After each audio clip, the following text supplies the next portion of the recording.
Hi. Welcome.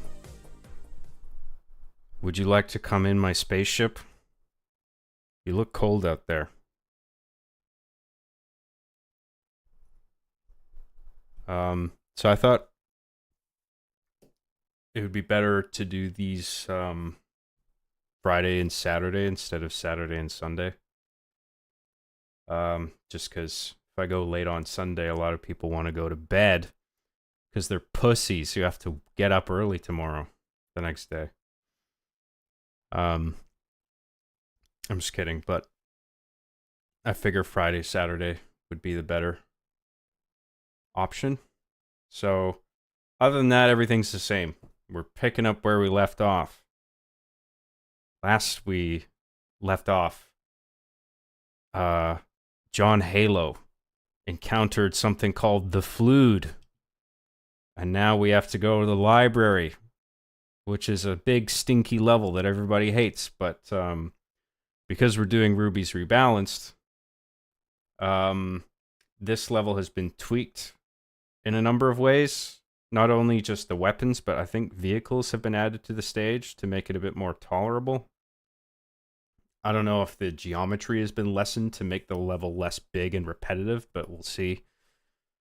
I imagine the geometry is all the same. It's just the inclusion of vehicles probably improve the pacing of the whole thing. So let's just get right into it. Fuck it. You know? So I'm going to switch to media webcam mode. And now this taskbar is still there. How the fuck? I thought I fixed this problem. But I guess not. Hang on. Video. Let's try full screen. Or borderless, will that work?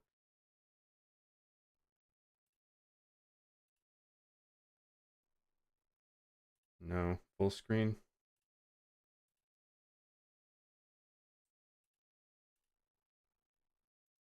Fucking piece of shit. Hang on. Fuck's sake, man.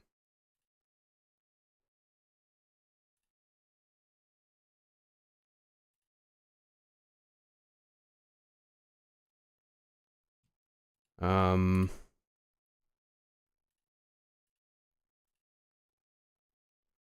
Sorry, guys. Bear with me here. I'm almost done.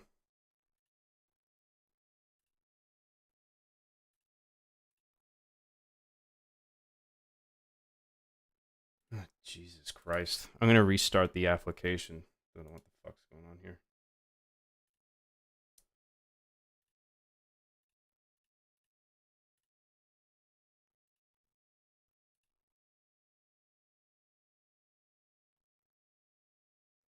I'll get to chat in a second. I just want to get this set up. Just bear with me. Taskbar's still fucking there.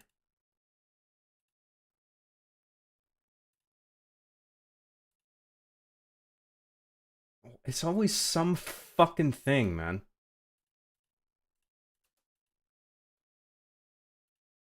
1920 by 1057? What the fuck is that about?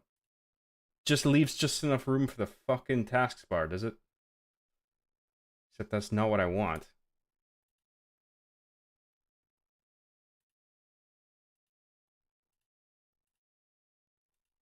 This is so fucking stupid, man.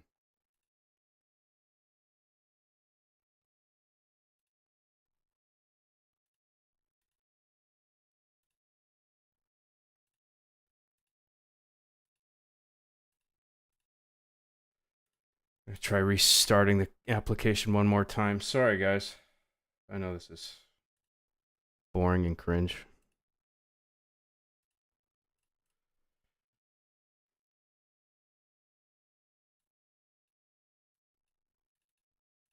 Now it's giving me the window header at the top. Even though I've got it set to full screen. What the fuck is that about?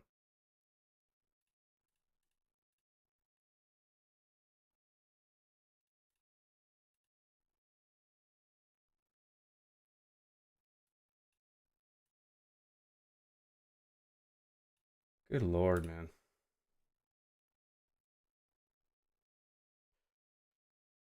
All right, I set it to full screen and restarted it, so now we're gonna try this one more time. If not, we'll play with the taskbar. Fuck it. It's still fucking doing it, man. What part of full screen don't you fucking understand?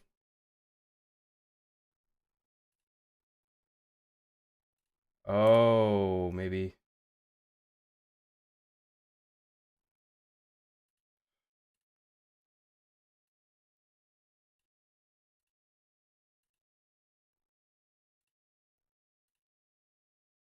Oh, I needed to apply to all games and then back out and then save it. That was the problem. Fuck. Okay, I think I got it now. Sorry about that. And then Streamlabs.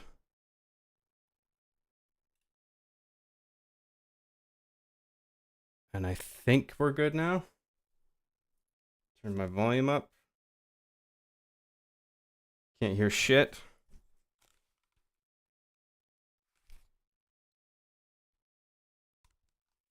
Oh, it's because I've got it muted in fucking my audio mixer. Okay. I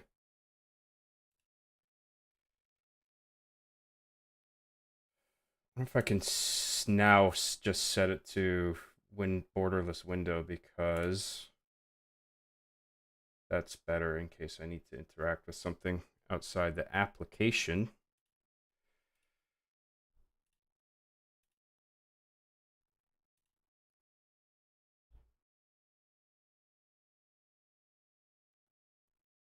Okay, I think we're good now. So please type the number 5 into the chat if you can see me okay, you can hear me okay, and you can hear the game volume as well. If we're all good, we can get into it. We'll do a little bit of chat first before we get started. Increase the font size. 5, great. Hey, I said the number 5, not the word 5, Shane Gravy. I see you there. All but no game volume here. You're not getting game volume? A lot of people are saying 5. I think it's while working. Maybe you're trolling me, or maybe there's something wrong on your end. Hello everybody. Snooze Fest was the first chat of the stream. You gotta give me a bit of time to get ready, dude. Lol. John, my Swedish drunk ass can't stay up late like this. Love you and your work, mostly you. I'm balancing it. I'm trying to balance this. Keep things regular. Also do it at a time that works for me. I'm not a morning person, okay? Like, I have to do these in my evening. So it is what it is. But, you know, do it today and tomorrow, and then you guys can watch the recording, of course. Eating yellow melon right now. The best kind of melon. Never tried it. You should play the Havoc mod for Halo. Never heard of it. There are things to like about the library. We'll see. Maybe I might... I don't think I hated it. Or, like, I don't think I detested it as much as some other people do, but I think I'll probably like the mod, what the mod does. We'll see. Just got done watching your video about Halo Studios, and I still can't believe that the people who run and are in charge of Halo seem intent to ruin it and are incompetent. Yeah, man, I don't know what the fuck is going on. I mean, maybe it's in better hands now with the whole... We're Halo Studios and we're using Unreal Engine 5 now. It's got like I think it's got a new creative lead. I think it's the guy who headed the Master Chief Collection near the end. I thought that was Joe Staten. But I guess, did he leave before Master Chief Collection came out and then the new guy came in and finished it off or something? I don't know, man. Hey, John, how are you? I'm very good, man. mind-boggling as to how something that was like a billion-dollar franchise has been pissed away into a shadow of itself anyway. Check out the Brain Rot Bash. Yeah, well, all the TV show had to do is follow the fucking blueprint that the game's very cleanly laid out. And then, I mean, Halo 4, 5, and 6, I mean, I think they needed better direction for a new trilogy right from the get-go from Halo 4, and they just didn't. It's a shame.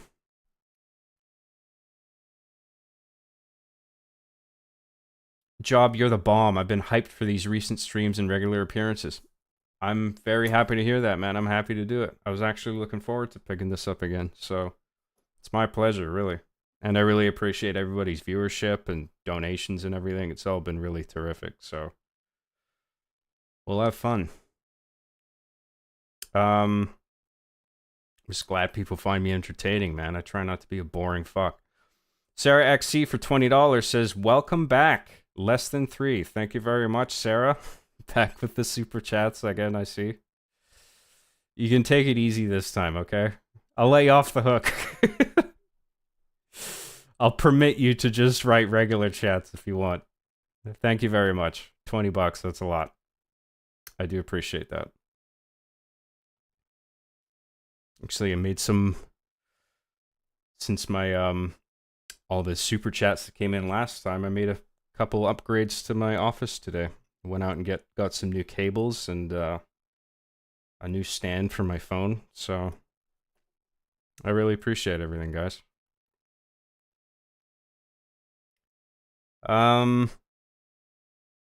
Well, this is a pleasant surprise. I didn't expect you to stream today. Heyo. Heyo.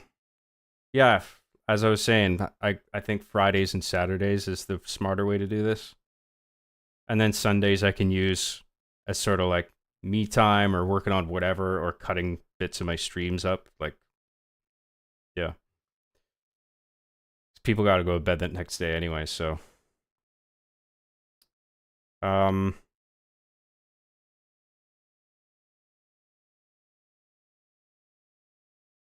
It says there's actually no game volume for some people. Is that true? Because it doesn't make sense that some people are getting it and others aren't. But it might be something to do with me restarting the app and muting and unmuting it in my sound mixer. So please, like, type the number 6 if you can hear the main menu music, because you should be able to. I can hear it.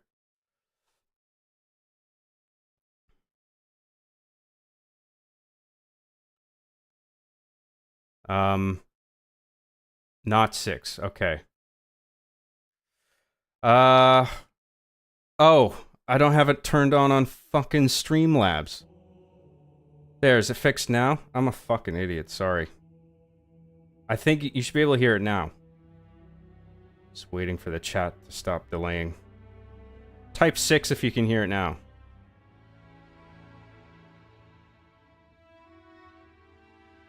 No? Now you can hear it? Good. Thank fuck.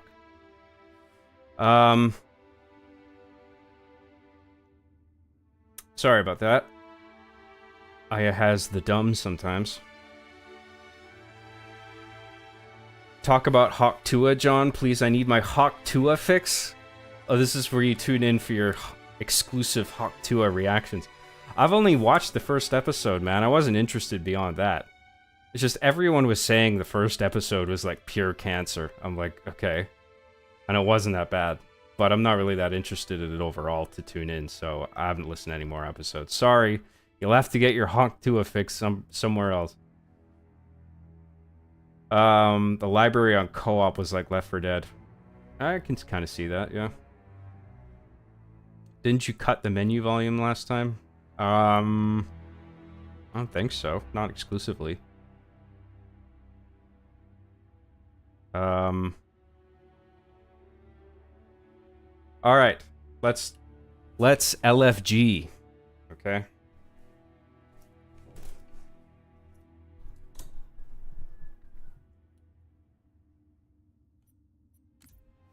All right. So we are on the library, La Bibliothèque.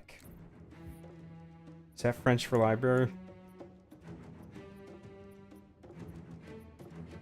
Library.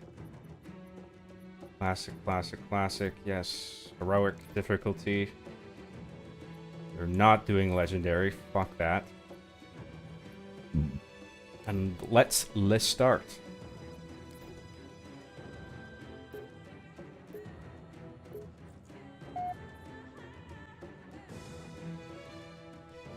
John is more interested in giving Hawk to it instead of listening to it. Sometimes you just gotta hawk to it, spit on that thing, you get me?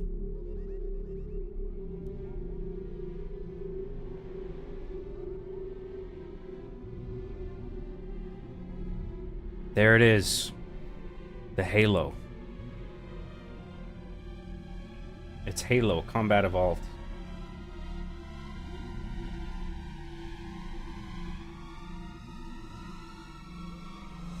We must collect the index before we can activate the installation. Oh, hello. Just adjusting my volume. Hang on.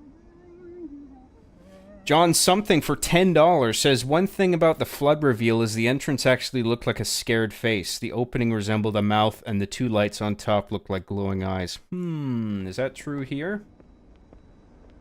Where is the entrance?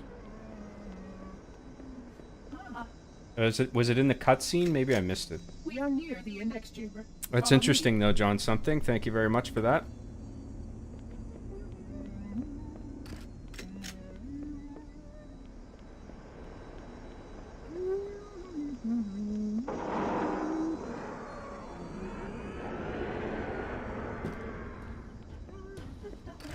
Oh man, the cavalry's here already.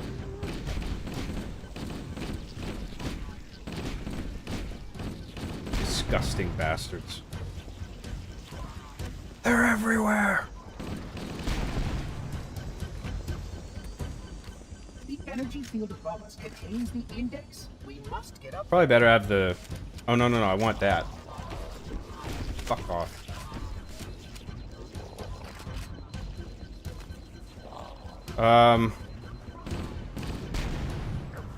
Where did, 343 go? Is that him over there?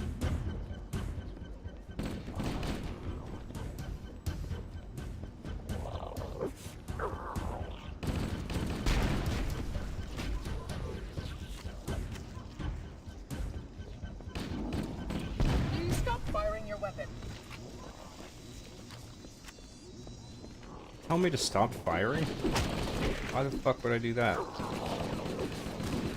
Oh shit. I gotta be careful in this level, man.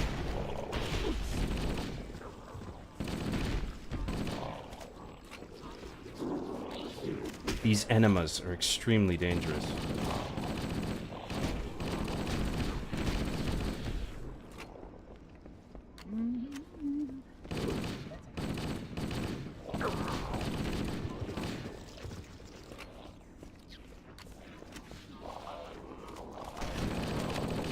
Oh, yes, please. Oh, I can't pick... Fuck, I want that shotgun. Give me that. Cooking now, boys and girls. Uh-oh. The security doors have sealed automatically. I will go access the override to open them. Yeah, why don't you just do that? Why do you have to wait for me? Stupid robot. Thought they were supposed to be smart. Please follow closely. This portal is the first of 10. The first of 10. Fuck, man. Puzzling. You brought such ineffective weapons to combat the flood, despite the containment protocols.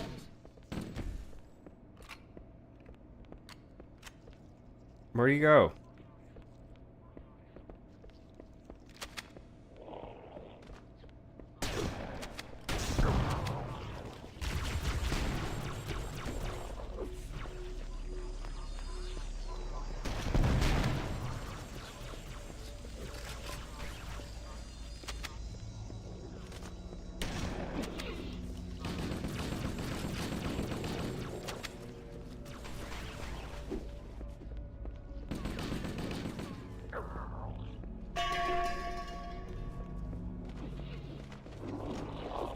Yes, please. Fuck, man. Too many guns.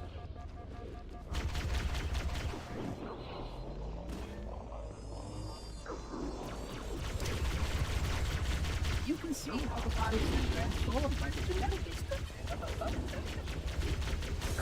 The small creatures carry spores that cause a host disease.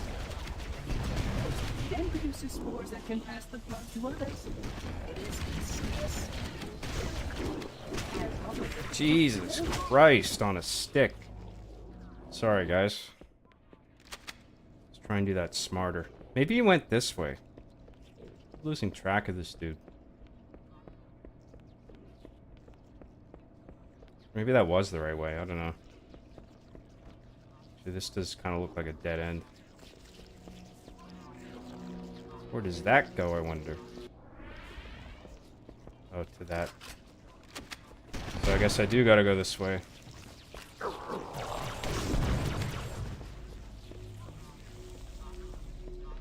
Hopefully we get some more shotgun shells soon. You. Oh, there he is.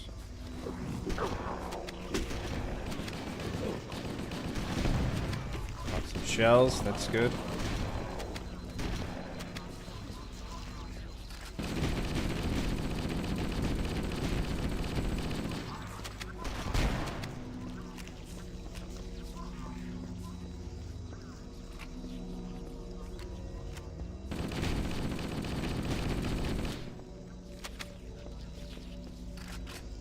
Need some... another weapon of some kind. Oh no, there's a bunch of rounds. That's good.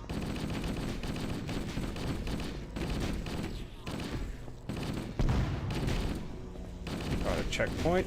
That's good. Brett Hawkins for $9.99 says, unfortunately, I won't be able to stay for the stream, so take my cuck bucks and have a great night, John. Yoink! Mine now. To do with as I please. Sucker. Thanks a lot, Brett. I really appreciate it, man. Have a good night. Sorry you can't stay, but I guess you're too much of a loser. With a small pee-pee. Not tuning into my streams is definitely a small pee-pee move. Small vagine. Just embarrassing. What's this guy doing? He's just fucking floating there.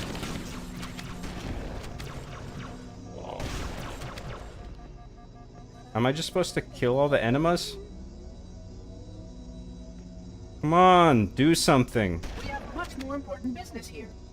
Yeah, so fucking do it. Am I supposed to take point? Are we going this way?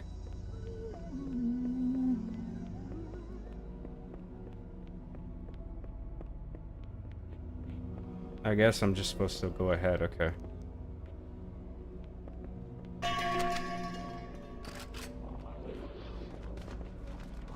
Yoink.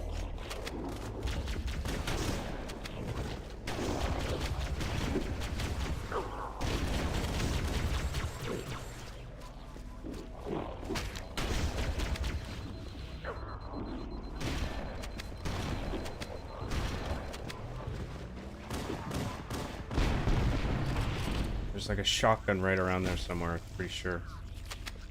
Or not. Thought there was. Oh, there it is. That's good. Don't want the pistol for this because I'm pretty sure it's going to be useless here.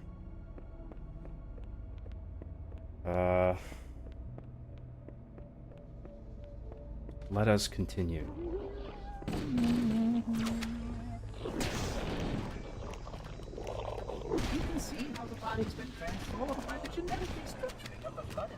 I think I keep trying to like run ahead and then I just trail like a shitload of them when I should be like just dealing with them one small group at a time. As long as any hosts remain, the flood is I should just take my time more with this.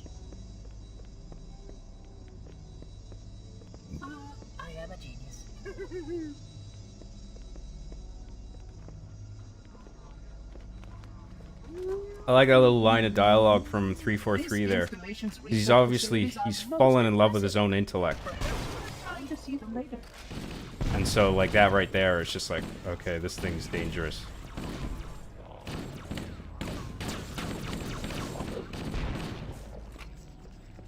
As much as a robot can love his own intellect, anyway.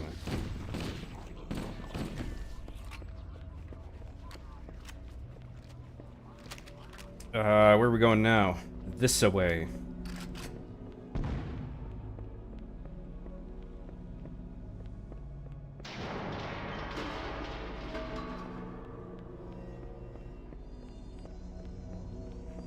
These sentinels will supplement your combat systems.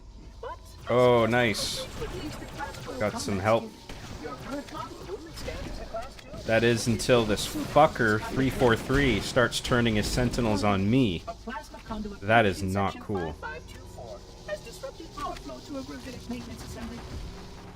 Repairs require my attention. But that's not till Quick, later. return soon. It's the end of 2 Betrayals, I think. Or the beginning? Can't remember.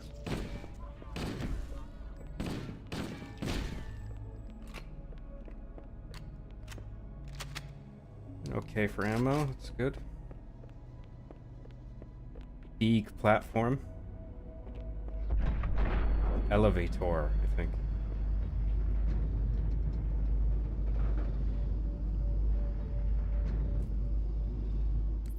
Sarah XC for 10 bucks says, I've suggested before you should just run circles and train them like you're playing Call of Duty Zombies. Yeah, like, so a combination of that and what I was saying, right? Deal with them one little group at a time and then just sort of strafe around that little group and pick them all off. Seems to be the way to go. That, or just hide behind a corner and camp them and wait for them all to come around and just blast them all away with the shotgun individually. That seems to work pretty well. In either case, I appreciate the advice, Sarah XC, and thank you very much for your super chat. It's appreciated as always.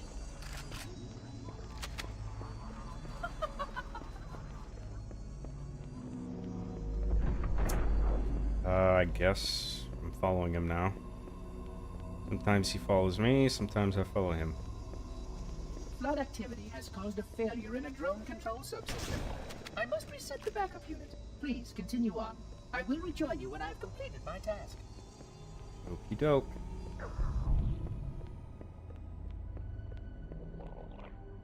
Hold your position. Oh boy. We know what that means, don't we, gamers? At least I got some sentinels to help me.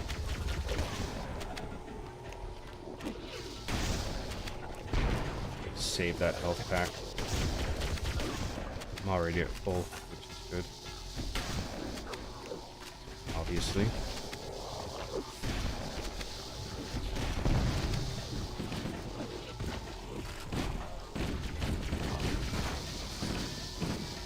You little fucker, come on.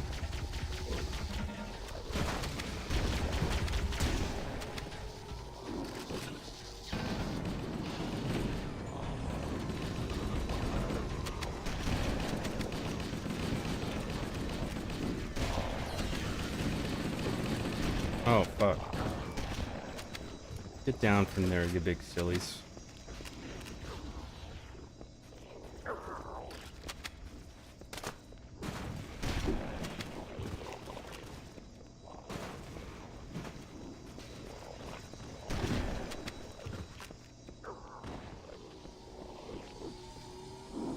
Ooh, one of these.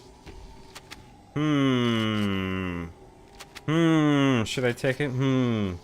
Let's just try it.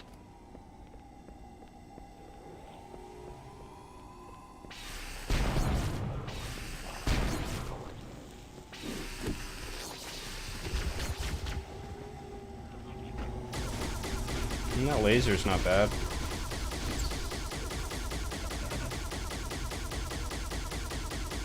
Might as well use the shit out of this.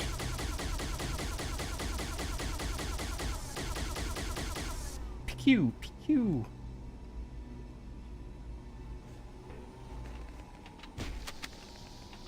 Wonder how often these laser guns crop up. The assault rifle is really good for the infection forms. Fuck, I didn't mean to throw that.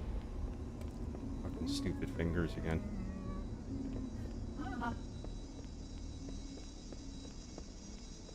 The Sentinels can use their weapons to manage the flood, only for a short time. Speed is of the essence.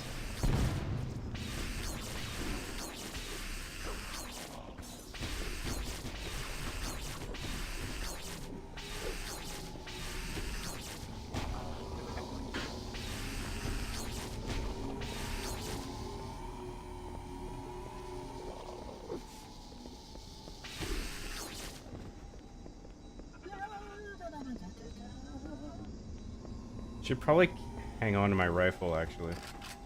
Now we've got 180 rounds, that's good.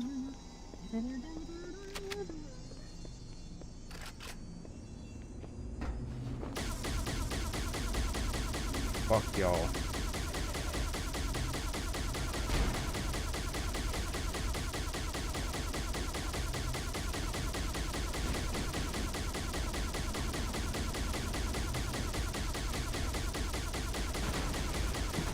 These guys can jump far, man. I guess they have super strength. They didn't skip leg day. That's for sure.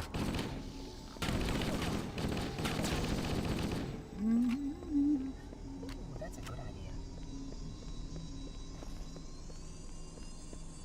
idea. Rockets. Oh, shit! Fuck, man.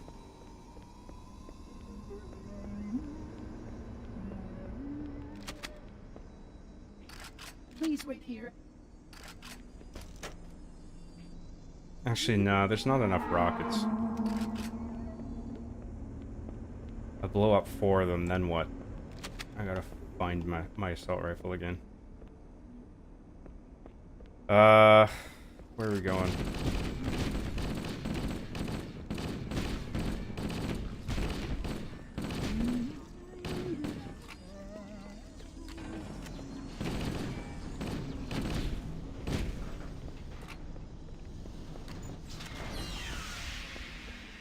Okay, doing good so far.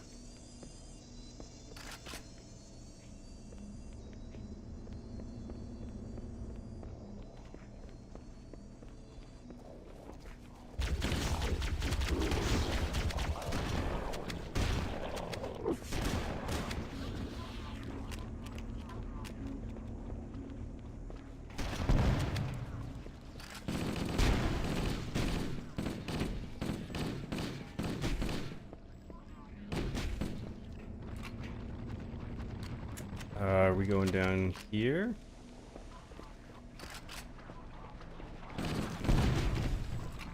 Into the spooky hallway? You're about to enter the scary door.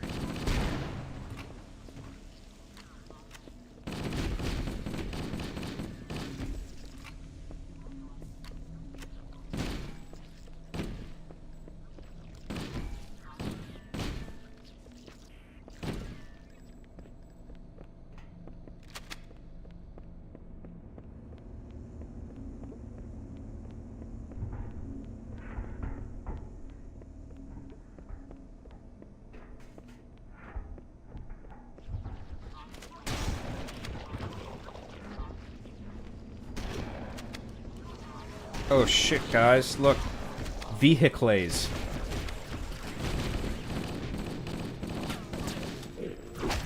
Fuck.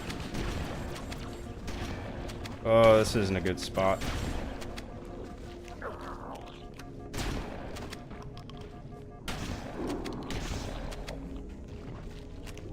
Eat my butt.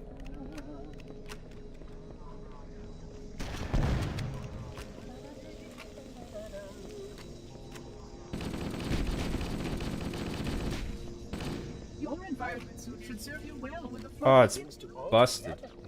You are Shit balls.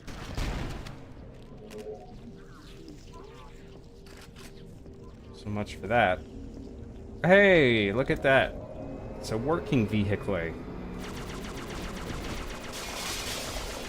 My favorite kind. Shit.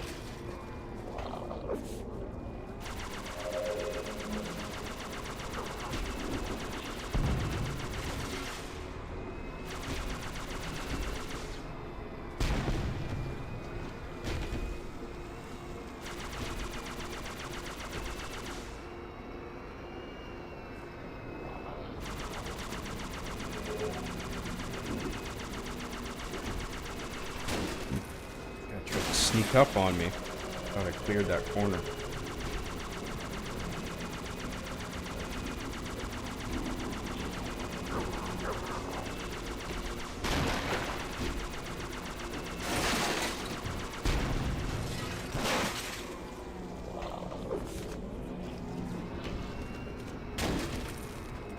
The Flood needs to shut up and stop being lame.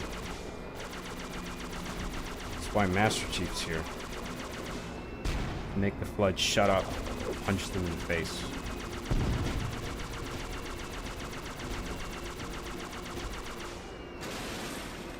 He punches evil in the face and tells it to shut up.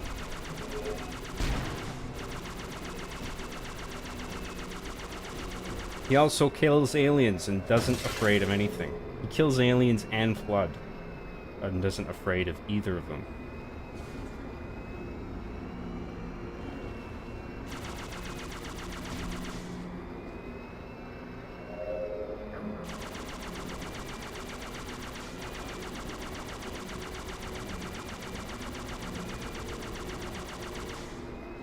I mean, the stage obviously wasn't meant for vehicles, because these pits, like, are annoying and in the way, and if you fall into them, they're, like, too narrow to sort of get to maneuver the vehicles easily, but I must say it is welcome to have a ghost in here, all things considered. Shit!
Time for a new vehicle, I think.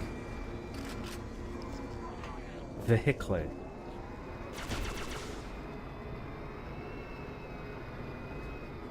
Sorry for mispronouncing it this whole time. It is in fact vehicle.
I think one of the... Actually, no, never mind.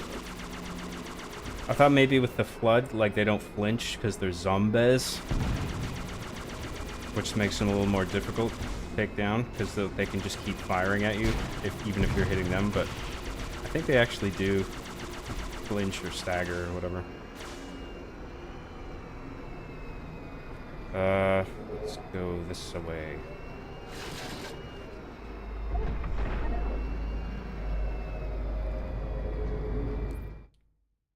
See what you guys, see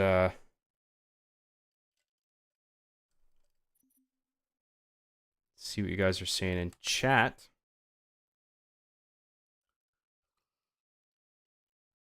This was the most frustrating level to me. I hate those damn flood guys with rocket launchers. It's not so bad so far. I mean, I guess Ruby's Remastered has sort of nerfed it a bit. In a good way. Hi, John. My name is Ghazi, and I've been watching you for years. I used to watch you on break when I worked at Sears, and you really lifted my spirits when I was dealing with rude people all day. Love you, man. That's awesome. Thank you very much for saying that. I'm glad you enjoyed it, man. Happy to help. I've heard if you crouch at the corner at an exact 45-degree angle, you unlock a secret ending with a golden warthog. Is that a fact? Maybe we'll try that. When you first start this level, there's always a flood form with a shotgun around the second corner. Good to know. John, would you mud wrestle a Sasquatch for 30k? I mean, we gotta find him first. The fuckers managed to evade everybody for how long now? 30k? I mean, if all I had to do is wrestle him, I don't know, he might kill me. You know? Might get me in a headlock and snap my neck, and then what's the 30k worth? Keep your HP above 0. Thanks for that hot gamer tip. I will keep that in mind. John is cooking with this one. Am I cooking? Is this a W stream so far? Or is it, skibbity? John, we love you, no homo, even though we know you're into that.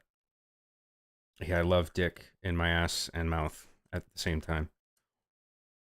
John, why do you look like John Arbuckle from Garfield? Do I? John has curly hair. I think you're just thinking of the name. Actually, I guess it's not really... His hair is drawn in a simple way that I think suggests that his hair is curly, but I don't know. I guess it could be anything.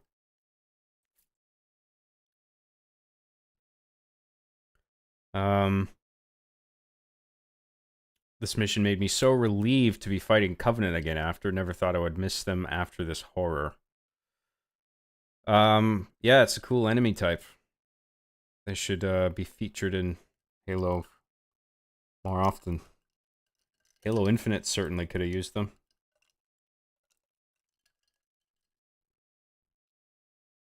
Hey, that one dick addiction guy threw himself off a hotel because John didn't stream sooner. Don't even joke about that, dude. Nobody should be jumping off of a roof because I didn't stream. Because I didn't stream that day. Come on. There's other options. But I am the only streamer in Canada. A lot of people are depending on me for quality content. 343 fell in love with his intellect. Pal fell in love with his retardation. It's metallic like that. Yes, it's like pottery. It rims. Where's Chief, man? He'd be shitting his pants that you're playing Halo without him. Yeah, well, Chief's busy eating pussy. He's a very busy man. Well, they added the Sentinel beam. Sweet. Yeah, I guess so. I can't remember if that was in the original. I suppose it wouldn't have been. I guess that's one of the new additions. Sup, John? I'm real glad you stream more often as it is, but could you do like one stream every couple of months where you keep us Eurofags in mind? It's always 2 or 3 a.m. here when you start for us. I gotta do it around my schedule, man. I can't do it in the mornings. So, unfortunately, it is what it is.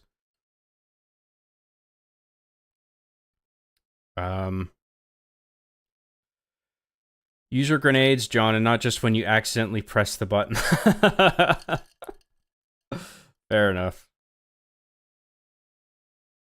It's just if the ammo's working and I'm getting enough ammo, then it's not a problem. You know what I mean? Like, if I was dying over and over, I would be like, yes, I really have to use grenades. You're right. I mean, I should, but it's just, I don't think it's a big deal.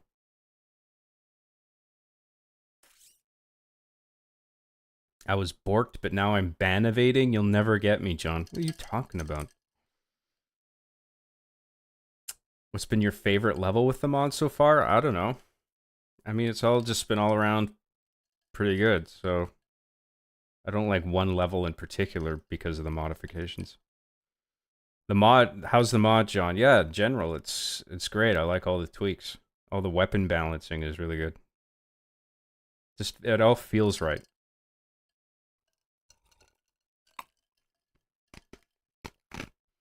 What are you drinking, John? Alberta Premium Whiskey with some banana-flavored liqueur to sweeten it. And water and ice. It is the one of the most contents ever made, after all. My content is some of the content you'll ever see, if you can believe it.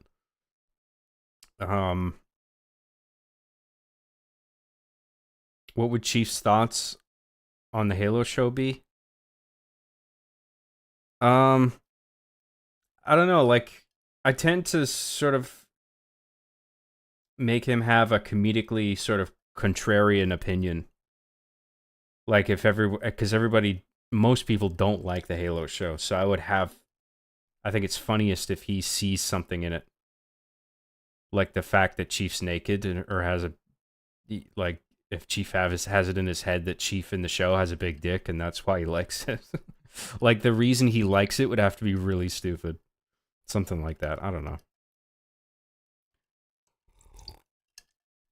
Remember, grenades are your primary. That's right. Left trigger is primary weapon. Job is playing Halo for fun. Woo! Yeah, well, that's true. It's finally not playing it for making movies for a change. But that's also usually Halo Reach, not Halo 1. Jimmy Rings is a GOAT character, yes. I prefer Johnny Rings. John being the more generic name, and Johnny Rings just has a funny ring to it. Alright. We're caught up. Let's continue.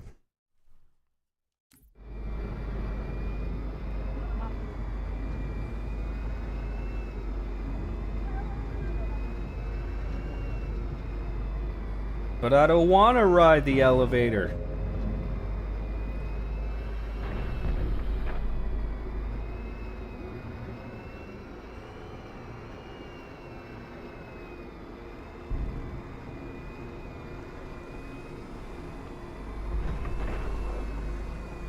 I would conjecture that the other species currently on the installation is responsible for the flood.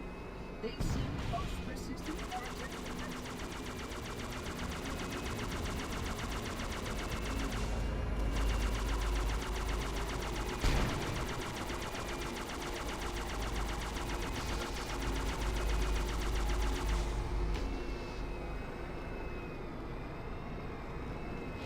Am I supposed to go down there?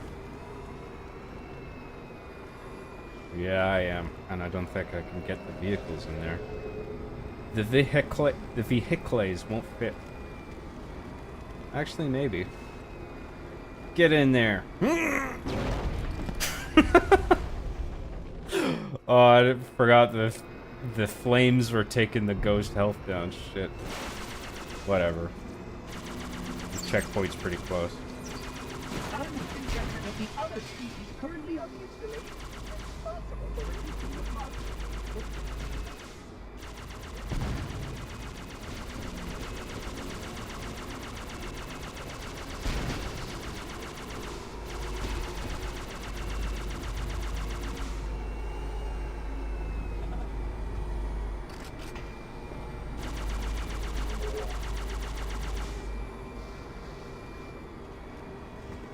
Let's LFG. Oh shit. It is time to LFG. See if we can get some ammos first. Don't need that. Some more shotgun ammo around here, mayhaps. There's one. Yoink! Plus and TY.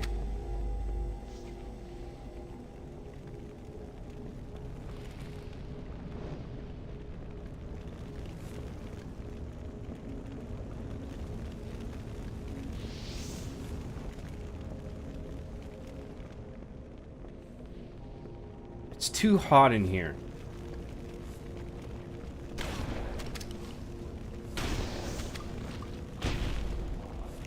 There, I used a grenade. You happy?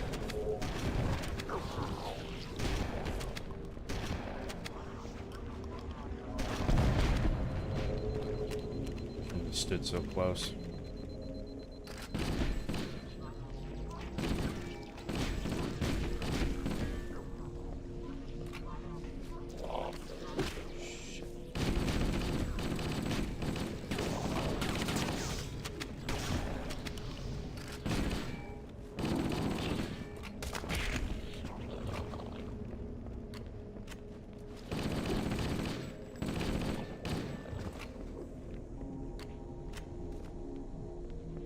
Look at all this Allen Blood. That guy's got a fedora on. Or a bucket hat, whatever the fuck it's called. Look, all the human flood have fedoras.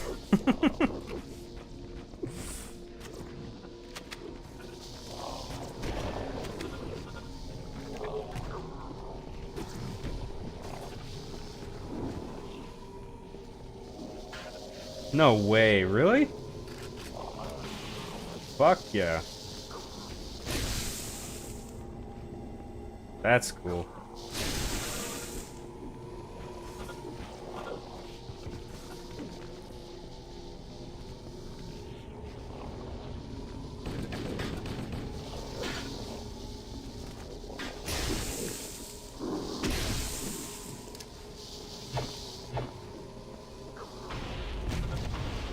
Shit.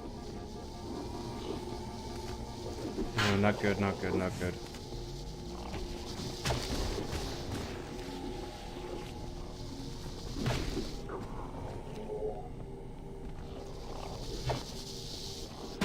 Okay, this is too slow. It's cool, but it's not very efficient for these enemies.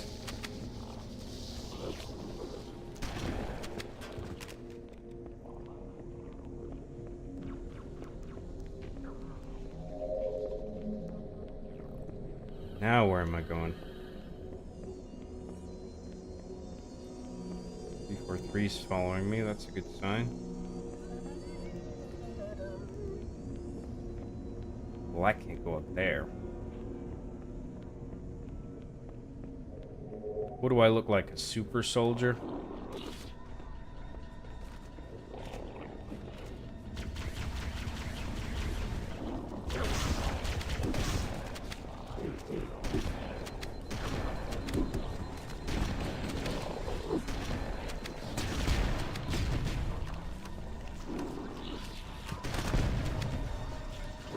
Fuck, man. Shit in my way. Can I flip these over? Probably not. Oh, I can. That's good. That's very good. Oh, this stupid fucking ass camera.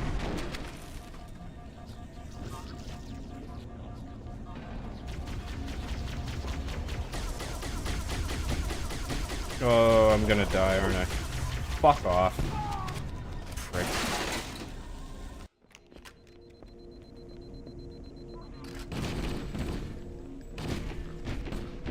Sorry, guys. I have brought shame upon you.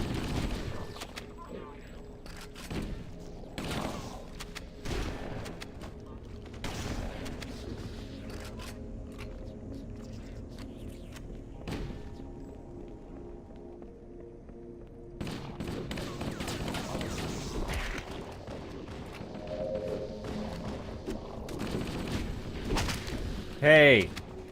You're supposed to be died to death.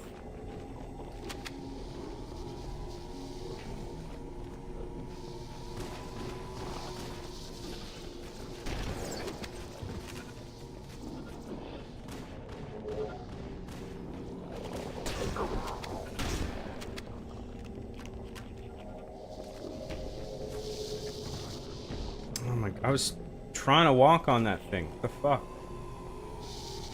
What it's there for, right? Seriously? It can't even let me just walk onto it?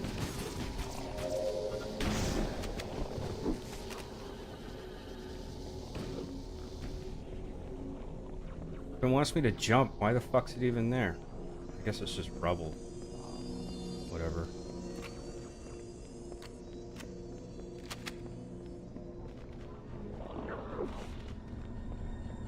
Alright, let's get on this gun right away.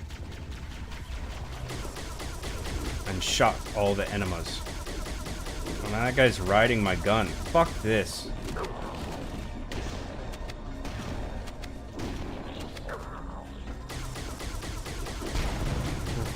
For Christ's sake.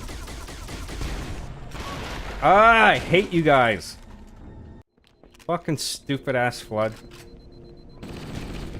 Okay, I'm not gonna do that gun because it's too dangerous.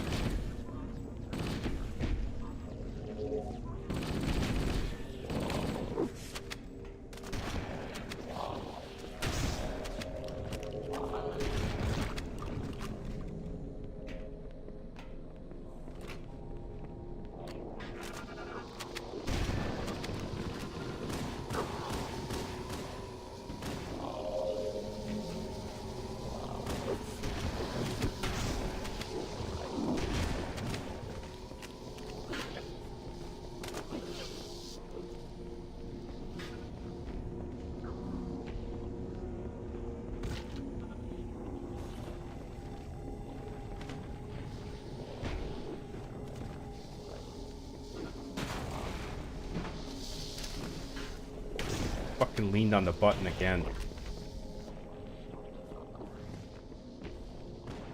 It's really annoying.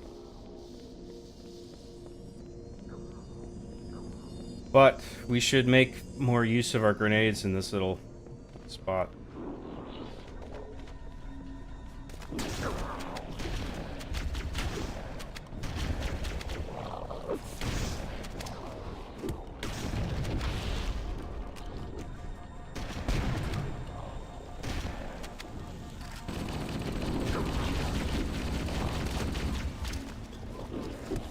Fuck, there's geometry behind me. I couldn't back up. Fucking hell. Alright, I gotta fucking trigger that encounter and then fall back to somewhere where I'm not gonna get fucking butt sex from all sides. If that's even possible.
Let's try not to fuck this up again, because that would be very embarrassing.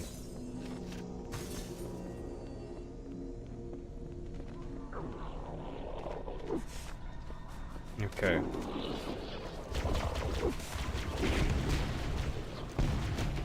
Fuck, fuck, fuck, fuck, fuck. Not good. I'm gonna die again. Ah, shit balls. Fuck.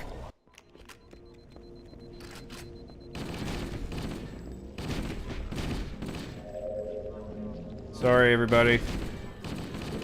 We'll figure this out. It is heroic difficulty. It's not exactly a cakewalk.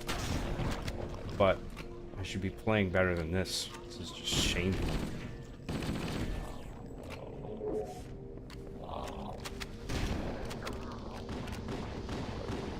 I gotta take advantage of those sentinels.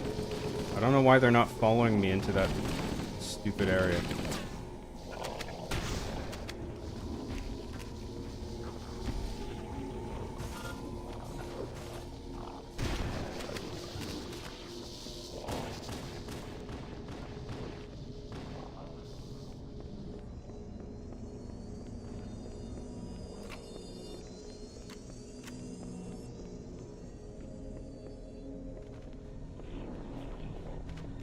Back to the sentinels. Come on, let's go. Let's LFG. Where'd they all go? God damn it. Oh, there they are. What the fuck are you doing back here? Gotta follow me and help my ass.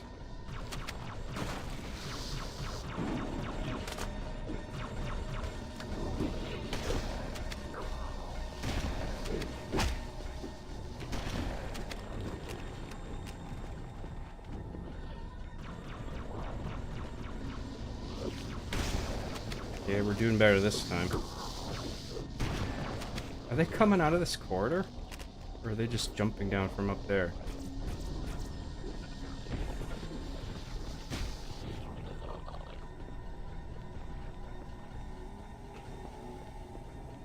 Okay, I think we're good. Maybe. Come over here, you fuckheads. Why are you just hanging out along the wall? That's stupid.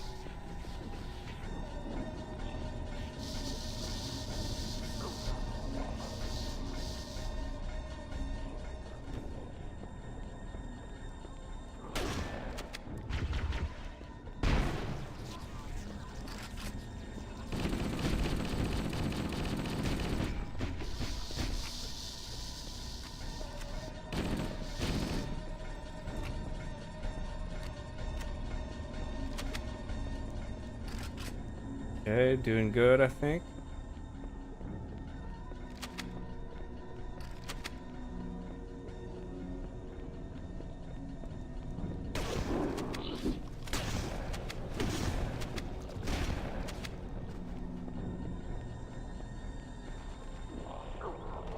Got a checkpoint.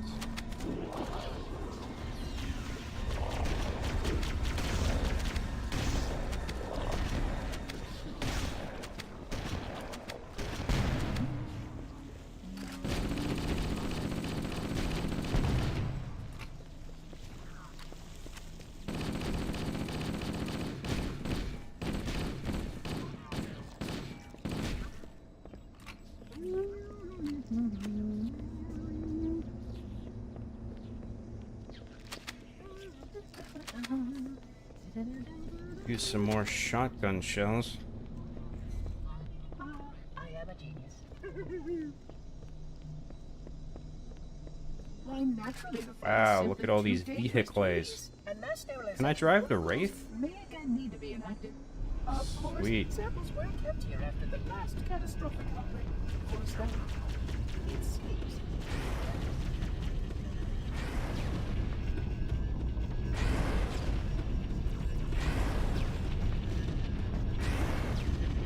I think I'd rather take the ghost with me.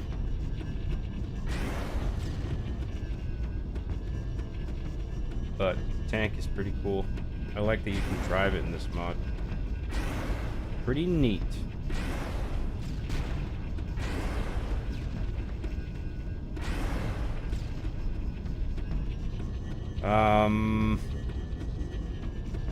Let's grab this thing. Sarah XC gifted 10 John Graham memberships. Holy shit, Sarah. Thank you very much.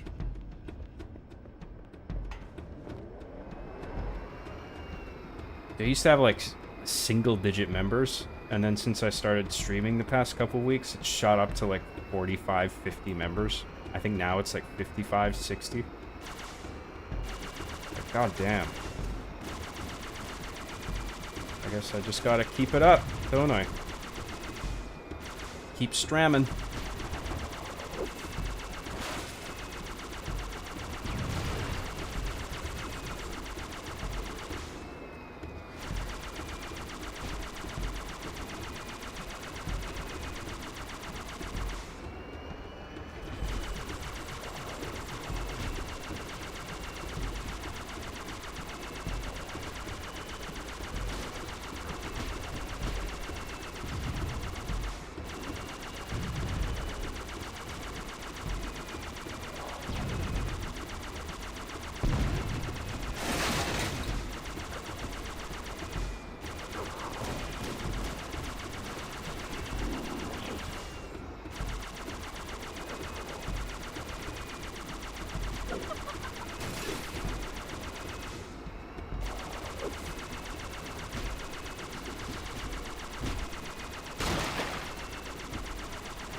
Okay, through here.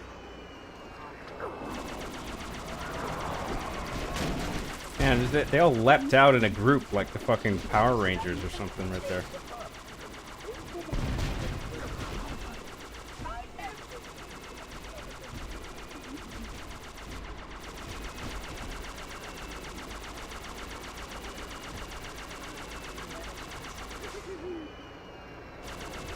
There they go again.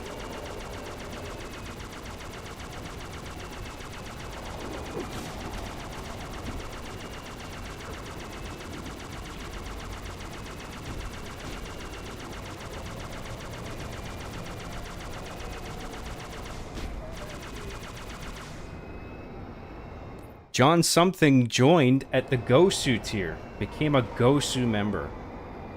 John Something has a huge dick, everybody. Let's all congratulate him on his very large penis. Thanks very much, John Something. That's very kind of you. Appreciate the membership.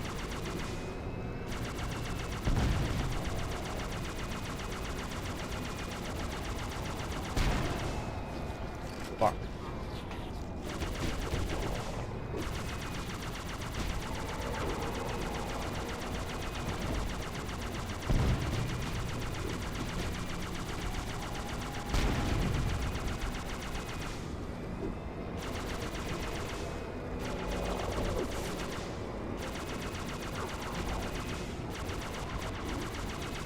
Are these just infinite spawning enemies?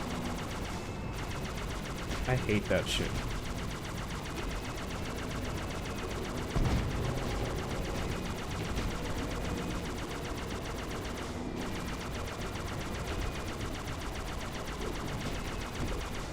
Oh, fuck off.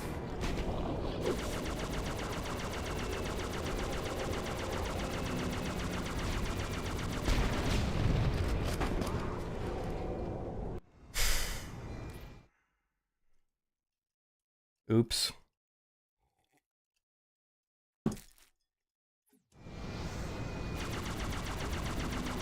Checkpoint's alright. We're in the same spot.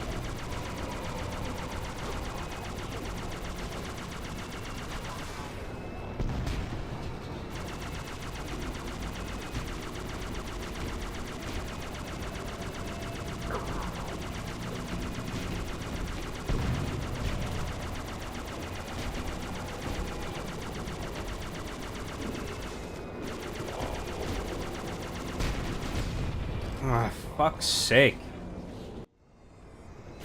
The flood carriers exploding detonate the grenades?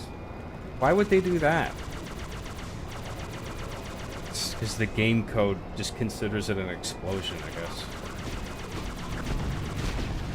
Oh, Jesus fucking Christ, dude. Stay away from grenades on the floor.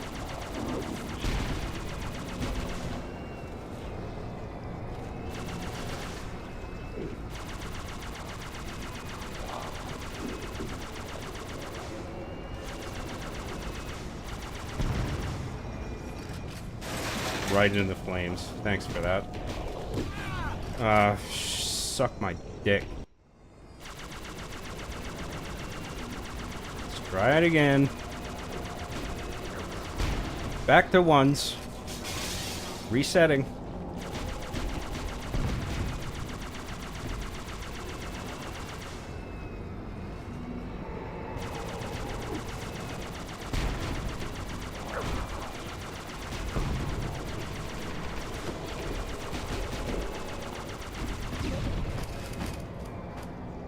I mean, are they throwing grenades?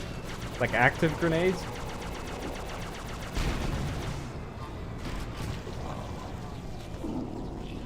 Let's just not use the ghost. Fuck it.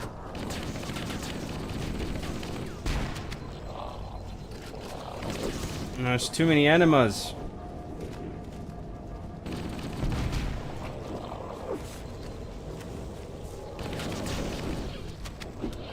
Oh, fuck. How do I get over there?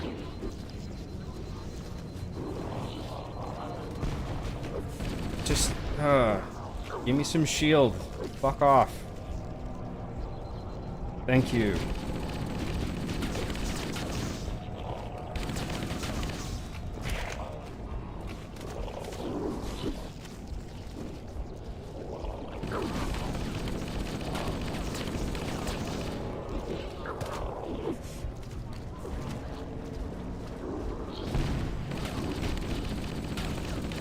I don't know what's setting off the grenades, because I don't think it's the flood carrier forms. I thought that was it.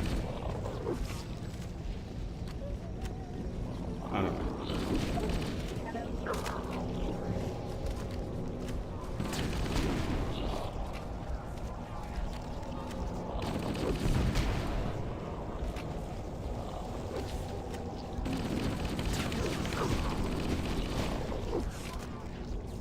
I think I'm supposed to clear all the enemies before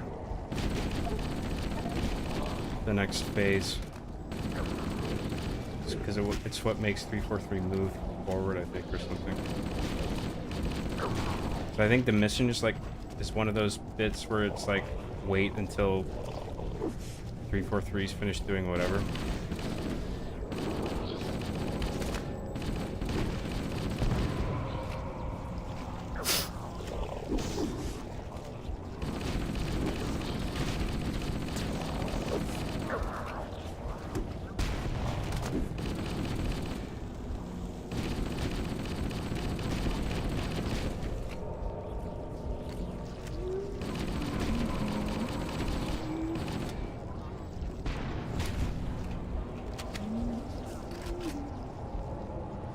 I think it's safe to use the ghost now.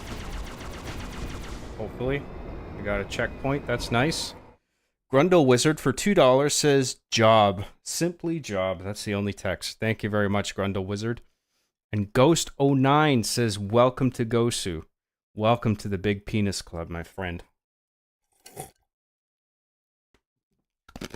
Sarah XC gifted another 10 John Graham super chats. Sarah, welcome to the Big Penis Club. Thank you very much, you guys.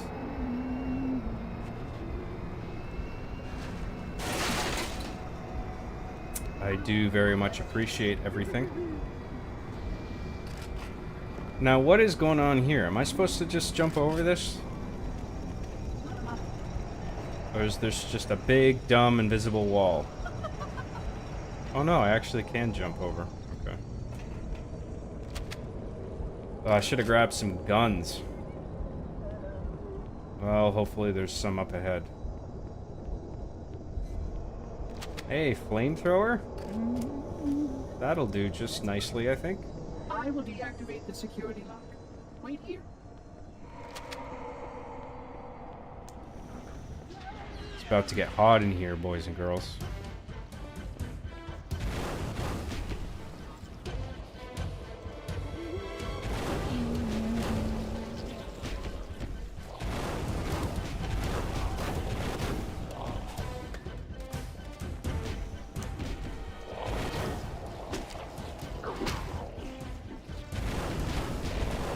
Man, there's not a lot of fucking ammo in this thing.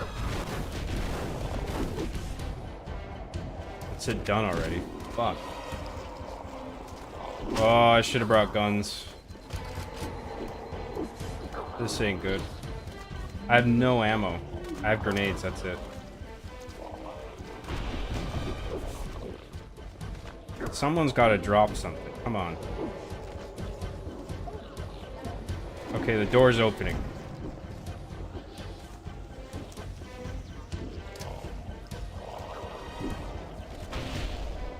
Alright, hopefully there's some guns around here.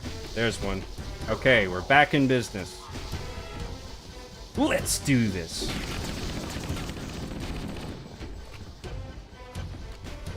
Got a checkpoint. Got some more flamethrower ammo. That's good. Sarah XC for $10 says, though, honest question, what does this do for the other viewers? What does this do for the other viewers? I don't know what you mean. Like me streaming? I don't know. People enjoy it. I cure their boredom. What do you mean, Sarah?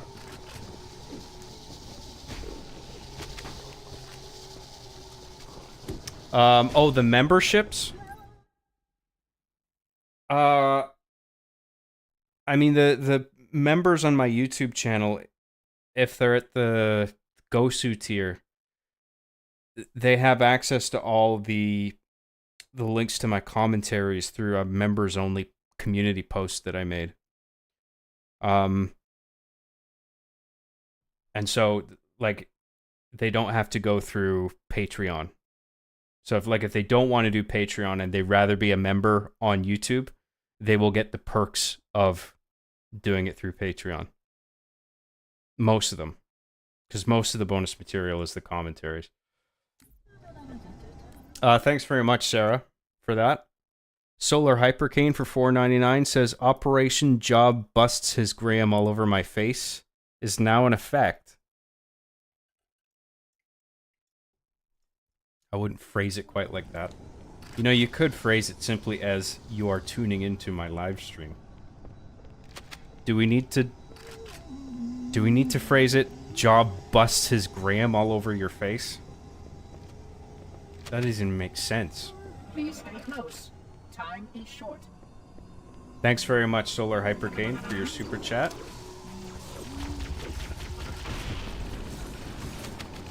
Now here's an opportunity for grenades. That went nicely. Pick up the ammos. Kind enough to leave me some ammos, maybe. Shotgun shells, good. That's something.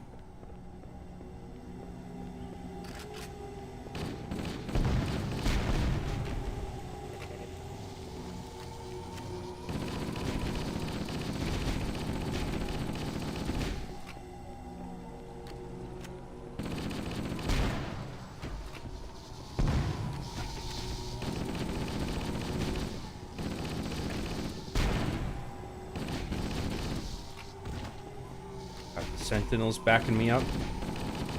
My Sentinel bros.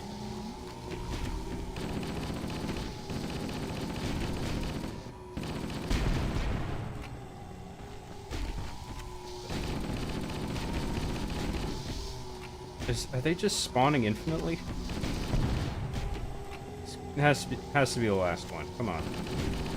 Come on now. This is just getting silly.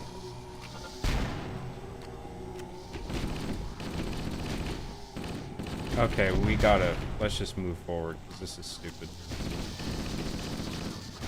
Fuck infinite spawns, I hate that shit.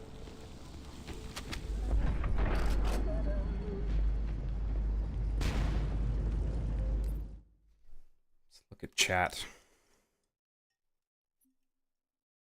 What's everyone been saying?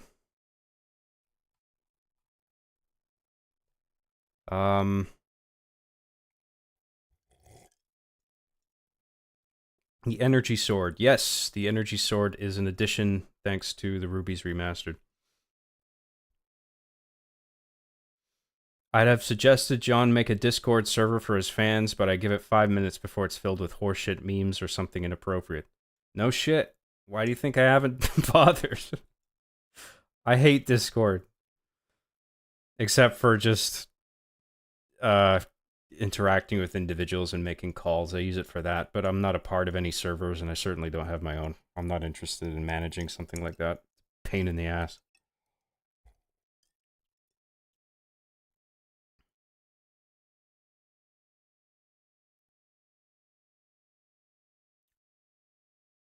Those turrets are a trap, lol.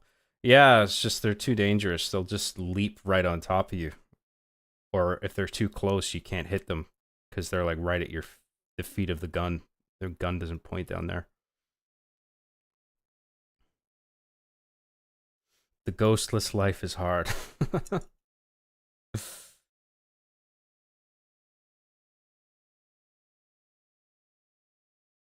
Time for some gamer fuel, John. Indeed it is.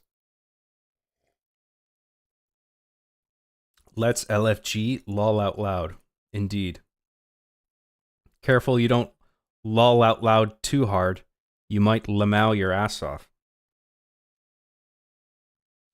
What's special about the $30 membership? That'll put a big smile on my face. Plus, you get an on-screen producer credit because I check the status of my memberships every morning, and if anybody has joined at the Hacksaw tier, I add them to the producer text file that I have, and then that's how I fill out the producer end credits part of my videos. And that's on top of the links to the commentaries that I made.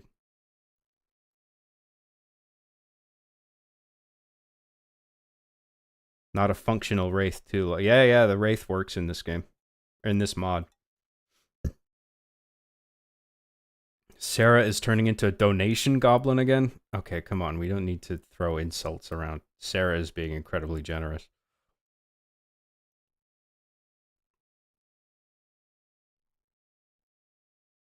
Sarah has way too many Microsoft points, obviously.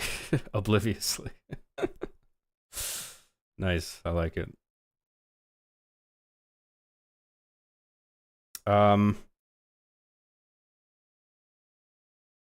Basically, your name stands out and have different perks. I don't even know. Well, yeah, there's the commentaries and the on-screen credit, yeah. But on Patreon, there's a few extra things like the screenplay downloads.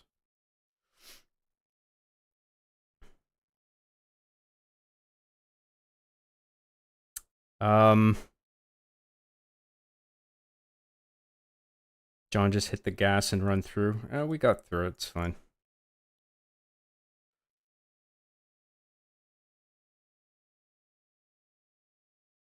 John, toss some nades, man. I'm working on it. Try jumping over the left side of that covey barrier. We found it.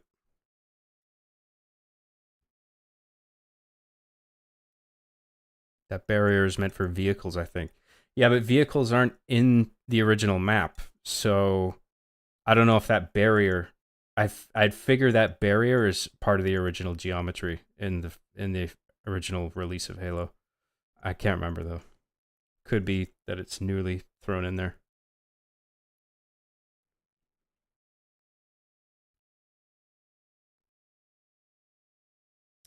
Damn, kind of impressive how Job didn't understand that. I got a lot on my mind and I'm kind of stupid, so I'm gonna miss some obvious shit sometimes.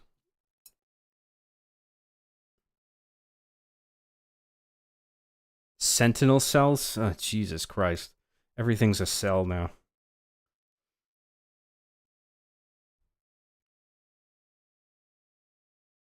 Ghost09 for $20 says, when I went through the darkest part of my life, your video series reminded me of my childhood and kept me going, so I wanted to thank you for the laughs through the dark, brother. P.S. Too bad I can't e-transfer you more. No need. $20 is incredibly generous. You're very welcome to it. I'm glad it helped you. And thank you very much for that. I really do appreciate it. Happy to make the content, man. Thank you, Ghost09.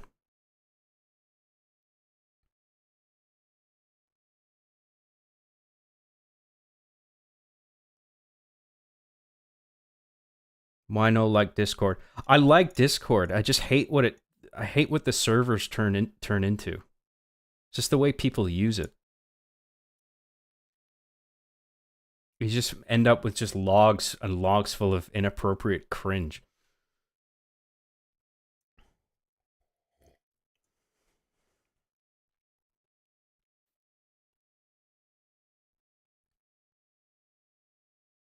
John, have another drink, honey, and give me your money, Graham.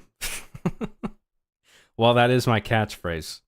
I say it once an hour, day to day. I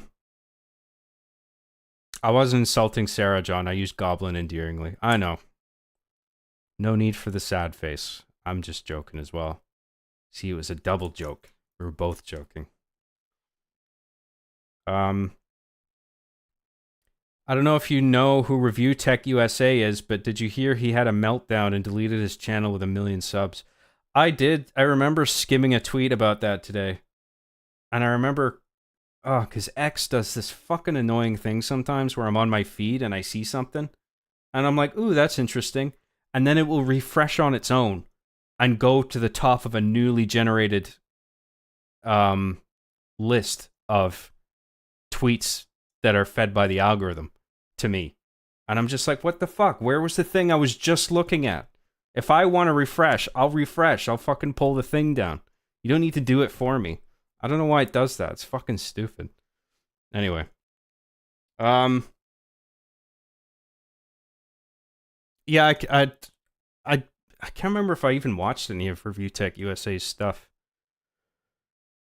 But yeah, I have no idea about what happened, so I don't know. Mark for 2,000 yen says, gracias, John. Thank you very much, Mark. I appreciate that. Sarah XC gifted another 20 memberships. Holy fuck. You're too kind, Sarah. You really don't have to. Because I will get to the regular chats.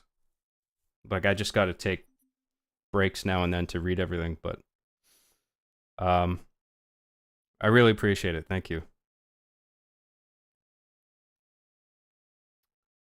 Isn't Review Tech a lolcow? I don't know anything about the user, so. Sarah, this might be too much. Yeah, I agree. You really don't have to do any more, okay? That's it. All right, we're caught up.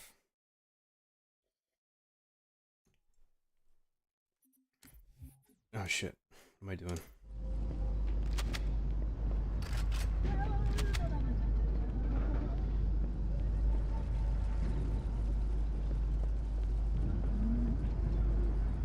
Some errors with the title cards down there. Fuck, are we only on the 4th floor and there's 10 of these? Jesus, dude.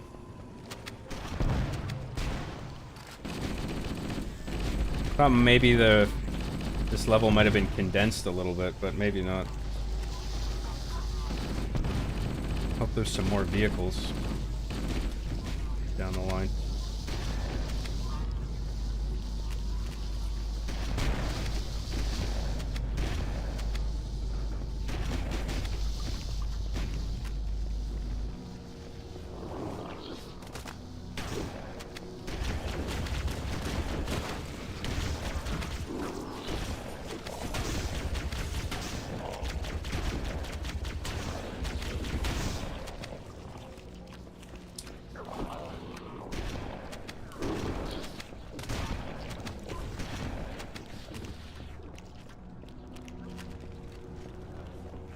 Okay, plenty of ammo. That's good.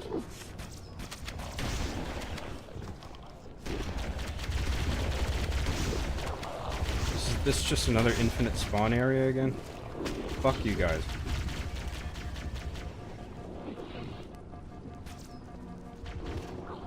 No, come on. Give me my shield, please.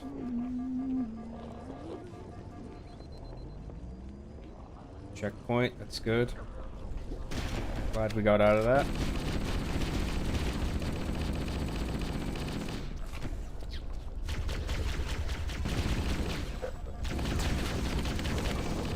Oh. Ah, Jesus Christ.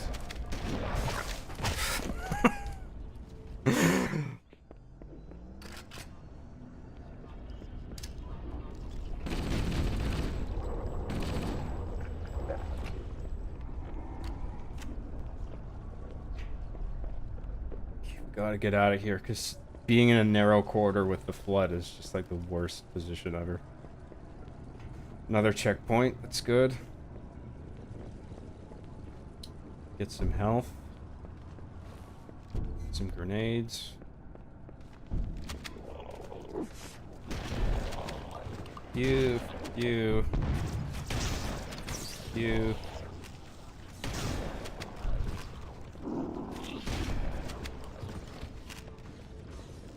I guess I'm just supposed to wait for 343 at this card.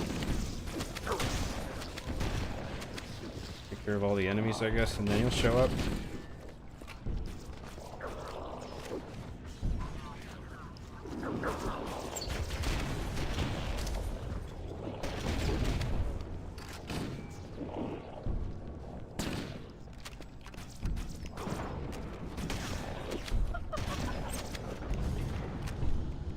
Oh, it's this door that opens.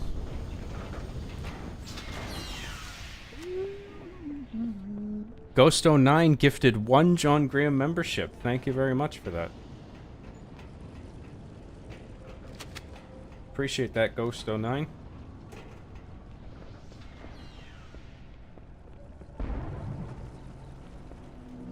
Got a laser. Should I take it? Nah, it's not worth it.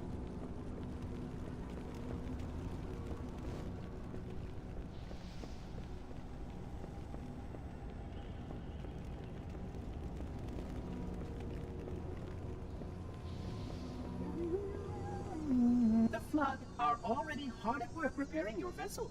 Its parasitic nature belies the Flood's intelligence. Sword's cool, but we don't need that either.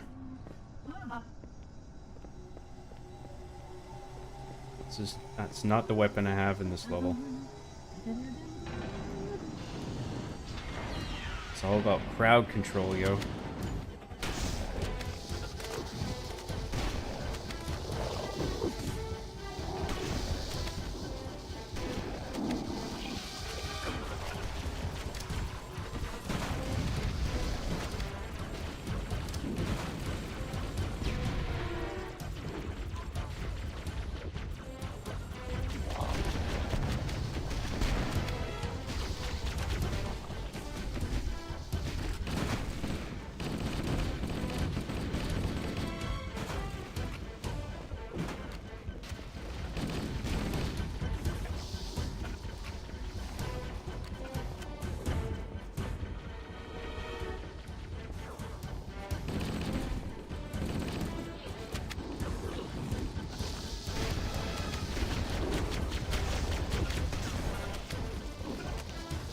I see the heart emoji on the chat just going. Like, what is it? Is it my gameplay? People are like, ooh, he killed that guy. That was awesome. I'm gonna give you a heart. There you go.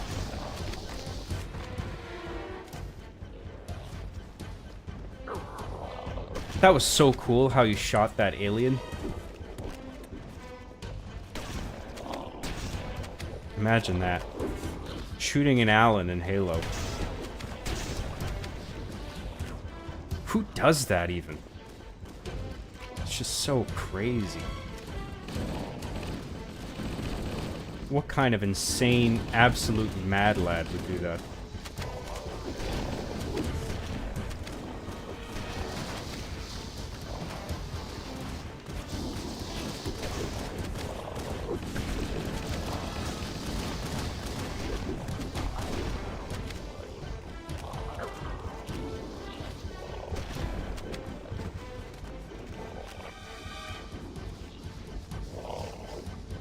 think I almost fell. I thought that was glass, like a glass floor. The energy barrier surrounding the index will deactivate when we reach the ground floor. Are we at the index already?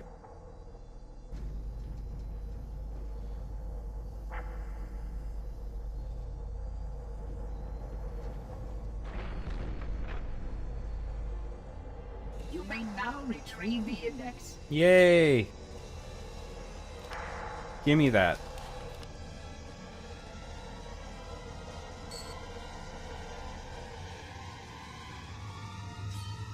Give me all the glow sticks. I'm going to a rave after this. Protocol requires that I take possession of the index for transport. Your organic form renders you vulnerable to infection. The index must not fall into the hands of the Flood before we reach the control room and activate the installation. The Flood is spreading. We must hurry.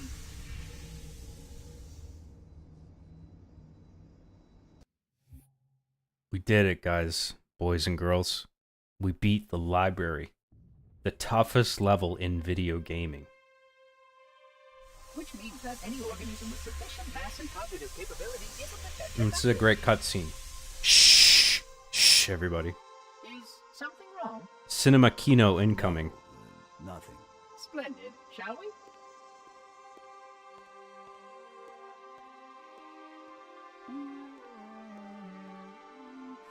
Ah. Unfortunately, my usefulness to this particular endeavor has come to an end. Protocol does not allow units with my classification to perform a task as important as the reunification of the index with the core. That final step is reserved for you, Reclaimer. Stick the thing in the thing to activate the thing.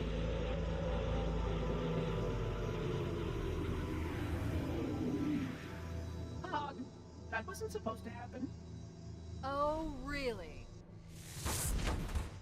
Cortana. I've spent the last 12 hours cooped up in here watching you toady about, helping that thing get set to slit our throats. Hold on now. He's a friend. It's great dialogue here. I didn't realize. He's your pal, is he? Your Look chum? at Cortana's eyes Do you there. have any idea what that so bastard almost it's made so you well do? done. Yes. Activate Halo's defenses and destroy the Flood, which is why we brought the index to the control center. You mean this? A construct in the core. How can she hold the Absolutely index? unacceptable. Sod off. Maybe it's a digital version of the index, like a graphical representation that that's a she good can interact idea? with. Yeah, something like that. How dare you? Oh, Do what? I have the index. You can just float and sputter. Enough! The Flood is spreading. If we activate Halo's defenses, we can wipe them out. You have no idea how this ring works, do you? Why the Forerunners built it? Halo doesn't kill Flood. It kills their food. Oh boy. Humans, Covenant, whatever. Oh We're jeez. all equally edible. Oh The no. only way to stop the Flood is to starve them to death. Oh boy. And that's exactly what Halo is designed to do. Wipe the galaxy clean of all sentient life. You don't believe me? Ask him. Great camera move here. Is it true? more or less. Technically, Camera this tracks installation around. has a maximum effective radius of 25,000 light years. But once the others follow suit, this galaxy will be quite devoid of life. Or at least any life with sufficient Zach Rassman for $1.99 says naked whammon on screen. Oh face. How couldn't you? Shocked Left Pikachu out face. that little detail, did he? We have followed outbreak containment procedure to the letter. Thank you, Zach Rassman. I appreciate We that. managed this crisis. Chief, I'm picking up movement. Why would you hesitate to do what you've already done? We need to go right That is the now. universal reaction to naked whammons, If it is were my choice, would I do it? shocked Pikachu face. Having had considerable time to ponder your query, my answer has not changed. There is no choice. We must activate. Sarah XC gifted another 10 John Graham memberships. If you're unwilling to help, I will simply find another. Sarah XC, you're way Still, too kind. I must have the index. Give your construct to me, or I will be forced to take it. As I've said before, you don't have to be this generous, To happen. So be it. but I can't stop you. Dispose of the rest. I really do appreciate it. Look out. Oh yeah, these are enemies now. Shit. Almost forgot that.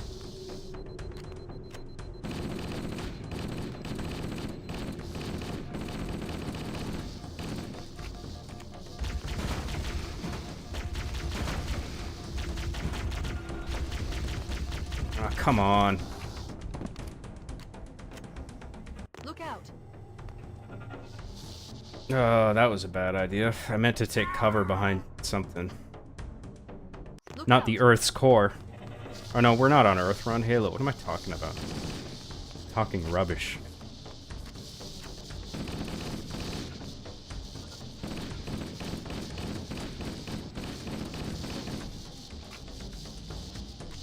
No, I can just hang back here. They're not even following me. That's pretty handy. I guess I got that one that was over there.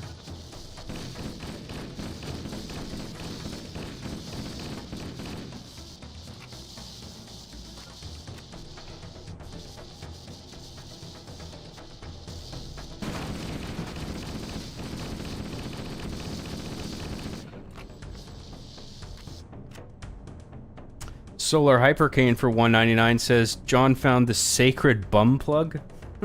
So that's what that is.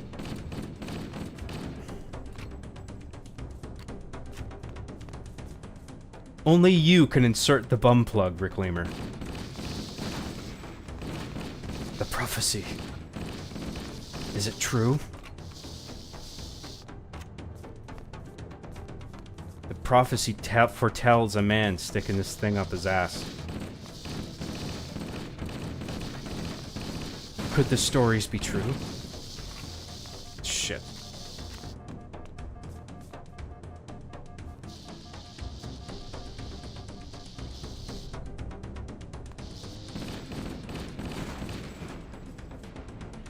Almost done.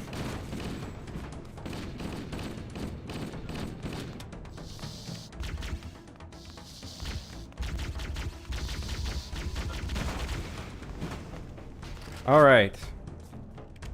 The gun pointed at the head of the universe. That's a great chapter title. We have to destroy Halo. I'm going to see if I can locate How the cool pillar is of that? Autumn's crash site.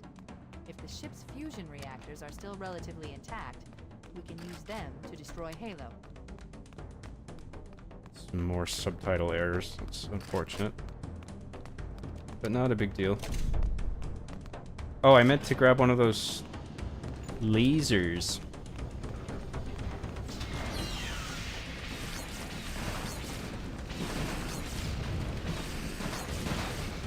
You know, this may just be like the assault on the control room geometry, just going the other way.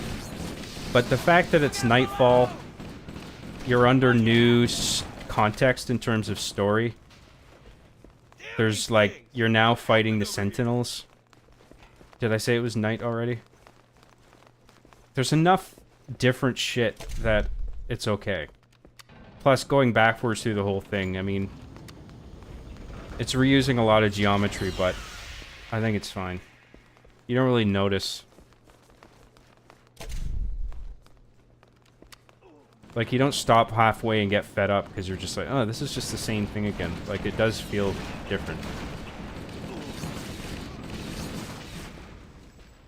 I don't know how exactly night falls around here, though, because, I mean, well, it depends what the sun is doing in this solar system. Right? Like, it wouldn't necessarily work the same as Earth, where it's just like, oh, it's 12 hours later, must be nighttime. You know what I mean? Does anyone see him? Let's just stick with this. This is fine. Contact! Contact! I'm making Covenant dropship moving towards our position.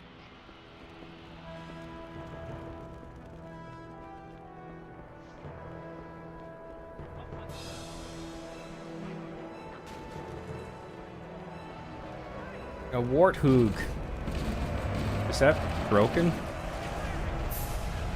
I think this is usable, but if it's on fire, wouldn't it be, like, damaged? Oh, I guess you can't drive it. You can only use the turret. Fair enough, I guess. That's pretty cool. I wonder if that's a Ruby's Rebalanced thing. This is stupid. I shouldn't be in here.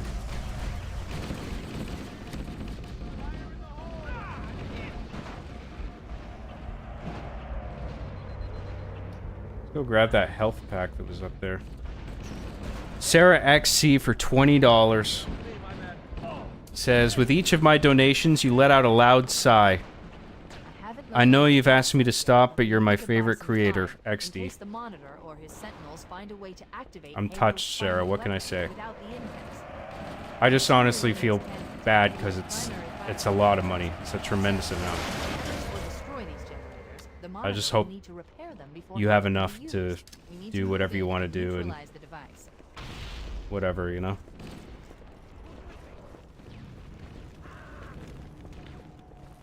I mean, if it's disposable income, I'm happy to take it, but...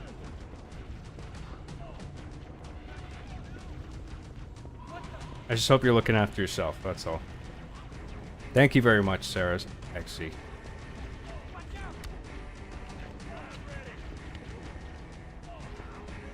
Where are we going?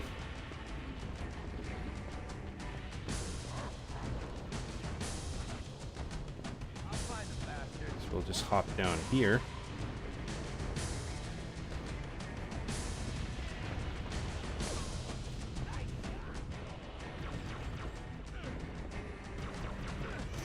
Zach Rassman for $1.99 says, quick question, Joblins or Juners? Neither of them are good. Come on, we gotta do better than that. So for those not familiar with the meme, we've been trying to figure out a name for John fans. You know? And, it's like, fuck. Razorfist has a name for his audience. I can't remember what it is. But I thought that was quite clever, whatever it was. I just can't remember what it was. And then, I don't know if you guys have heard of a YouTuber called Styx Hexenhammer. Sort of a political YouTuber guy. He calls his fans clankers, which I think is a pretty good one. Like sticking to that theme of metal. Joblins, I don't know. That sounds detrimental to the fan group. You know, I don't think that's a flattering name for them. I want it to be something flattering. Someone said jobbies, but in Scotland, where I'm from, that means shit. Jobby means shit. And I don't want to call my fans pieces of shit. Although that is funny. It's just like, come on.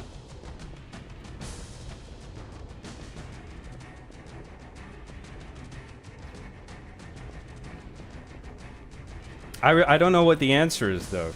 You know, so... Mr. Bad Guy for $2 says, blowjobs, that's our name. Nah, come on. There must be a better one than that.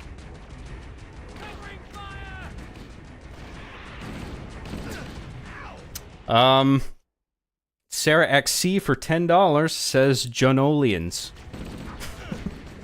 Like sort of Mongolians? Yeah, I don't know. It's just it doesn't click, you know? Not to me. It like I don't know, I just feel like there must be a better one.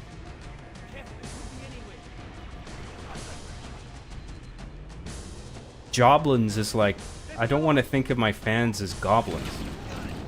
You know?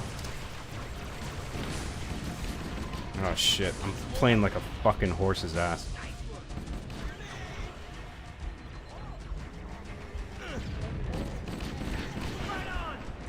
Gotta take my time through this.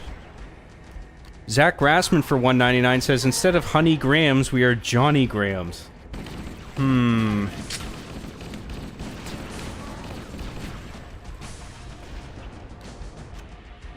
Yeah, I don't know, because the honey element isn't sort of built into that. You know? So, like, it's It feels like that's the type of name that you have to explain it, and then people are like, oh, okay. You know? Like, an ideal name, it's like flattering to the flattering towards the people that it describes. Plus, you immediately get it. Like, you don't have to explain it to everybody. I think those are the key ingredients.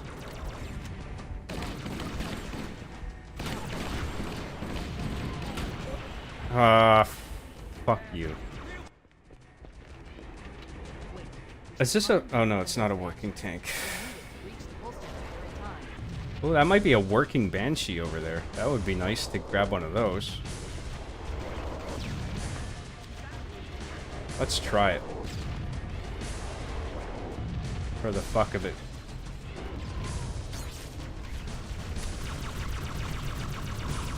This is a bad idea. I wasn't expecting that ghost to show up. Can I get to the Banshee? Fuck you. I think you probably can ride those Banshees around. It's another nice way of sprucing up the interest in this level, you know, despite it being pre-existing geometry. Some new vehicles you haven't used before. Oh, we got a rocket launcher here. We can take advantage of that, surely.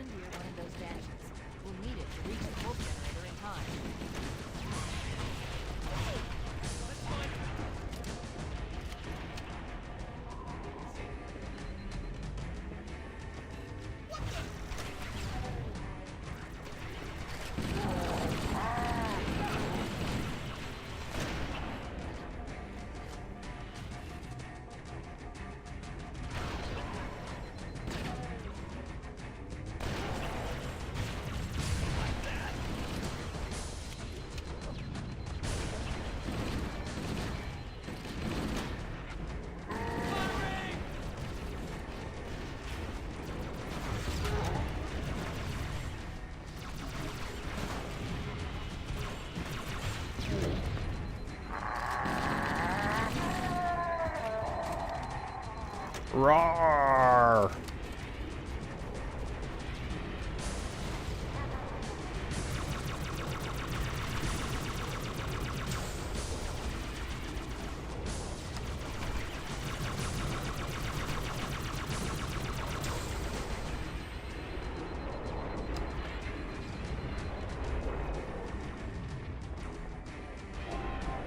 Didn't mean to come down here, but I'll take the cloak. Oh, that'll really come in handy, actually. Glad I found that. Now let's take one of these Banshees. Could you fly a Banshee in the first game? I actually can't remember.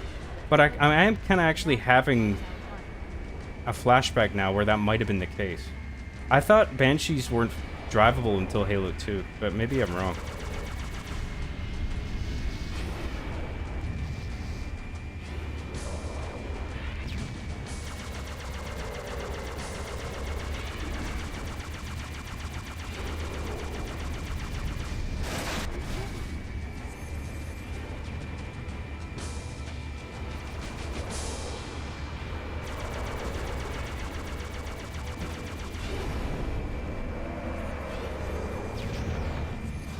Oh, I have the fuel rod charges as well. That's cool. That tank is toast. Banshees were in CE to use. I didn't remember that.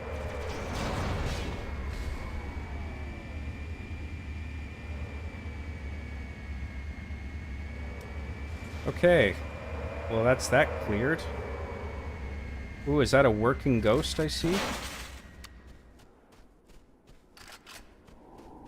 Yes. Full health, too. Or maybe 1 point knocked off, but that's okay. Let's look at chat for a bit. Been neglecting you guys. How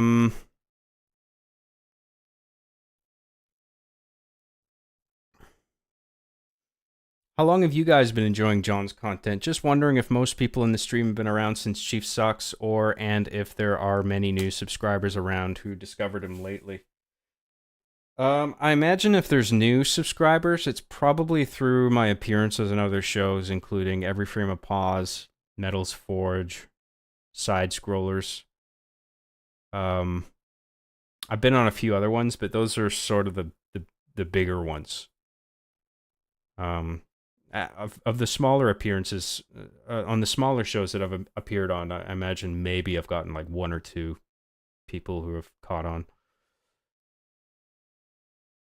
I think a lot of it is like Reddit posts. Like someone will post like, "Hey, remember this old stupid video?" And then they'll have a clip of like Master Chief sucks at Halo 3 or something. It's like back when everyone wasn't such a pussy and could take a joke. You know what I mean? Like a clip like that will circulate and people will comment on it, being like, "Oh, those were the days," and then they'll look me up, or that it might be new to them, or they might rediscover me, where it's just like, "I remember that guy. He made that stupid fucking thing," and then they'll go and look me up because they were aware of my content, but they just forgot because it was so long ago. So yeah, I don't know. There's a few different avenues new subscribers can come through.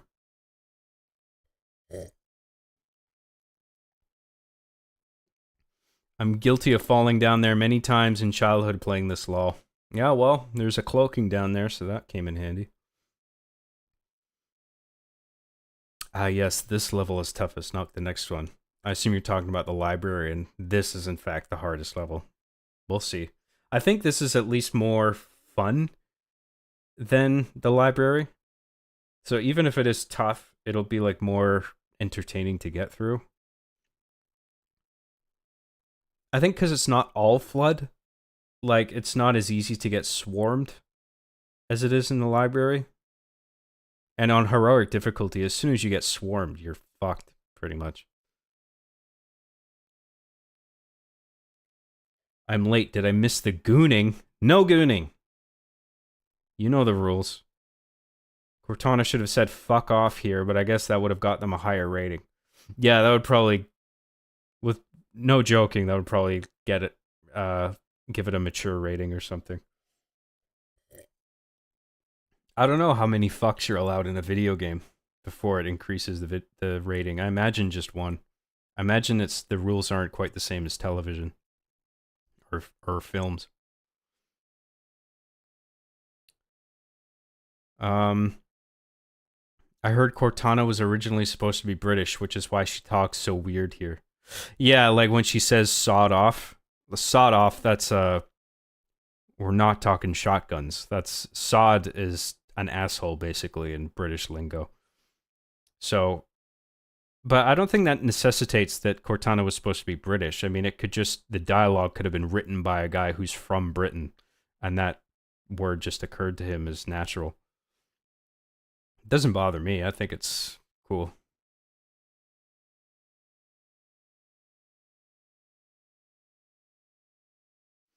British Cortana would have made her easier to accept as a villain. All villains have British accents. That's how it works.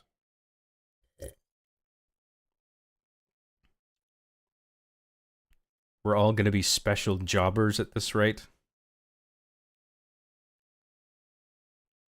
I love how he's getting tired of my generousness, lol. I'm not tired of your generousness, Sarah. It's just, I'm just worried about you, that's all. I want you to have enough for yourself.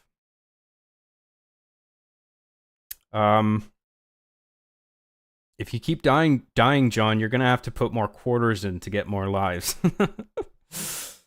Insert 25 cents to continue. Switch to your plasma pistol, dummy. I guess I could have done that. I don't know. Plasma pistol is the best weapon against the Sentinels. Oh, yeah, okay.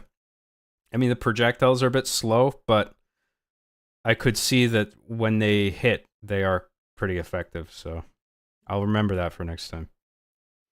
Overcharge your plasma pistol at one-shot Sentinels. Oh, yeah, and the overcharge is home. They home in on the enemies, right? So I'll try and remember that. Thanks, guys. Humanity thought they were utterly screwed until they discovered that the Covenant had a secret weakness. Bullets.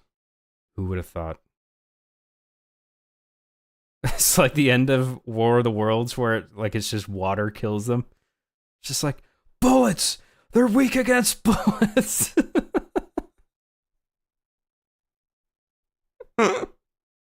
Use your guns! Oh, the guns? Oh, okay. That's hilarious.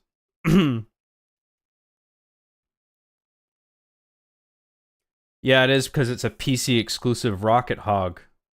Oh, okay, that's why you can't drive it. Yeah, I don't know.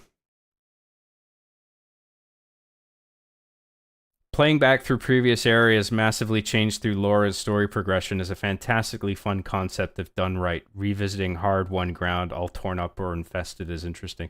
Yeah, I agree. And I think this is an example where it's done well, so it doesn't bother me.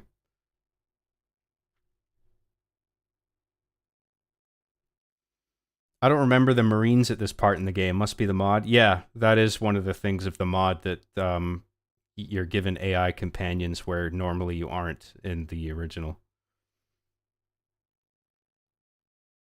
Jonovites, Jonklers. Jonklers is kind of funny. I like that. That's probably my favorite one I've heard so far, but it still doesn't quite click for me. Jugalures? No. No, not jobbies. It's synonymous with shit. John is the only streamer I know who tries to stop people from donating to him, lol. Says a lot about his motivation and ethics, to be honest. Hey, look, I'm not gonna lie. It's really nice to have the super chats, okay? It's just when I get a lot from one or two people, it's just like, I just worry that they're giving me too much of what they have, you know? Just like, maybe you could save up for a vacation or something, you know, anything. But, you know, some people have a lot of disposable income and they really don't care, so I don't know. Hey John, what do you think about the Halo 3 ODST? Not my favorite Halo, but definitely a fun little niche game in the series. Wish that they explore the ODSTs more.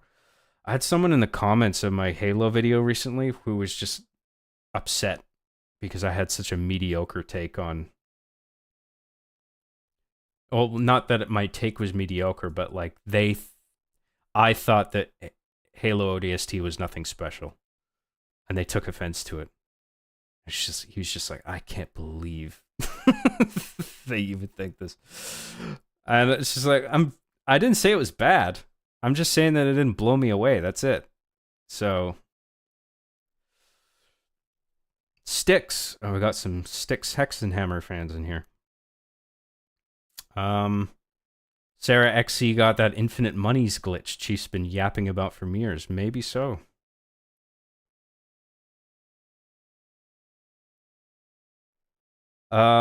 You're from Scotland? What? Yeah, dude, I was born in Glasgow. Jux? John Rads? We are your jobbies job. Oh my god, that's the worst. My jobbies. I saw Jobbers, that's not bad. I think Jonklers is the one that sort of appeals to me the most so far, but I still think we could do better. I mean, it's easier said than done. I mean, I haven't been able to come up with something. The Juby Goobers? Okay, we're just getting silly now. Are you interested in the new Marathon game coming out by Bungie? If not the newest, what's your opinion on the older games? The Marathon games? I actually never played Marathon. So I don't really know what to say about it. I never played Oni either. I think that was like the third-person shooter they came out with before they did Halo. I think it came out on PS2, but I never played that one either. We don't want anything flattering. It's funnier if it's an insult. I guess, I understand that, but I would just prefer something a bit more flattering. The JQs? Yeah, let's not do that. Please don't let that catch on. How do you fit the Q in there? Oh, the John Queens? Nah. Nah, dude. Zach Raspin for $4.99 says Joblins is the best we got right now, Chief. It's perfect too because we are all greasy degenerate fans of your work.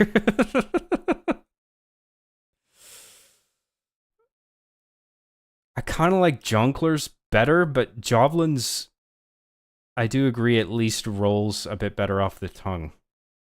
Jonklers is a little bit like, what? So is Joblins, I think, frankly, but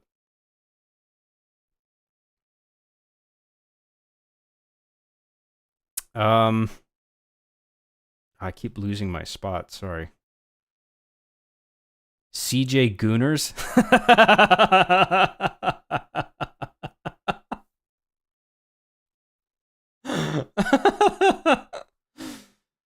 It's funny, but it just doesn't have that immediate sort of, it doesn't click immediately. I mean, it's funny to me because I get it, but like other people are going to be like, what? It's not bad though. I guess Job barely played CE. I'm an old man, okay? And I played Halo 1 back in 2000, not when it came out, but like I think a year or two after I picked up Halo 1. And I played the PC version sometime after that, but I think that was just to play multiplayer, so it's been a while since I played the campaign, okay? I don't remember everything.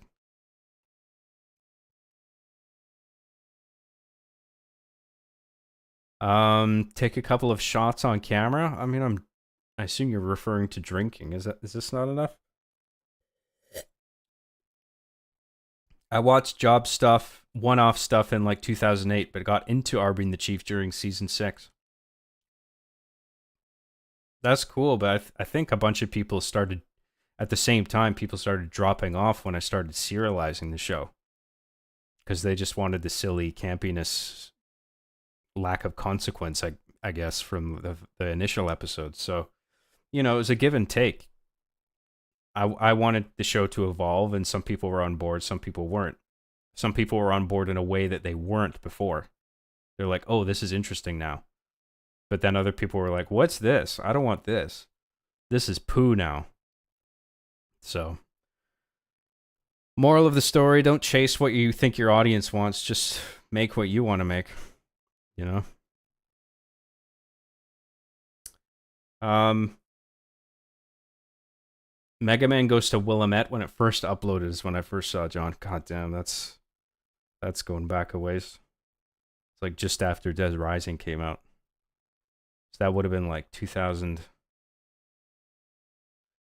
I don't know, 2007, something like that. John, what's best for you, Patreon or joining the YT subscription? I don't have a credit card, so I can't send super chats. I mean, in terms of what's best for me and you, it would be, well, what would be best for me is Patreon, because Patreon's fee is substantially less than YouTube. YouTube takes a 30% cut of everything. I think YouTube's processing fees amount to 5% of a whole month's worth of income. Whereas I think YouTube takes 30% of every individual thing. So like either way, you would be paying the same amount of money, but in the case of YouTube, I would be getting less at the other end of it. Whereas if it's Patreon, I'd be getting more.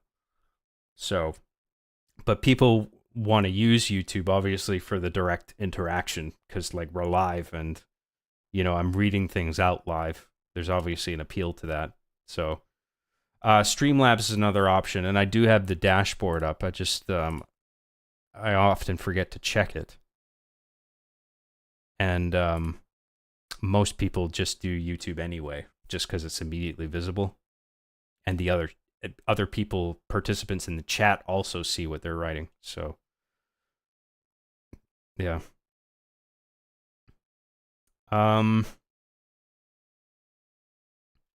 What podcast has given you the biggest amount of new fans? I'm guessing Every Frame a Pause because you've been on a lot, or Criticals because he's so popular. Well, Moist Critical has a bigger podcast, but I've only been on it once. So I don't know. I did get a spike in subscribers, but I don't think it was substantial. I guess some people would consider it substantial, depending on how successful they are. But I would probably say Every Frame of Pause because I've been on there so often. And Every Frame of Pause is a big show. It's not quite as big as Moist Criticals, but it is big, and I've had a lot of appearances on it, and people have gotten to know me through that show, so I think that's probably the one. I think Patreon and Streamlabs take less of a cut than YouTube does. Yeah, that's right. Patreon's fees amount to 5% of everything, like a month's total. And Streamlabs, I actually don't think takes anything. Like, all that money goes directly to my PayPal. So, yeah, it's up to you. I mean, they all have their pros and cons. Streamlabs is good, but it just might take me a while to, like, get to it and read it. And no one else is going to see it. But I'll read it out when I see it.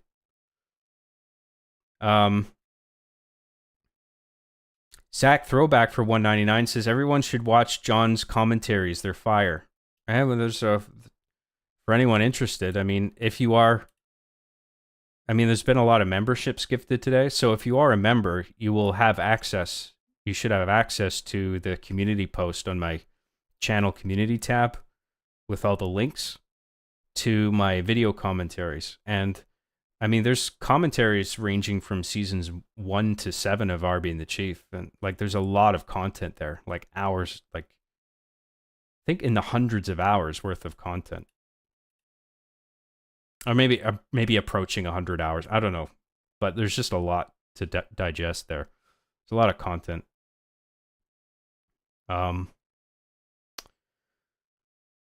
Why did they say that Halo 2 trailer will be playable or something? Halo 2 trailer? I don't know.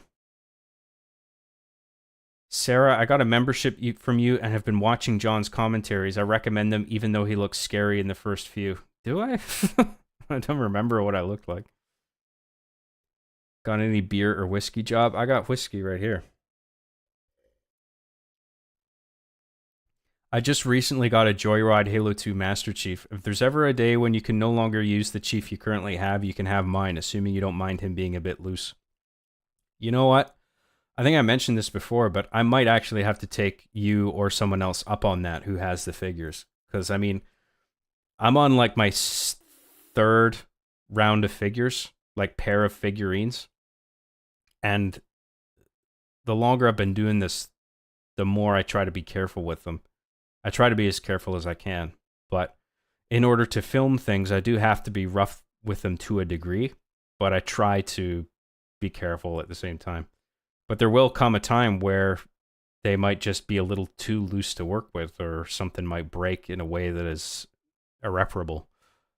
So it would be really nice to be able to get another set of figures because they're becoming increasingly hard to find, obviously. So I really do appreciate that. So I think like when the day comes where it's just like these figures are fucked, like I tried preserving them, but if I reach out on Twitter and someone says like, hey, I've got figures, I'd be willing to sell them to you. I'd be willing to buy them. Mr. Bad Guy for $10 says, I randomly remembered RB and the Chief and wanted to finish it. Was happy to find you were still making the series. Binged it all in a span of 3 days and loved all of it. I'm a proud graham cracker. Excellent, man. Thank you very much for saying that. And I really appreciate your super chat. I was happy to make the show, man. I consider it time well spent. I mean, I went through a crisis for a while where I thought, I'm wasting my life doing this.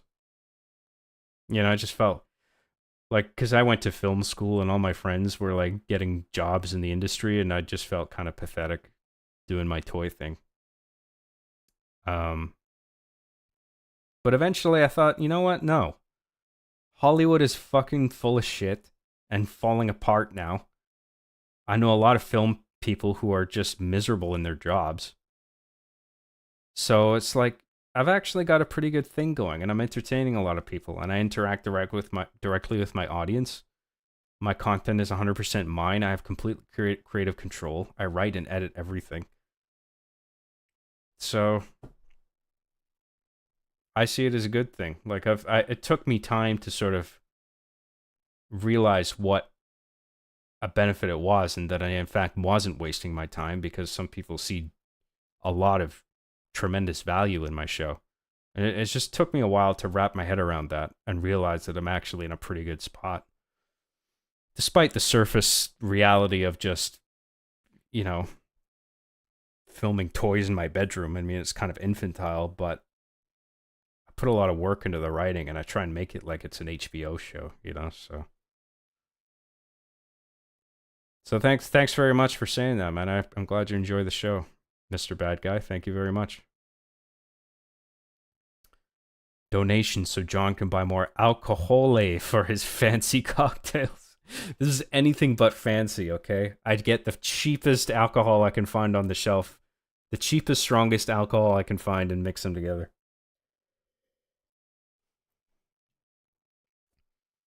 To be honest, Sarah, at this point, your commitment to trying so hard to get me gifted is making me feel way more special than actually receiving one would, Lamau. Sarah's a gem. Zach Grassman for $1.99 says, "Ja bitches." See, that's... I don't want to insult anybody. You should have a flattering nickname. The John Wifties? Nah, come on. It's too... You're just taking Swifties and shoving John in there. It doesn't really fit.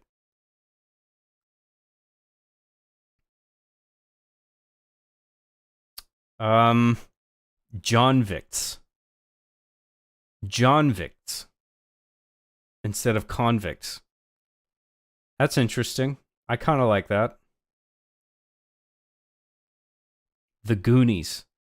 Yeah, that's just... People are just going to think immediately of the movie. They're not going to think John when they hear the Goonies, you know what I mean? Zach Raspin for $5 says, DQ is a fun name. New people will think Dairy Queen, but we'll all know it means digital queers.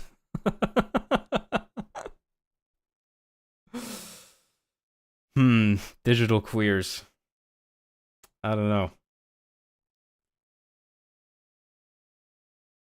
I mean, I guess everyone is pitching the deprecating ones now. It's like, yeah, well, it's cool if there's a term for the John fans who are... That's, like, insulting. Like, they just own it. They wear it as a badge of honor. I'd still prefer one that's more flattering.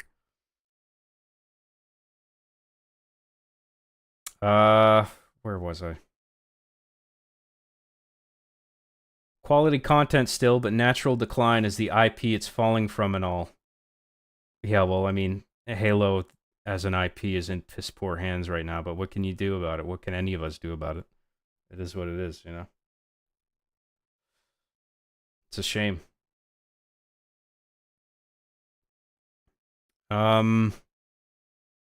Johnsters? Johnsters actually isn't bad. I mean, in a sense, I like that. I like that it's so similar to Monsters. It sort of rolls off the tongue, but I don't like calling my fans monsters. It's too sinister. It's the man with first two names for $1.99. Says, thanks for being born, Job. You're welcome. I'm glad I did it. I manifested myself into the world for your pleasure. It was all me, baby. Dr. Knapp for 99 cents. Thank you very much, dude. I hope you're doing well. Appreciate you tuning in. Jonic Fast Speed. Nah, come on. Jawmenters? Nah.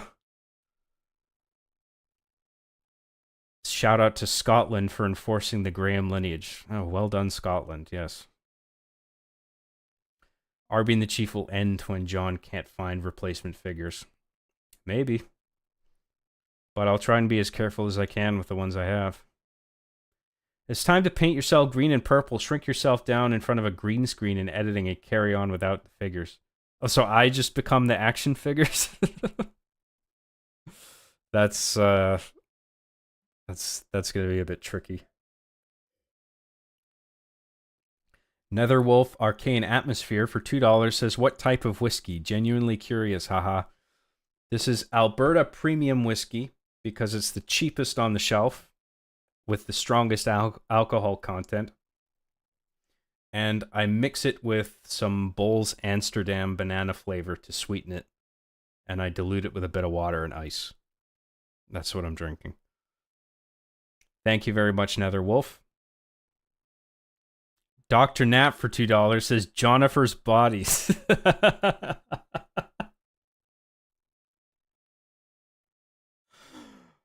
Interesting.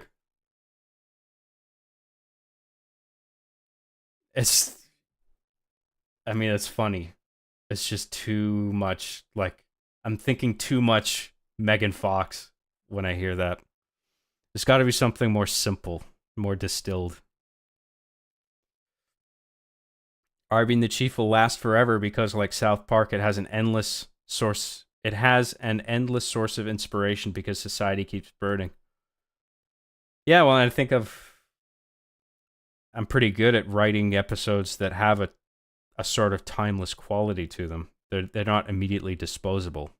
Like, they don't become irrelevant 10 years down the line. Plus, how much shit have I predicted now through Arby and the Chief? You know? Frag ban, exploding hardware, bully hunters, called that. I think there's a couple other things I can't remember. But I got people calling me a prophet on X and shit. And it's just like, it's not that. It's just I can sort of see shit that's coming. I mean, it's farcical. Bully Hunters was intended, or Tossers was intended as a joke in my show, and then ended up actually being a thing. Because the idea of getting a community to police itself is not new. You know?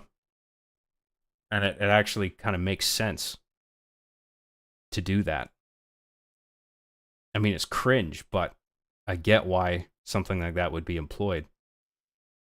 Because then you don't have to do the work of policing it. You can just give a bit of authority to the people in the group that you're trying to police and say, hey, we'll trade you. We'll give you this authority that you can lord over other people. So you're taking advantage of their egos.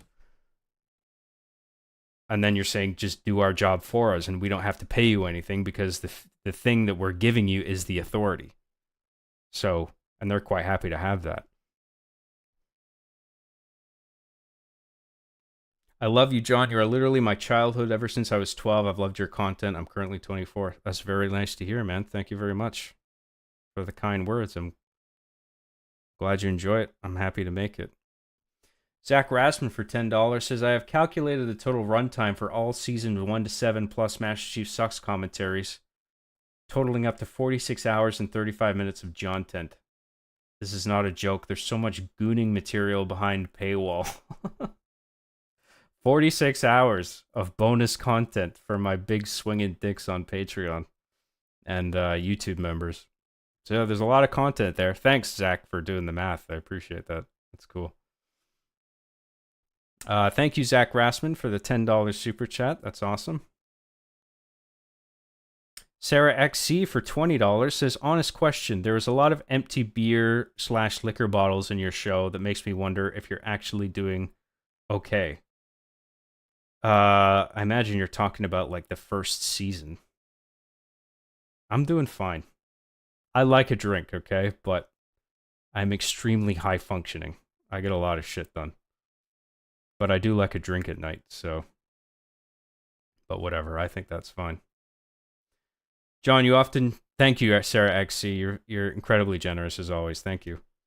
John, you often criticize your own work way too harshly. Just so you know, you're the only YouTuber who I've been following since I was 14. I am 30 now. Everyone else lost their roots or changed the content or left.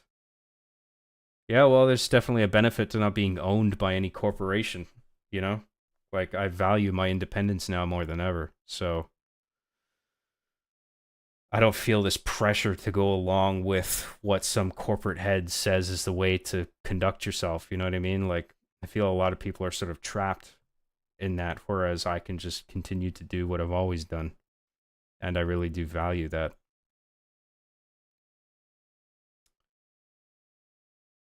Come on, John Sells is gold.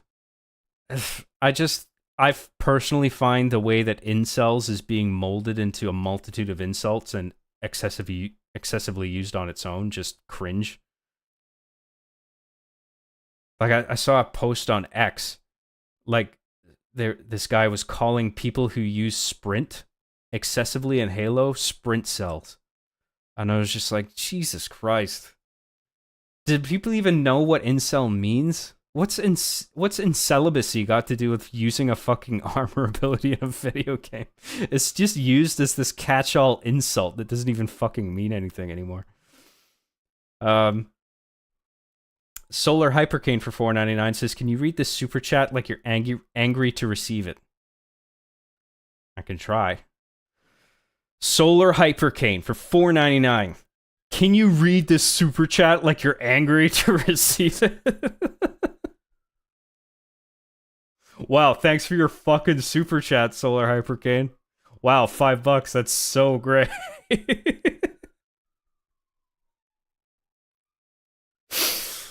Thanks a lot, man. There you go. There's my angry super chat reading.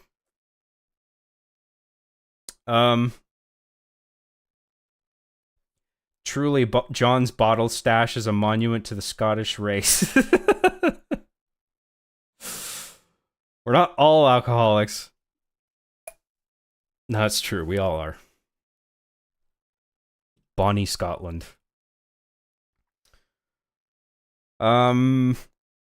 Nobody plays split screen anymore. John predicted Halo 5 and 6 through a satirical chief gaming tick. Yeah, well, I think by the time I made that joke, that was already kind of happening.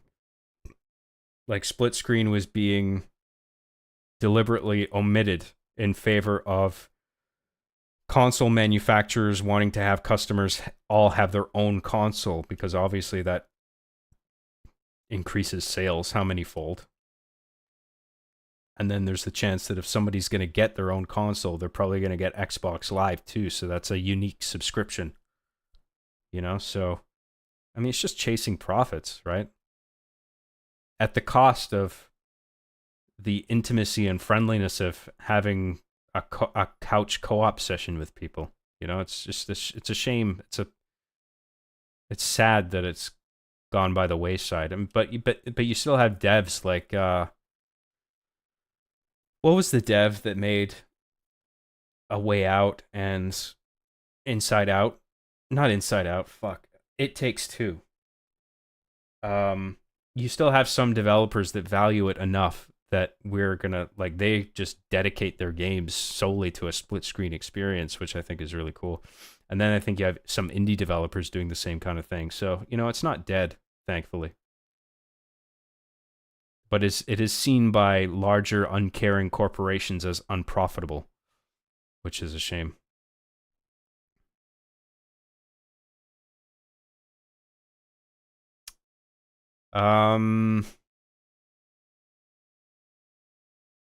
How's Hard Justice 2 coming along? Good, I was working on it the other night, just picking away at it. I'm just sort of going over all the scenes again. I know it's taken a while, but I am picking away at it. It's just need more time. Sorry about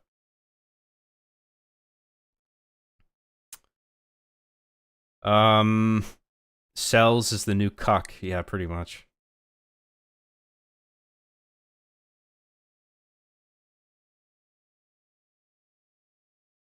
Incel has been used as a catch-all insult since 2019. That early? Maybe, I don't know. If it was, I wasn't aware of it at the time. Sarah XC for $10 says, "You've mentioned going to school about filmmaking, but as a filmmaker student, I'd like advice." Ah, Jesus. I mean, I don't even know where to start. I mean, the most valuable thing I got out of film school was meeting friends and learning set protocol and all the fucking jargon over the radio, like the names for things, and some technical stuff about cameras. Other than that, like, I taught myself a lot beforehand, like how to write, how to shoot, like shots. Like I learned a lot of that just by studying my favorite movies. So you don't necessarily need to go to film school to be able to make cool shit. but you do need to study a lot of films on your own time if you're not going to go to school. Like, and in order to tolerate the work, you do need to be able to sort of live and breathe it. Like, you need to really love the medium because it's a job that requires a lot of patience. But you know, like I've heard other people saying like I was on Side Scrollers, for example, and Craig was like, I tried making machinima, but like I didn't have the patience for it, and I was like, I just couldn't do it. And I don't know if he said his product turned out crap. I can't remember, but I was just like, that's so not the experience for me. It just comes to me naturally. Like, I can just see like a shot plan in my head, and I know exactly. Like I'm able to figure out very quickly where to put the camera. It just comes to me like how something should be shot, and it's always dictated by the story. So you just have to visualize every single beat of it, get it on paper. That's your screenplay. And then when you start shooting, a lot of the heavy lifting is done, but you should still have a willingness to be flexible when you're in the shooting phase. And, you know, entertain new ideas and new camera positions that you didn't think of before, but you need to go in there with a plan. Even if you end up throwing the entire plan out the window, you should go in with a plan and just, yeah, I don't know. There's so much there to unpack. Just watch your favorite movies just over and over again and study what it is you like about them so much. And study what the shots that it uses and why it cuts to certain things. Like, you need to learn the difference between like why in the edit would you cut to a medium close-up of somebody instead of an extreme close-up, or vice versa, because there are specific uses for the two, right?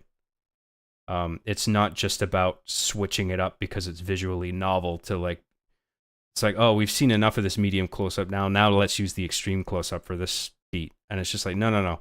The story needs to dictate that. There needs to be a reason that you're using an extreme close-up over any other type of shot.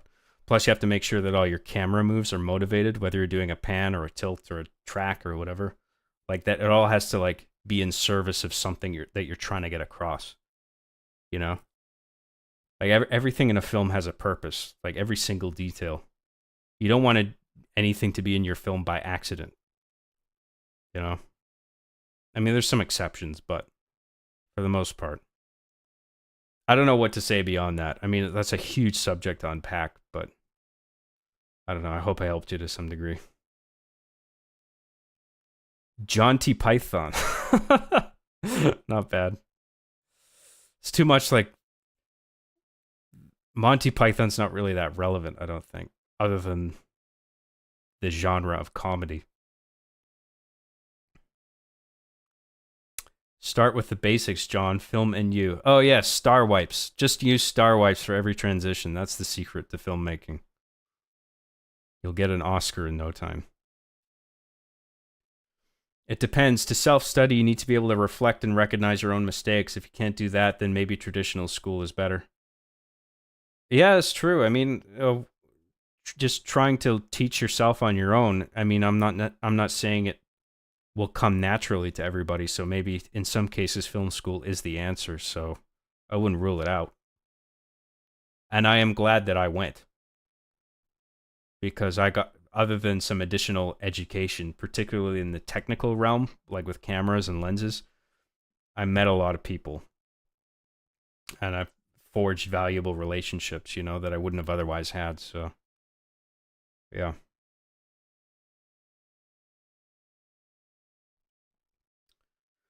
I'm not a remotely good photographer or anything, but I totally feel that sometimes it just clicks and you just sort of know when you've got to be in the moment.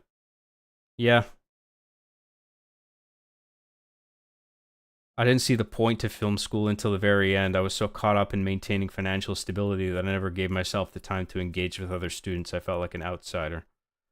Yeah, I mean, it took a few years for me to sort of make friends as well. Like in the first year, I was just like, I didn't really talk to anybody. But as you're paired together to make group projects, that slowly goes away and you start getting familiarized with everybody. So you just need to give that time. What about when they left the Starbucks cup in Game of Thrones? Hey, that shit happens sometimes. I mean, that was an egregious mistake. They should have caught that, but whatever. John, have you considered getting an editor? It's hard for me to pay attention without the camera zooming in and out of your face every 2 seconds and one-word captions blocking the bottom of the screen. I don't even know what you're talking about, man. Are you talking about these streams? How's the camera is not zooming in and out? Maybe it's set to autofocus, so maybe the focus drifts out sometimes, but not all the time. Not even most of the time. Or even sometimes. I think it's actually pretty rare when it happens.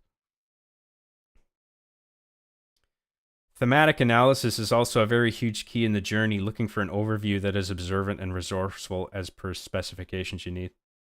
Yeah, being able to extract the theme out of a piece of work, I mean, that's an incredibly valuable thing to have if you're a filmmaker, for sure.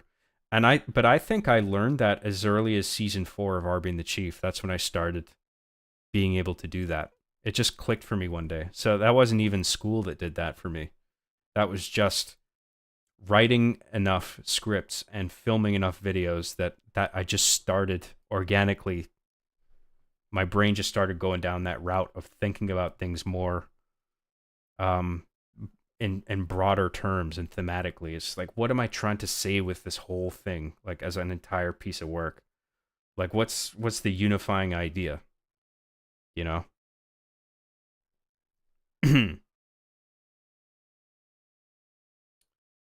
Seriously, John, can you put Subway Surfers and some Family Guy clips to the side? It's real hard to focus. Oh, because everybody is so attention deprived. I can't believe that's a thing, man, where people, in order to ingest content, they have to... Subway Surfers, yeah, that's that game that everybody always sees spliced with some other kind of video content. Like, I'm so bored by this on its own that I need something stupid on the side to distract me. That's so silly to me. It's like, how can you pay attention to both things? Like, whatever.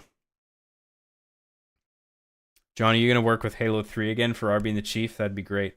I don't know. I'd rather just use Reach for most things. I mean, with Halo 3, it's like, because Our Being the Chief treats the game world as the video game, Halo 3 would be easier. Like, I can use that and not worry about the aesthetic that it has. Because it does have a plasticky look, and anything that you build and forge in Halo 3 just looks sort of ugly and blocky and rusty.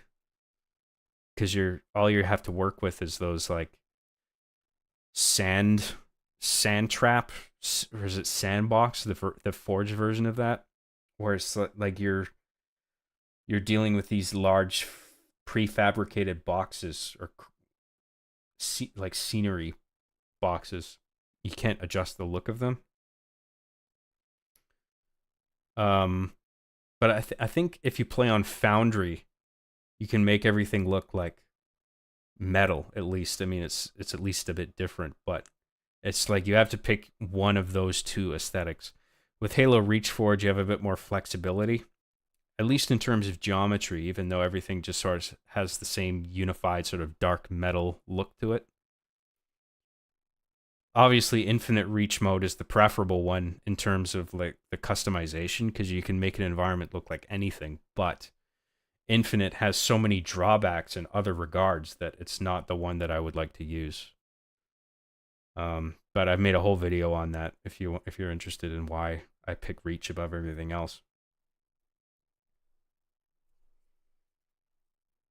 He's saying we need zoomer edits of your streams because you're so boomerish. I'm boomerish because it's just a static shot of me talking. Sorry, there's not Subway Surfers at the side of the screen, you guys. John Wave Volume 5 when? I would love to make another music album, but only when the tracks come to me when I feel like doing it. And I probably wouldn't call it that. I would probably start calling my albums like individual. I would start giving them names and unique cover art because I feel like I've been doing it long enough. I also got to come up with a synthwave artist name. That's something I've been thinking about, but I haven't nailed down anything yet. I mean, it's not a necessity, but it is something I think I would like to have to make up a name just for my music, like an artist name. I freaking love all the Arby and the Chief music, by the way. Seriously, it's also freaking good. Thank you very much. I'm glad you enjoy it. I'm not a fan of every track. I would say I only really like some of them. But, you know, it's all there, and I'm glad people enjoy it. And it's really come in handy for scoring my own projects, that's for sure. Sarah XC for $10 says, the way you use the game and or maps along with your storytelling with music within the context, that's what makes it special. Yeah, I agree. And that's all of that's in the screenplay. Vast majority of that, what you just described there, it's all in the writing. So, like, if you want to get good at this shit, learn how to screenwrite. I mean, that is essential. Because everything beyond that is just following the blueprint that you've laid out in the screenplay. Thank you very much, Sarah XC. As always. Zach Rassman for $2 says, scoot your boots up a little bit. You're off-centered. Am I? What do I look like on camera? Oh, yeah. You're right. I think it's optimized for like, you know what? I should, better option, because I can't really scoot in that much further, but I can move my camera a wee bit. I didn't realize I was that far off. Jeez. That's better. Sorry about that. Okay, hear me out, but Digital Fear is a great synthwave name. I'll think about it. I wouldn't mind seeing a return to outer space while you dab on media like the Halo series overview you did. But happy enough to see you streaming video and discussing stuff at a more comfortable pace. Yeah. I'm happy to do it. I gotta pee, you guys. So I am going to take a quick AFK and BRB right back, okay? So just give me a few minutes, please. I'll be right back. Thanks for your patience, everybody.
We're back.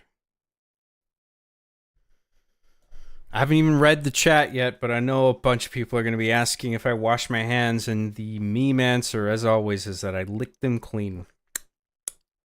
Mm-mm.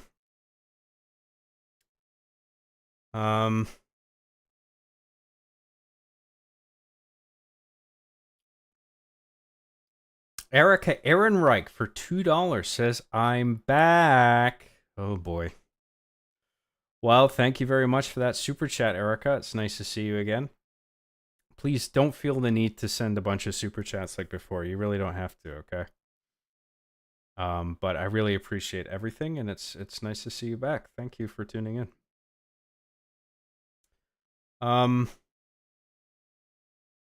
John has a little bit of moobs going on there. I'm trying to lose weight, okay? It's tough. It's tough to make time for everything.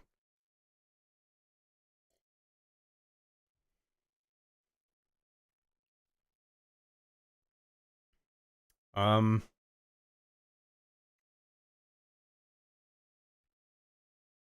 like the Space Odyssey spoof. So do I.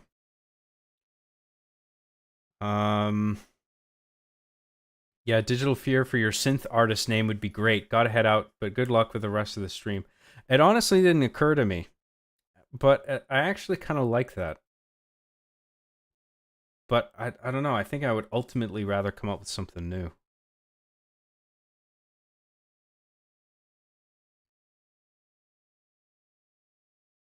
Hurry, job. Space is cold. It's okay. You're back in the ship now. Solar Hypercane for $4.99 says, John, I gotta pee, you guys. Throws us out of the airlock into the vacuum of space. Well, I can't leave you in the ship unsupervised. You guys will wreak all kinds of havoc. So I gotta eject you into space. But it's okay. You can come back in now. I permit you to come back in. I've been watching The Sopranos, and now I say, oh, all the time. Oh! That's right. It does that to you. Gabagool, over here.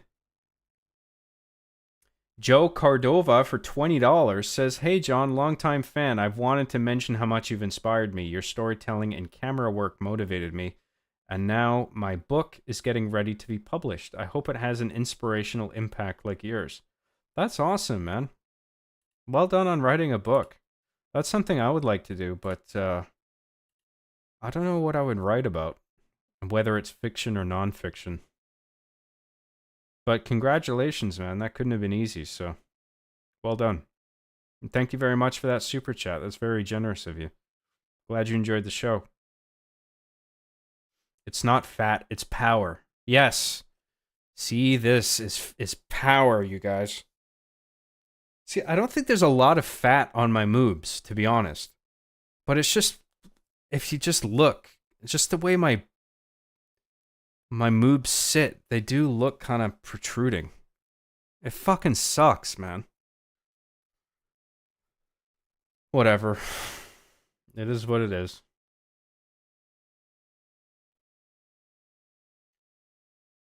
You're just old now. I'm 26 and can't lose weight unless I eat next to nothing. I used to have such a fast metabolism. Tell me about it, dude. If I want to lose any weight, I feel like I gotta starve myself. And I hate feeling that hungry. It fucking sucks.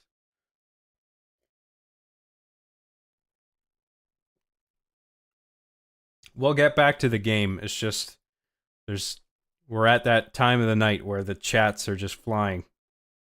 But, I just don't want the game on pause the entire time in case I say something that can be clipped into an upload. It would be nice to have the webcam in full screen. But as soon as we're done with this, we'll go back to the game, okay? Because I still got it on pause.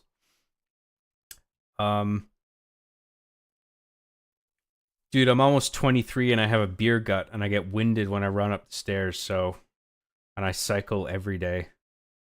You cycle every day?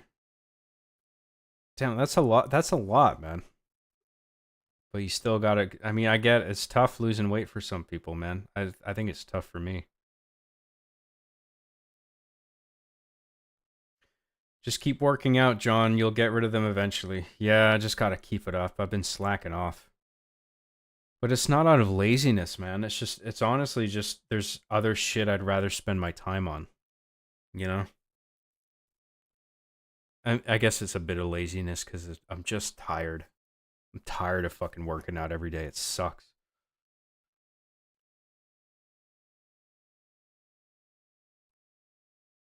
It's just like every day after a workout, it's just like, oh, thank God that's over. But then the next day, it's just like, oh God, I gotta do it again. Like, it's just a pain in the ass. Same, I can't stand feeling hungry. Yeah, I know, it sucks. Do some push-ups each night. That'll fix it, man. It takes a lot more than that. You gotta do more than a few push-ups to lose weight. The biggest thing is diet. If you really want to lose weight, I think. You can obviously lose weight by like lifting and exercising, but you got to do a lot of it.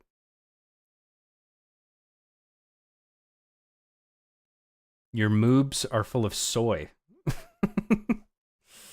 Are they? Okay. John, I'm not going to NGL. You've got me shaking my SMH. I S2G to God. I'm going to cringe for FR on God. For real, for real, bro, for real.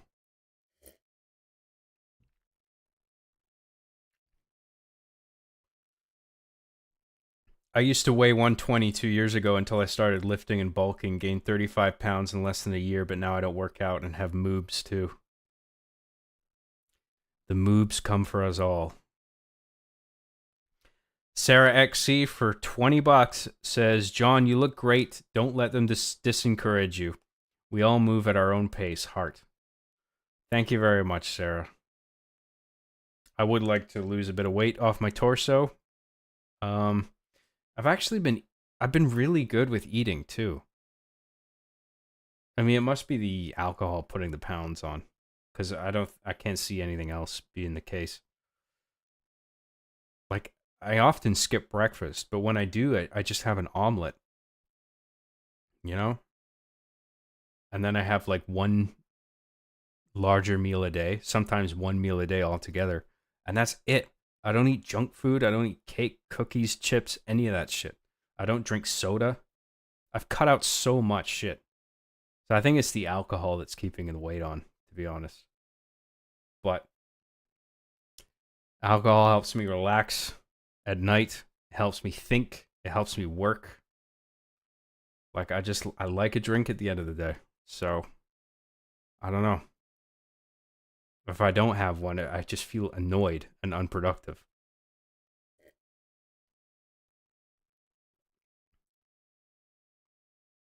You said it doesn't work to give Sonic characters guns, but does the same logic apply to medieval weapons? Sonic had the sword in the one game. Yeah, well, I thought that was cringe as well. A bit less cringe, but I don't think Sonic should have a sword. Sue me. If you actually give a fuck, you'll get what you want. Don't be a pussy. Laughing my fucking ass off. Get a regiment. Drink water. I drink a shit ton of water, dude. Eat fish.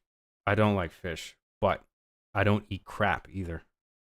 And pepperoni and cheese. Sure, okay. When you're like 14, doing push-ups will make you strong, but like once you become an adult, it becomes so fucking insane. It's a lifestyle to be genuinely buff. Oh yeah, it definitely is. Yeah. I mean, if you're one of these, like, if you're shredded, you have adopted a lifestyle where like you have dedicated a significant portion of your day or week to just working out and lifting weights. Like, there's no other way to do it.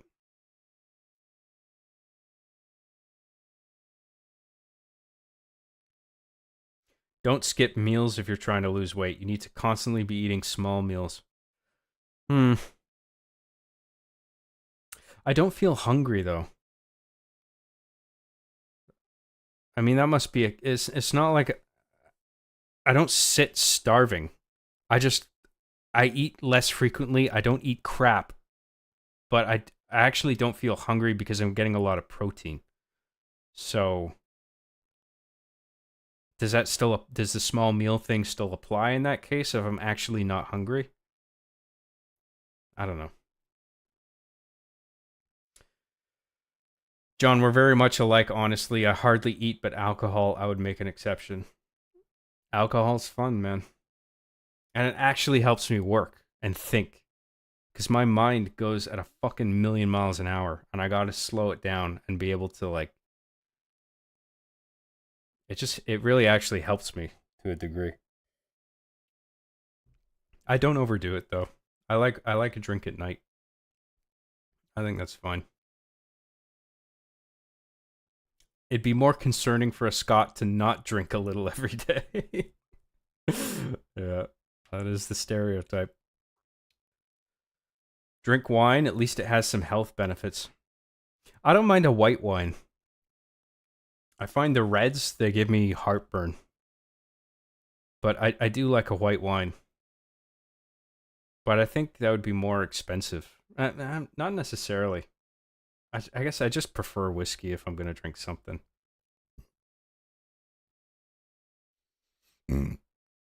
Jocko Willink in the chat, lol. What was that meme with Jocko Willink where it just has that ridiculous workout routine?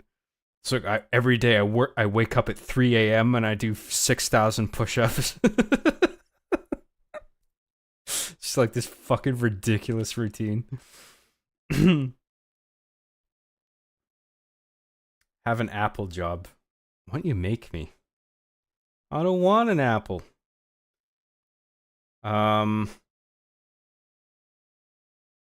You're not an alcoholic if you create. You're a tortured artist, which is like alcoholism but romantic. See, you got it. That's true. If you're getting shit done, if you're writing respected pieces of work and making films, it's okay because you're an artist. Try Chianti? I'm not sure. I've heard of that, but I'm not sure I know what it is. John, I don't mind a white one. Graham? Yes, I only like white wine because everything has to be white because I'm a racist. Secret racist, you guys. Oh, I missed a super chat, you guys. For shame. Ultra PC Boys Entertainment for $2 says daily super chat about asking about new tracks. You know, I actually have a track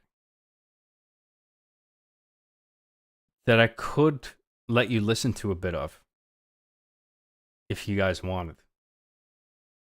But it's not nearly finished. But it's a track that I'm working on for a potential game that I might make years from now. Like maybe a main theme, actually. I don't know if I should listen. I don't know if I should play it, actually, because it's not developed enough. If you guys want, I'll let you listen to a bit of it. Like, I don't even have the patterns laid out properly, so I'd need to, like...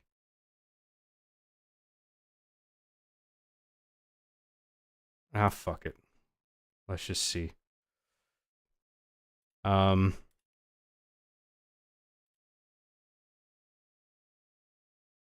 the fuck is it? Projects, music.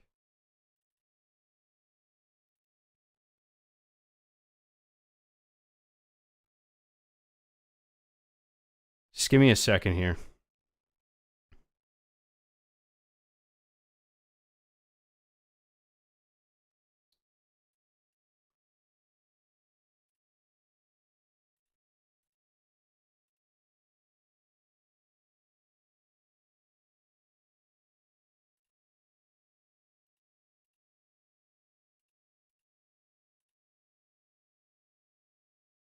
What the hell? Seriously?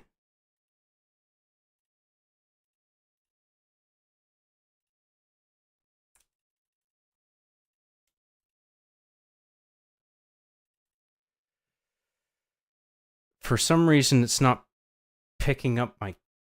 I have these kicks and snares and hats, but the project isn't picking them up. And I'm not sure why, because my project drive is plugged in, and that's where all my instruments are.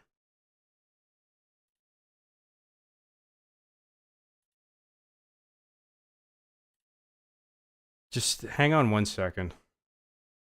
I'll see if I can get this going. One plugin could not be opened. 4 samples required. This project could not be located. Why is SQ8L not a part of this? I fucking connected all this shit already.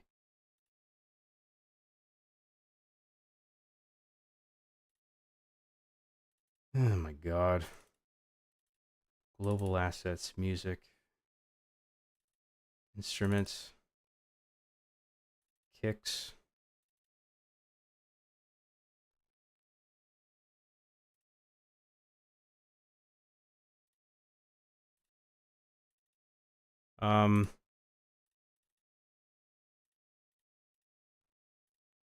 Sorry guys, just bear with me for a second if you want to hear this.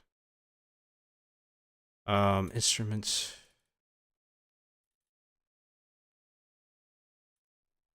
Hard kicks. I get the drive letter must have changed.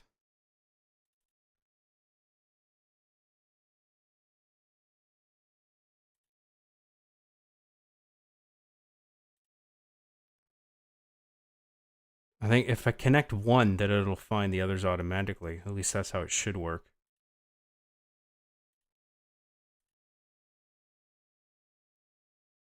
It only found the one.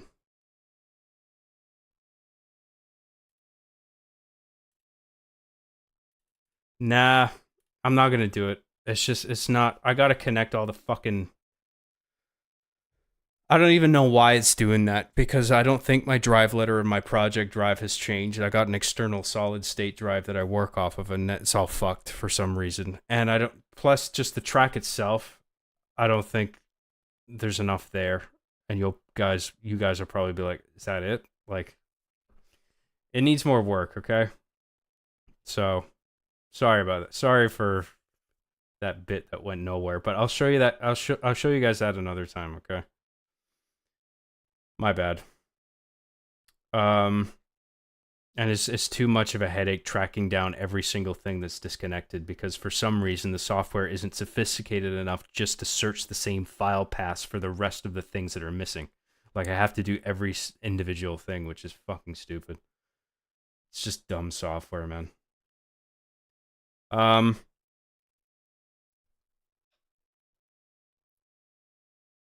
Okay, where was I? Sarah XC for $10 says, try whiskey and honey liqueur with ice. I was a bartender at one point, trust me. That actually does sound really nice. I don't think I've tried a honey liqueur. I've had Jack Daniel's honey. I guess the honey version of that. That was pretty nice. But I've never tried like mixing it with my own sort of ratio. That does sound nice though. Thank you very much, Sarah XC, as always. I really appreciate that.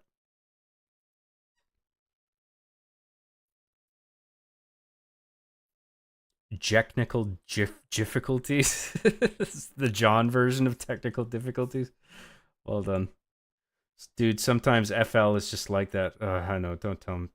Don't get me started. Fucking Fruity Loops, man. John's computer is smooth-brained? It's either the computer or me. Jack Daniel's apple is insane. I didn't know there was one. I didn't try that. And with that, we are finally caught up with chats. So what do you guys say we continue on with 2 betrayals? Okie dokie. Just maybe we'll finish the game tonight. Thank you very much for all the participation, the viewership, and the super chats. It's all been really great. I really appreciate it all.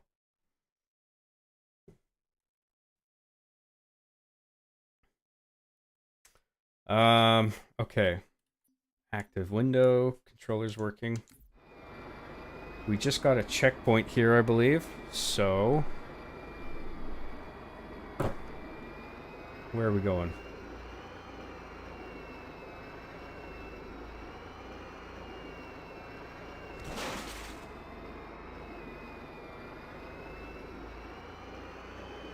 I guess we're going through this doorway.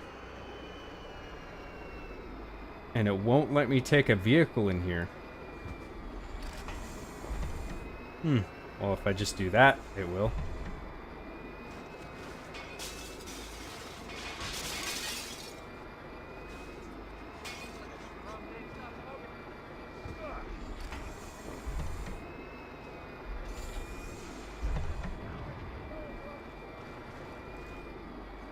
You know what?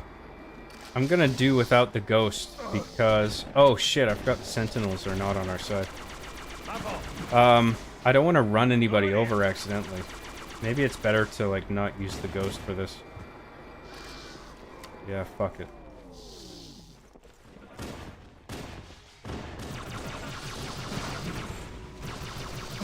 Let's go! Whoa!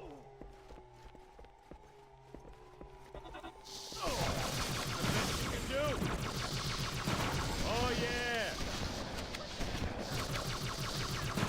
Hey! Retreat! Frag out! Me, fool!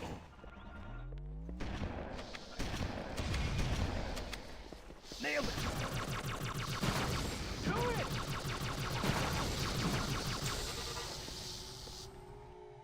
Found it, over here.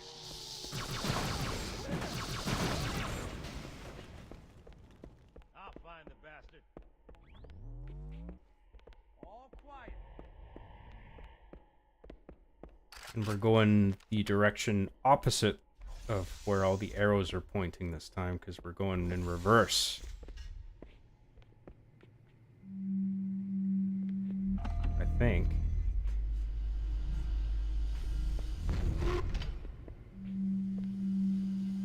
I guess those Marines are not following me. They're just gonna hang out down there forever.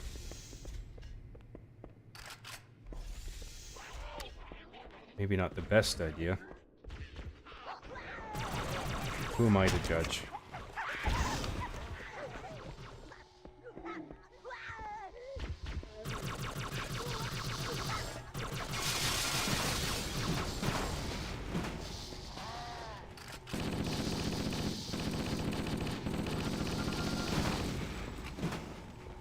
Guess we should get a plasma pistol for these guys, eh?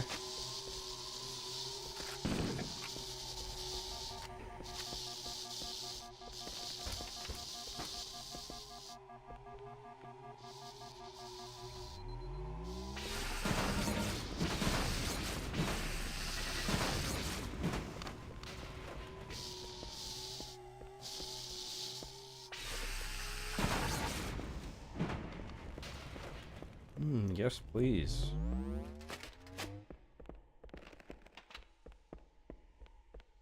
Laser's pretty good against them. I'd rather use that.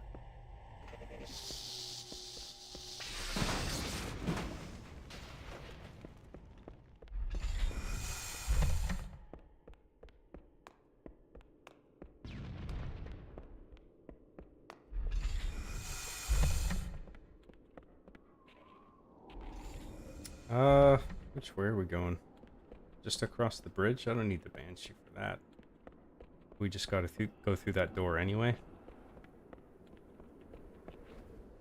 Oh wait, it's locked. Is there another place we need to go? Oh, I need to like fly way up there. So I guess I do need the Banshee. Very well.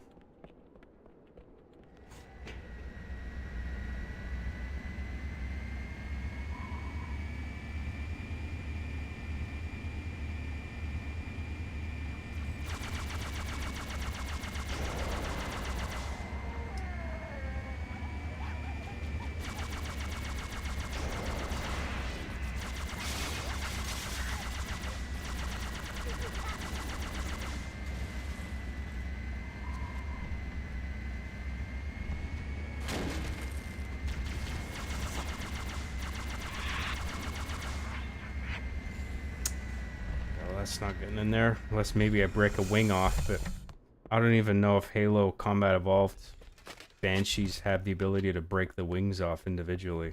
I remember Halo 2 had that, but I don't know. Whatever.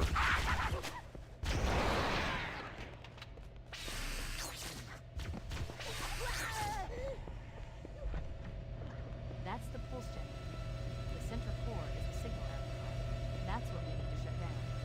We need to interrupt the pulse generator's energy stream.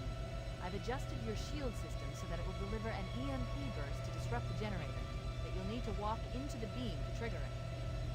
The EMP blast should neutralize the generator, but it will also drain your shields and leave you vulnerable until they recharge. I just took this overshield too, so I guess that's all wasted. Great. Objective accomplished. Thanks, game. The generator has overloaded. Oh, come on. The generator's central core is offline. Well done. That's fucking cheap, man. Seriously? Get fucked. Oh, this is bullshit.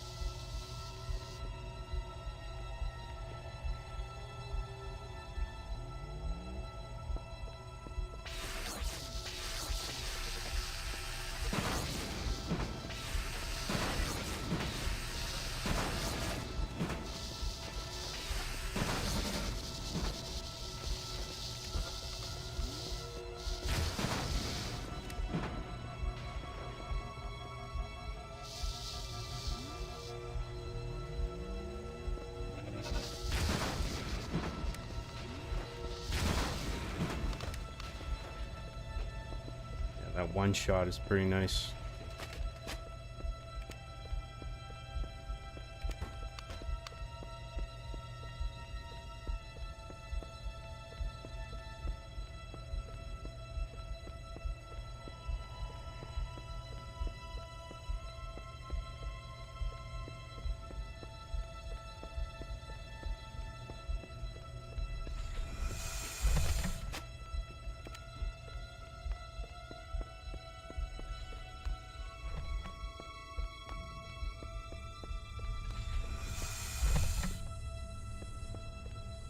The second pulse generator is located in the adjacent canyon.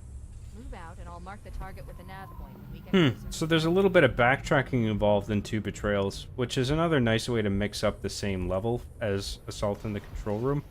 Because Assault in the Control Room is more like get from A to B, and this is more like go to these 3 places. So that's just an additional way of making it more interesting, which is pretty cool.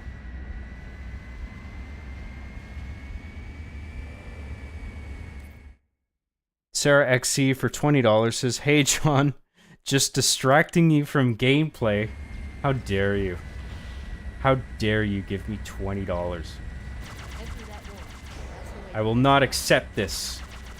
This is unacceptable. Stop giving me money. Now." Cortana to Echo 419. Stay on station, Goldhammer. Thank you very much for interrupting me, Sarah. Understood. Echo 419 standing by.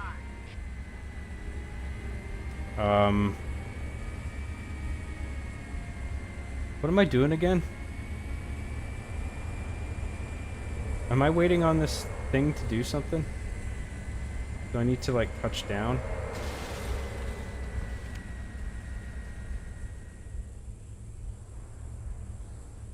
That pelican's just gonna hover there like a bad smell. Where's the next waypoint go?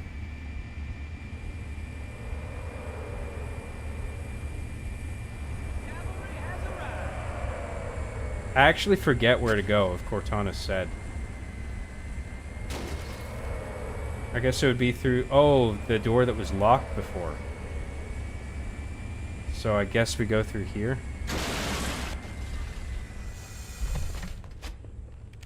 I think this is the right door. Yeah, this looks right. Hiya!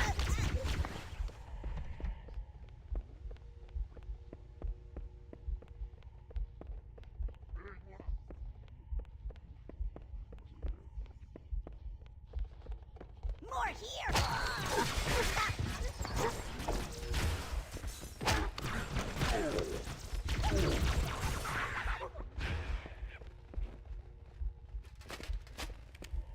Thought there'd be sentinels in here.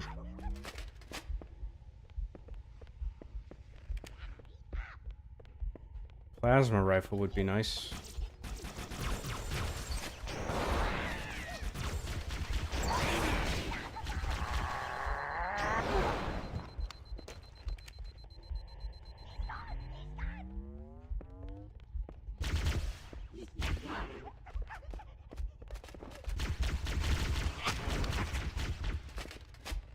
Needler will do. Oh, plasma rifle. Perfect. We'll keep the fuel rod cannon.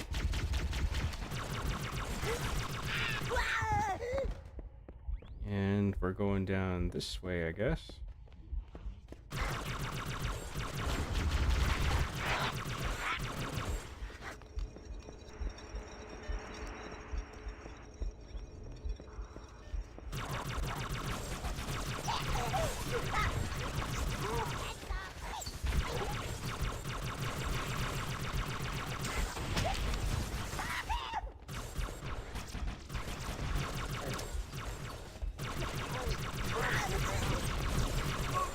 Shit. I was playing like a fucking idiot anyway. We'll do it smarter this time.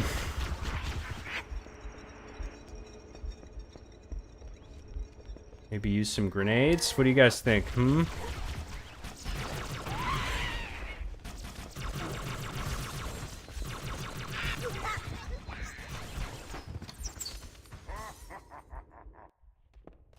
What the fuck are you laughing at?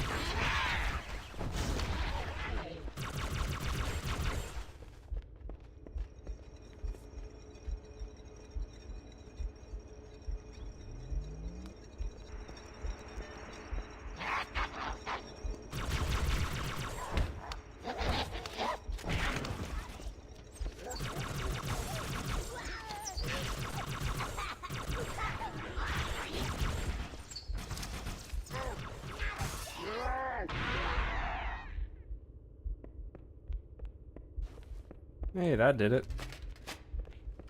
I'm the best.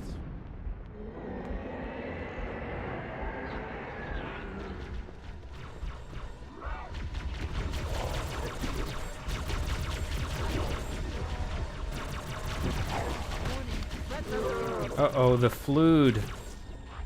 The fluid is here.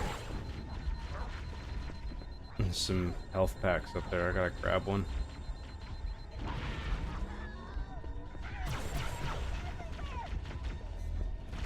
Grab a shotgun. So we'll just use what's left of this.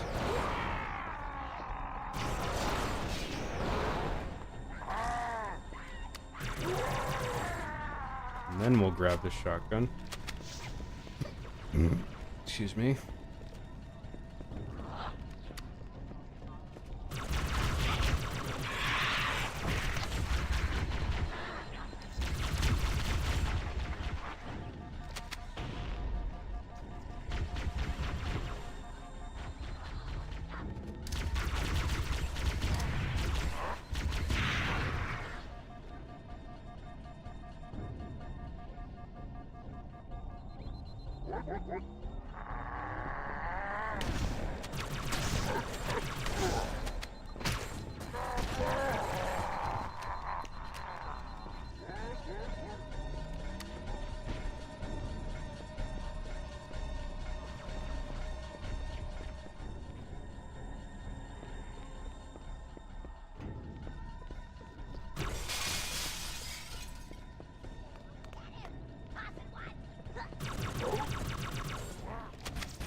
There's a new plasma rifle that I could take off somebody. That would be nice. Maybe not.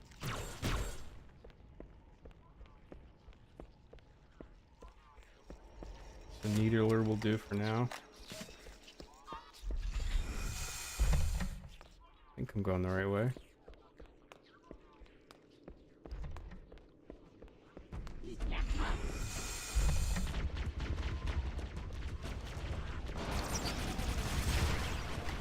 The Covenant and Flood are attacking each other. I recommend we wait until they've worn each other down. Then we'll only have to deal with the strategy.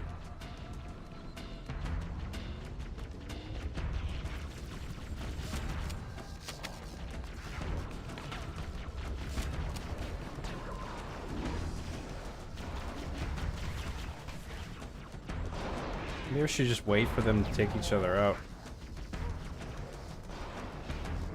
A lot of enemas over there. Maybe I'll just take out this asshole. Seeing as how he's shooting me. Oh, now they're all fucking... They got a hate boner for me now. Wonder if we can just run past all these guys. Probably not.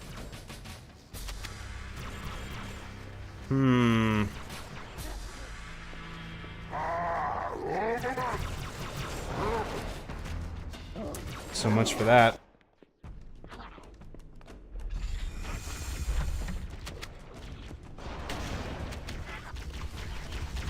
Covenant and Flood are attacking each other. I recommend we wait until they've worn each other down. Then we'll only have to deal with the strategy. I'm gonna see if there's another health pack I can get, because if I'm gonna take out like 2 hunters and all those fucking guys, like, I'm gonna need a bit more help.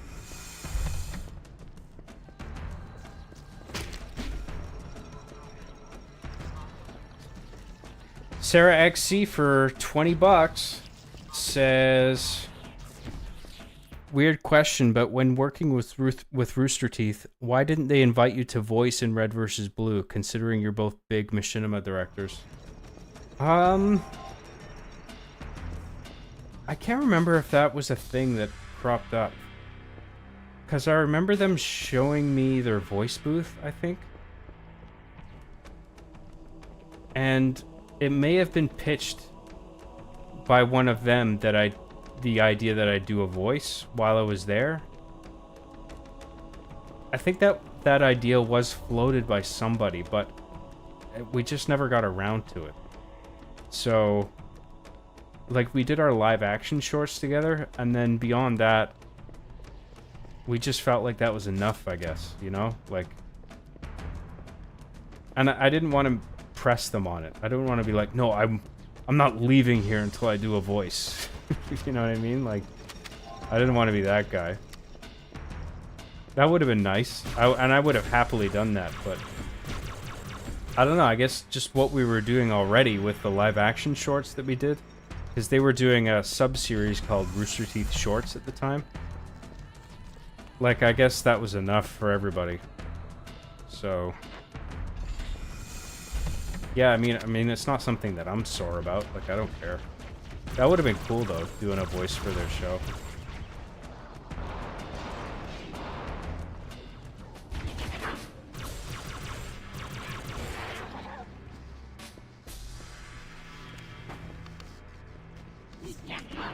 Thank you, Sarah XC, as always.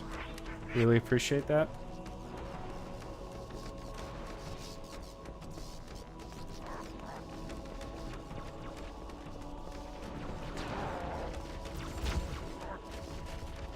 Oh, now the Flutter have jumped over.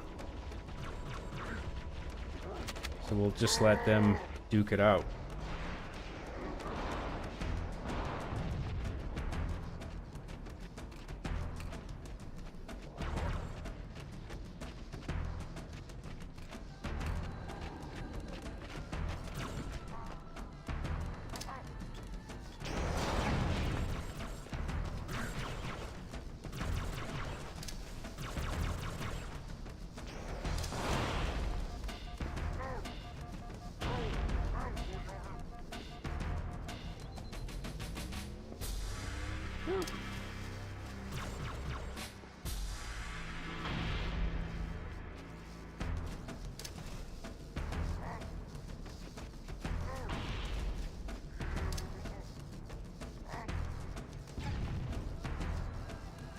That does it for grenades.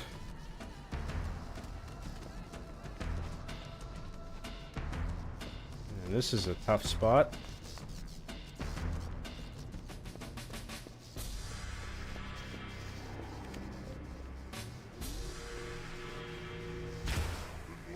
Oh, fuck. A waste of ammo.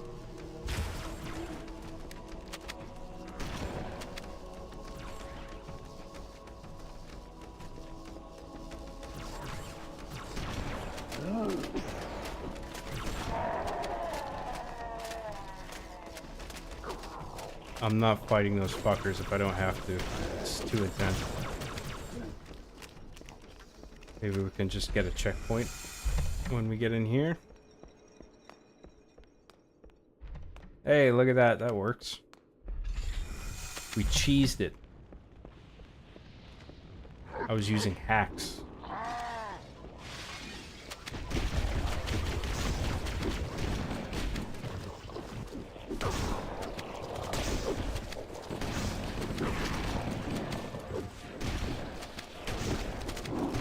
Oh, too many of them. Too many of them. Fuck. Ugh.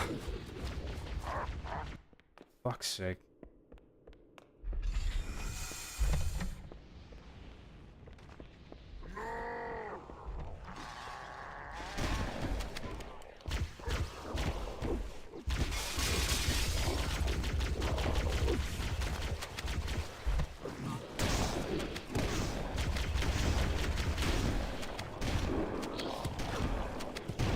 Not so bad if I can funnel them all into this hallway.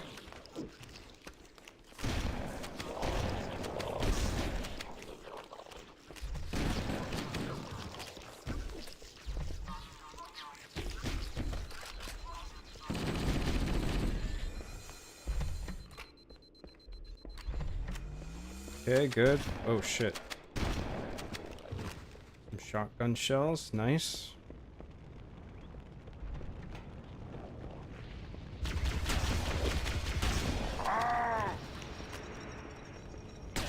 Whoa, fuck. Maybe the sword's worth it this time, but I kind of want to hold on to my 2 bullet weapons here. It's a good combo to have.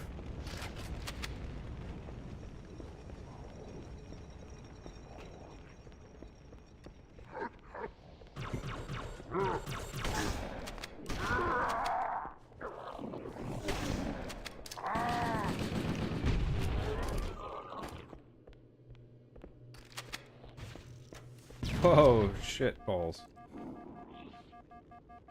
I think that's a flood form. It must be.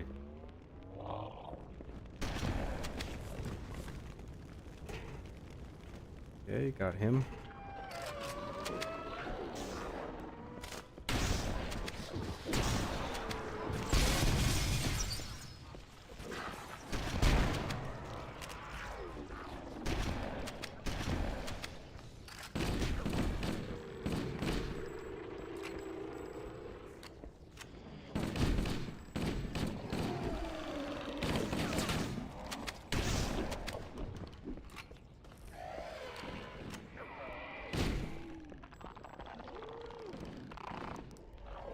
Some engineers, but they're harmless.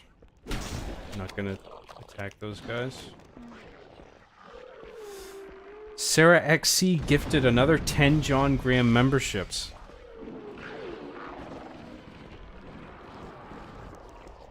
I mean, you've just been so crazy generous, man. Like, thank you.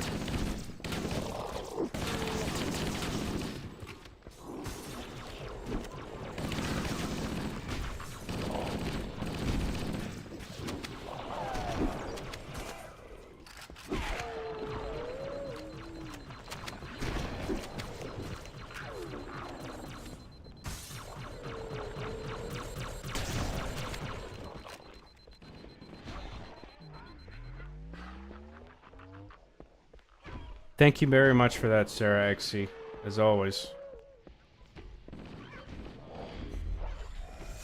You've been terrific. But just don't, as long as you don't feel like you have to. But I think I've stressed that enough already.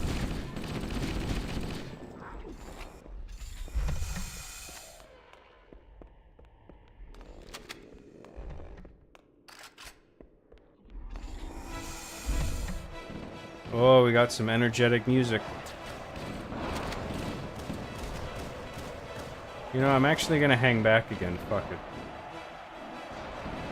Let them kill each other.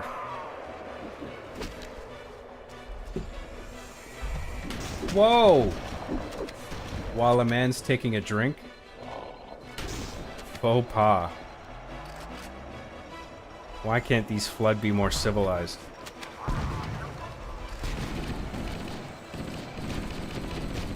These Flood entities just have no manners at all.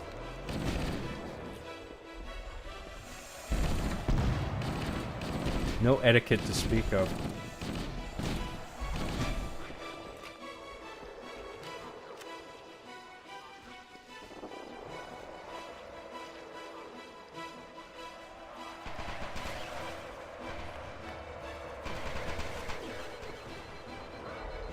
Fucking hell. Can't catch a break out there. I'll just stay in here forever.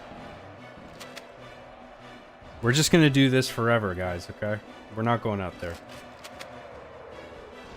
Just kidding.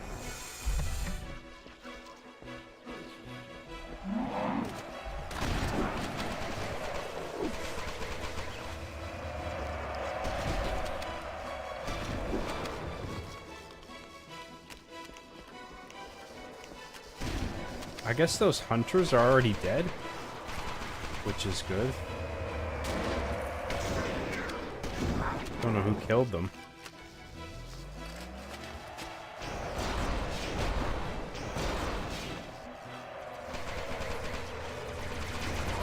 Oh, fuck.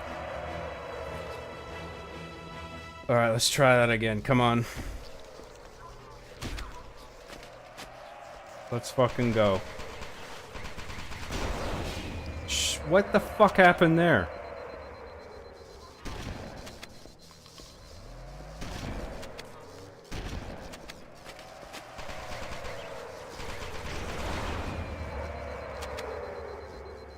One more hit would probably take that out.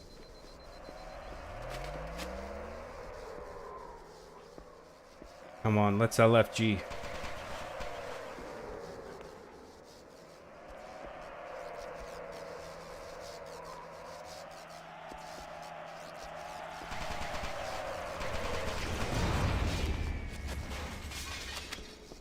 Good. Good stuff. Now we'll pick up that assault rifle. Wherever I dropped it.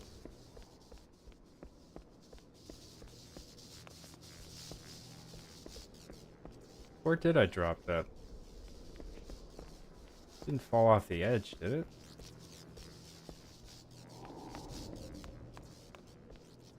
Are you kidding? Well, there's a full one at least of the fuel rod cannon. Yeah, whatever. Let's do that. We'll find another assault rifle.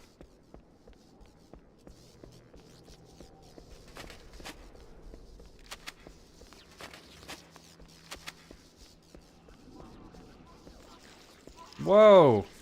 They're all just hanging out over there.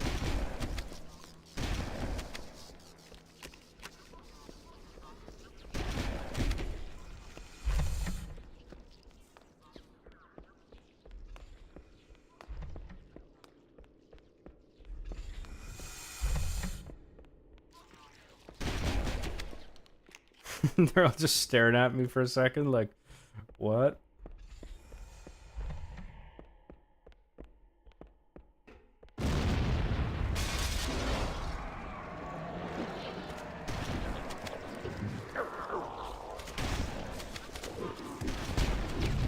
Another important thing to note about the level, like it's just assault on the control room in reverse, but there are some modifications to it.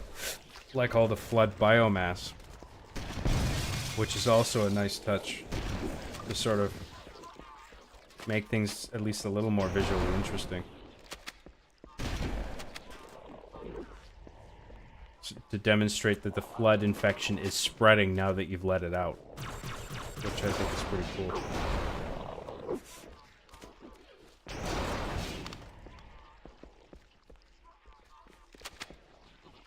No, I want to keep that shotgun.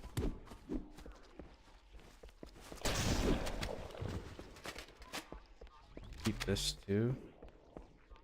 This is an alright combo for the time being.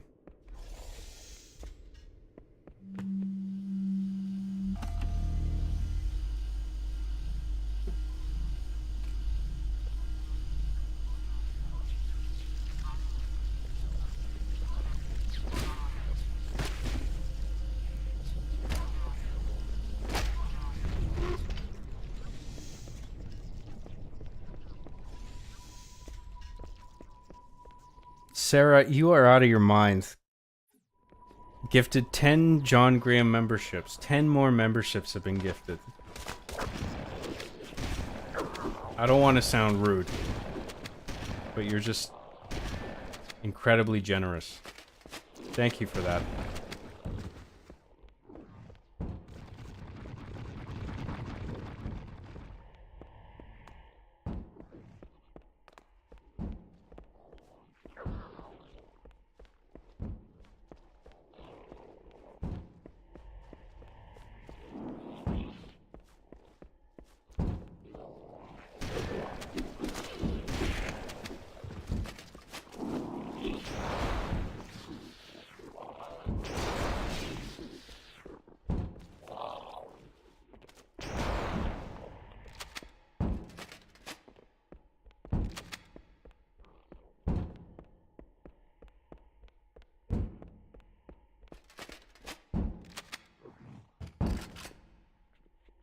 A empty assault rifle? What fucking use is that?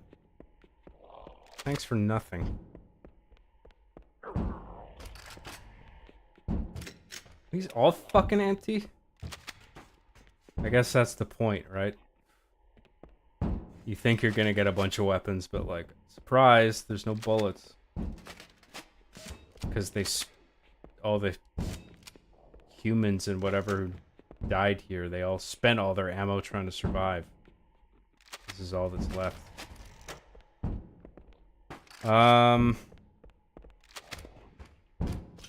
Well, fuck me, I guess.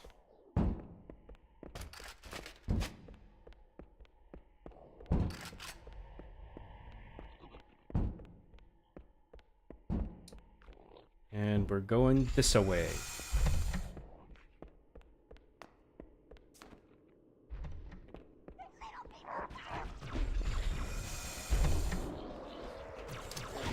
Ooh, lots of enemies out here. What was that?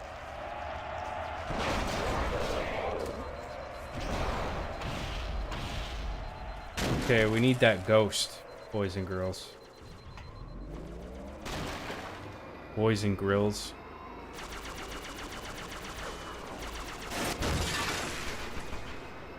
As we all know, girls don't exist. But grills are very real.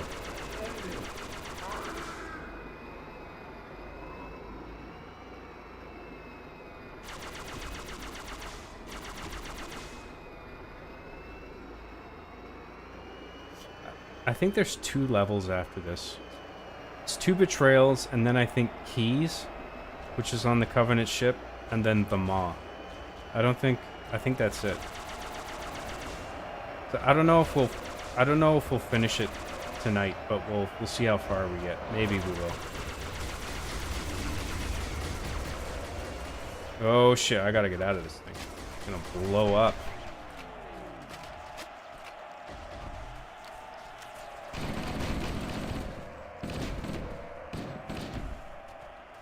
Maybe there's another one we can grab. Hey, there's one.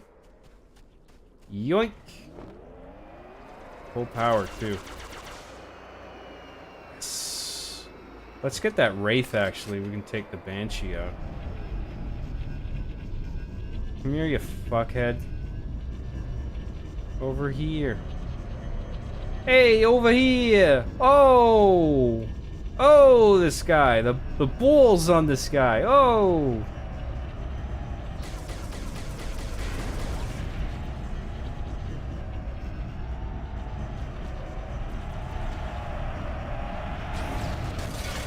Haha.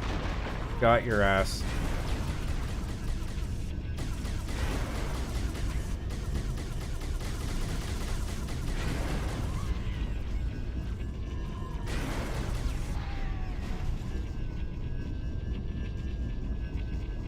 that does it for this area. So now let's go grab that ghost.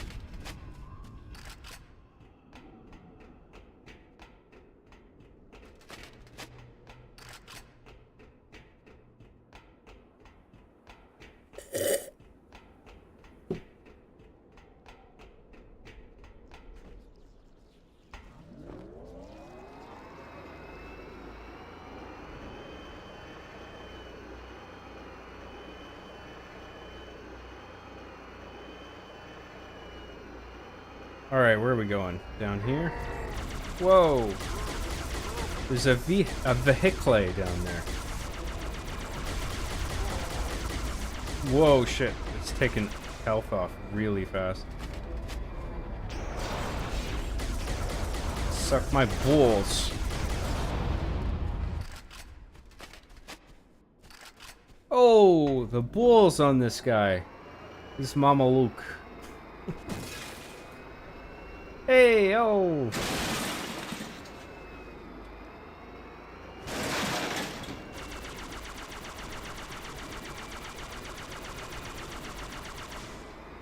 Too dangerous.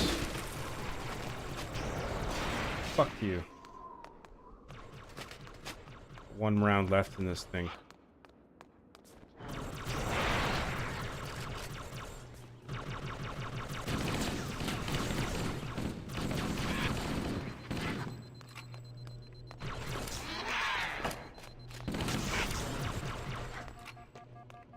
Ooh, almost died there. Grab a plasma rifle. Maybe one of the bigger battery. There we go. I think it only gives you the prompt to pick up another plasma rifle if the one on the floor has more ammo, which is pretty nice. I could be wrong about that, though.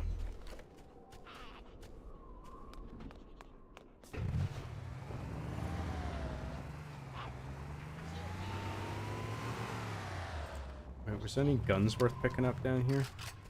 Assault rifle. No, we're good.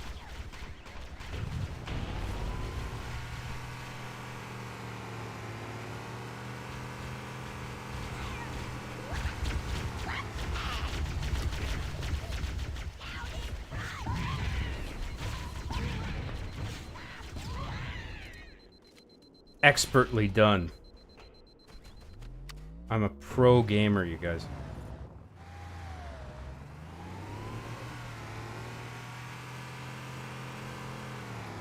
Where are we going? All the way up there? That's so far up. How are we gonna get up there? Oh, shit. Oh, fuck. Oh, shit. Fuck. Fuck you guys. Holy shit.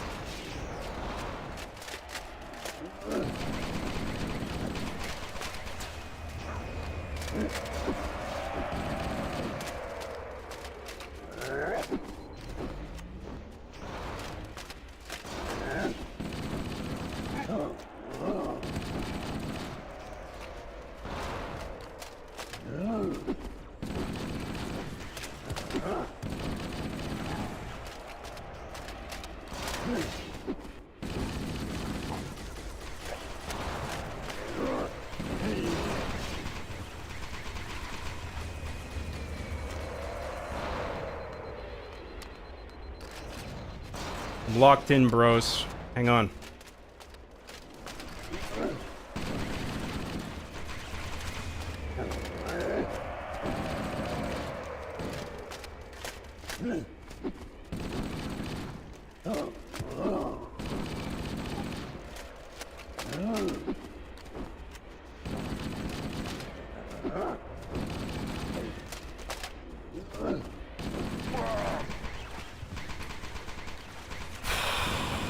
And then there's this asshole.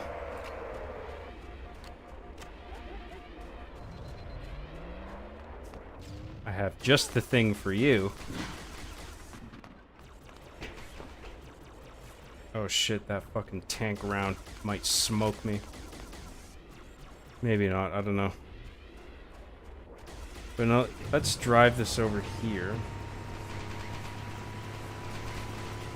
Maybe we can just take care of the Banshee with it. Whoa! What the fuck, man? Are you fucking kidding me?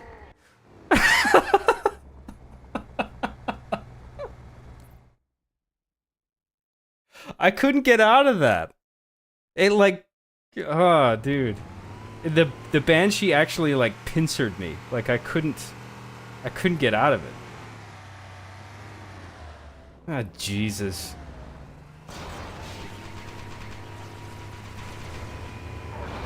All that hard work for nothing.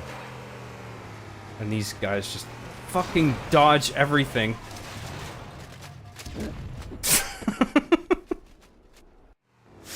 Jesus Christ, man.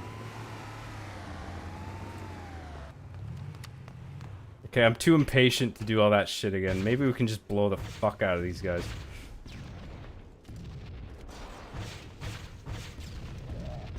Good, one of them's down.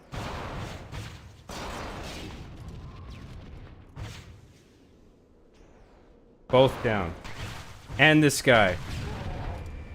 There you go. Sometimes it takes us all a little, just a little brute force. Alright, sorry about that. Sarah XE gifted another John... Sarah XE, let's try that again. Gifted another 10 John Graham memberships. You've been more than kind, Sarah. Thank you. I mean, I must have like... I had like single digit members, and I must have members in the hundreds now. Easily. I really do appreciate it, Sarah.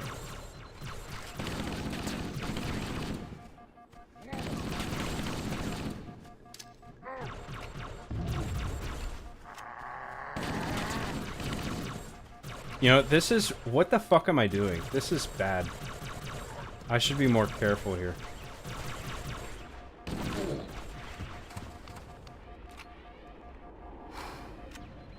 We're alright, we're alright.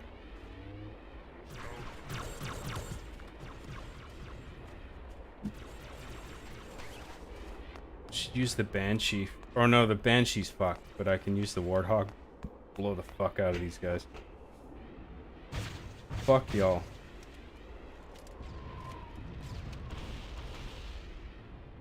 I think that guy's dead. Let's see if we can take out that tank as well.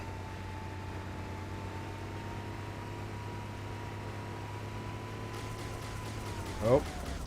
Take out this prick. Here. Bye!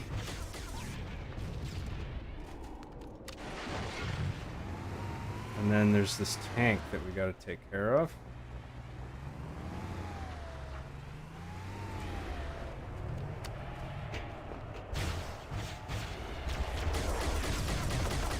Fuck, man.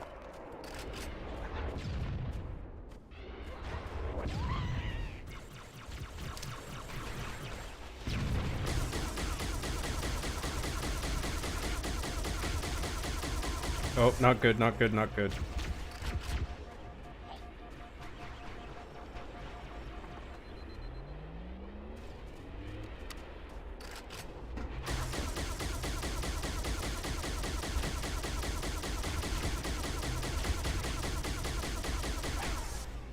Ugh, Jesus. Give me a fucking break. Ah.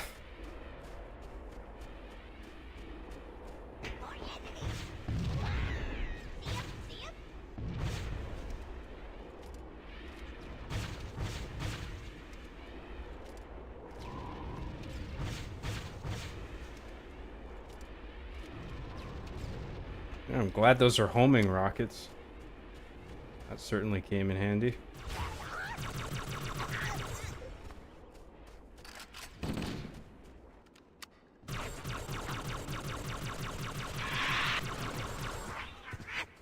Okay. There's still a banshee flying around. So we'll take that guy out. Oh, listen to this music cue. This is great.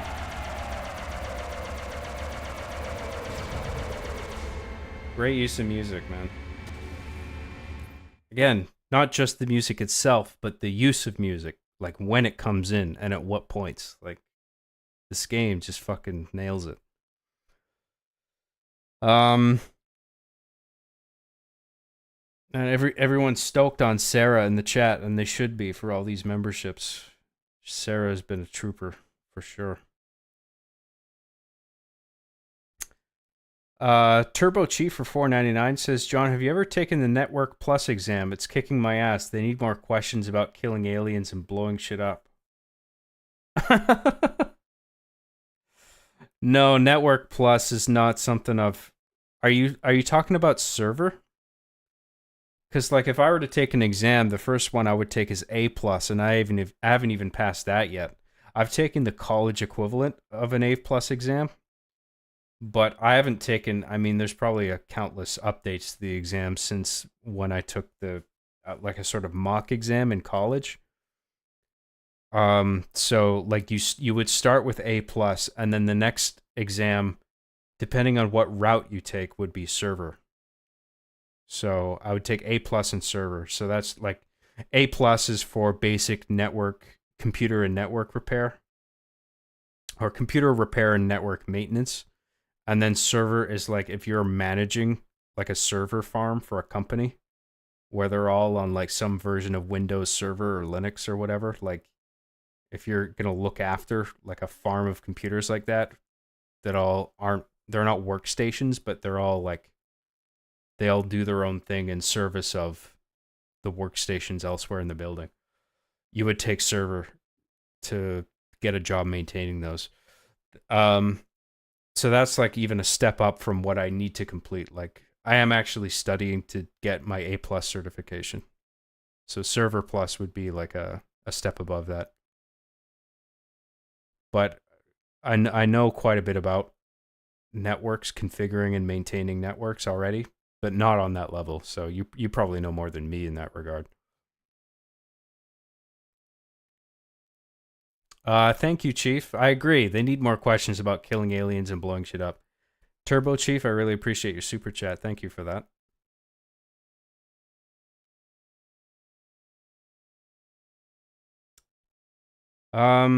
This music is awesome. Yes, I agree. It's awesome, yeah.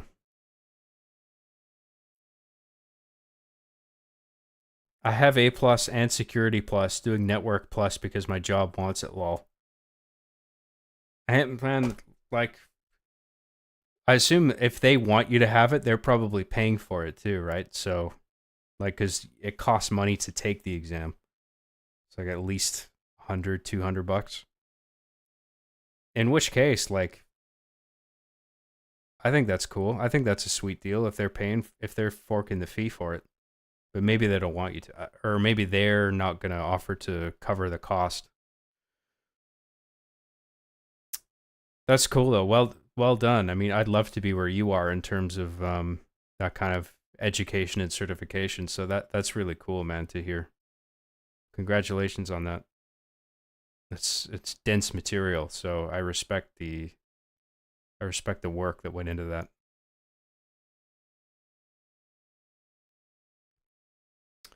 I've been doing cybersecurity boot camp. It's frustrating as hell. At work, network analysis. Oh yeah. Yeah, computers are a fucking pain in the ass. I mean, I've done a bunch of like I help people with their computers and stuff, and they think I'm a whiz.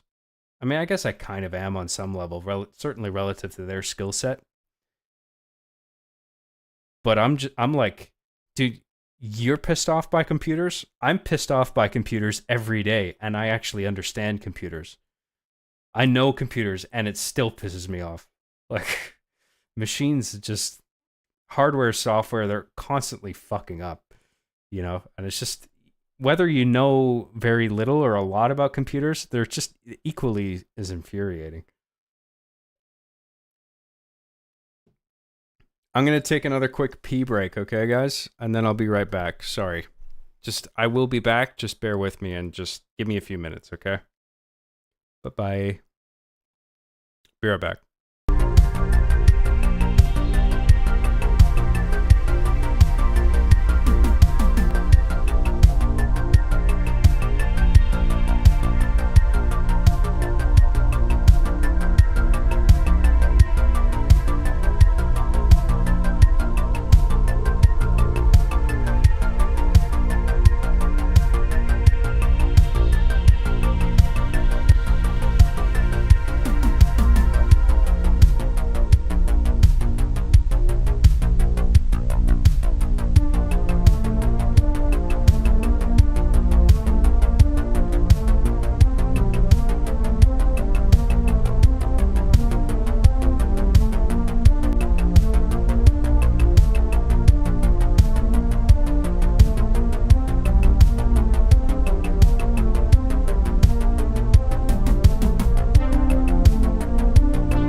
And we're back.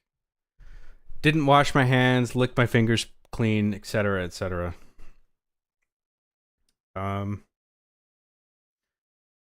We'll wake you when we need you, John. Wake me when you need me. Speaking of, though, John brought smiles to millions but never got featured on Waypoint. You know what's funny, Sarah? Because it was Sarah that asked that. I knew there was a point in time where I knew the head of Halo Waypoint, and I talked to her about getting my content on Halo Waypoint, and I had a really nice discussion with her where, like, I met her in person because I think it was in Seattle. Like, there was a point where I got to check out. I think I was in Redmond at some point. And I at least got to check out the front of Bungie's building. And I think at some point, I can't remember when exactly. I can't remember where I met her. But she was in charge of Halo Waypoint. And she talked about my content. And she said, we'd love to have your stuff on Halo Waypoint, but we can't.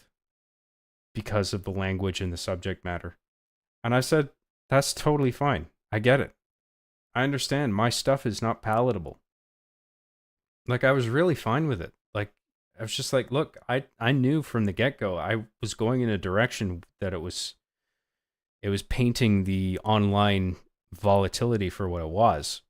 And I knew that wasn't going to be acceptable by a lot of developers and publishers, Bungie included.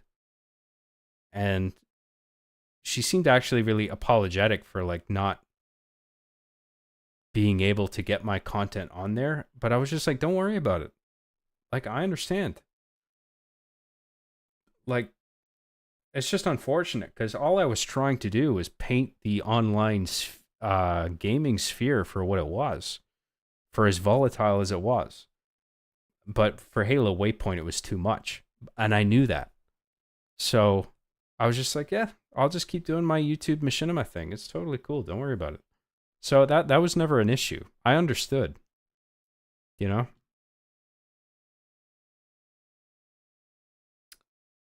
I mean, it kind of sucks, but I get it. Is all I'm saying.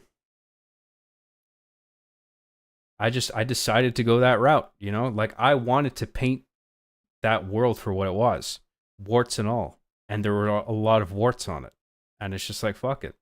This is the show that I want to make. So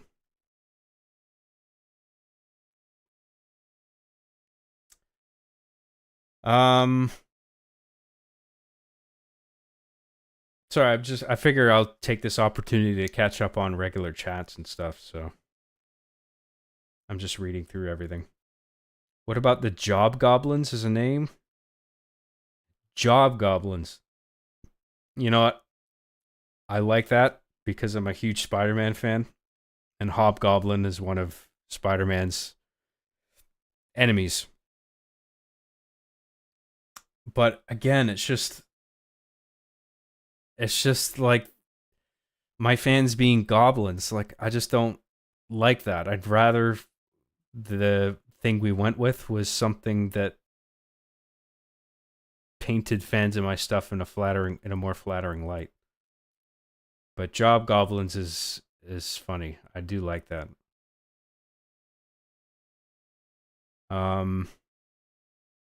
What's the lore accurate difficulty for Halo? I've heard that it's heroic. Like heroic, I've heard heroic being described, I think by the developers themselves, as the ideal Halo difficulty. Legendary is sort of like like if you want an extra fucked up challenge, you go with legendary. So we're playing on heroic, so this is the true distilled Halo experience.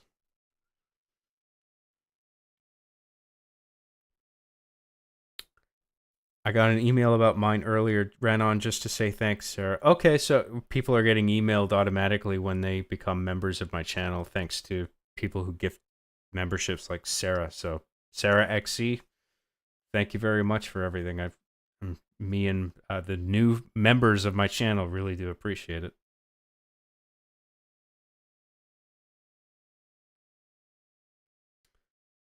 There's 90 some viewers. How many more I can give before it's given to everyone? Let's find out. Don't do that. Don't just try to give everybody a membership, please. Please keep some money for yourself, okay? I'm sure there's something you can spend it on. This mod looks sick. Yeah, it's really good so far.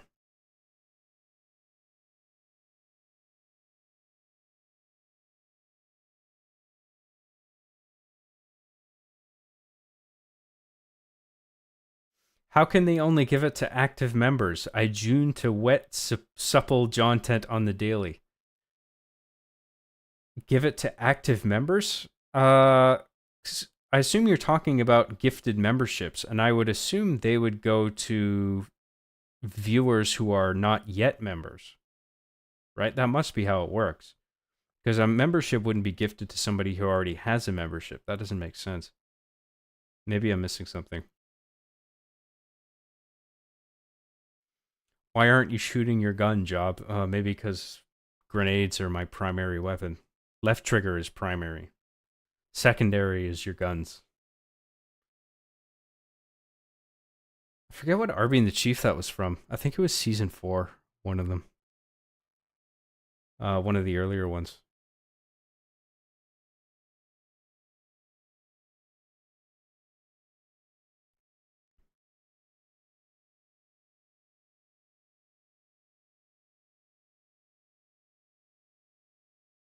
Hey, John, thanks for the membership. Hey, don't thank me. Sarah XC is the one gifting them.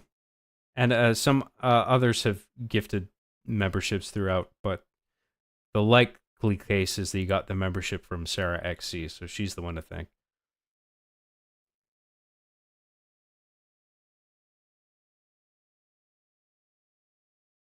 What separates this game from other shooters is that you know immediately what you are playing just by the sound or having a second glance at it.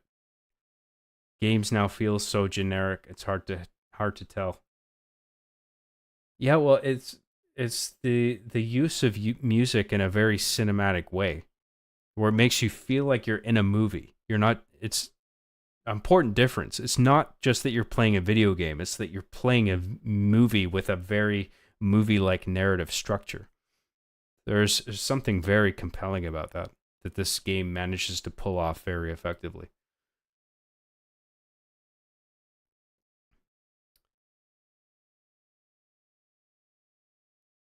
I have a Security Plus, A Plus, and Network Plus. I recommend WGU as a school great for IT. And there's some smart, educated people in this audience. I thought you were all scum.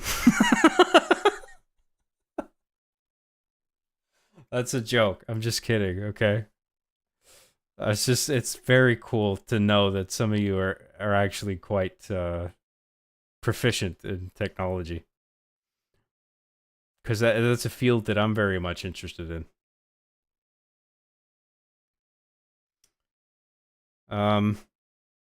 Where was I? No Linux. Yeah, Linux. Knowing Linux certainly helps. I'm a little familiar with it, not that much though. I used a bit of Red Hat Linux in school, and then I used a bit of what is it, Ubuntu? I can't remember if Ubuntu is like a specific OS or like something more broad. Anyway.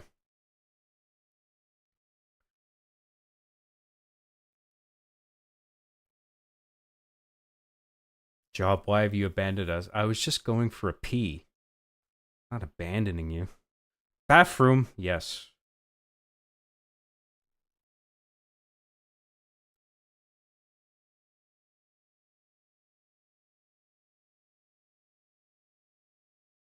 John, there's a bet going on here. We need a genuine answer.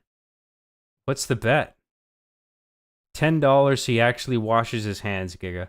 I did wash my hands to satisfy the conditions of the bet that some of you are making. I did, in fact, wash my hands. So there you go. Q for $2 says, do you have a favorite campaign mod? For Halo Combat Evolved? Not in particular. This one I've played is one of the only ones I think I've ever played, and it's quite good. The rebalancing is really well done, I think.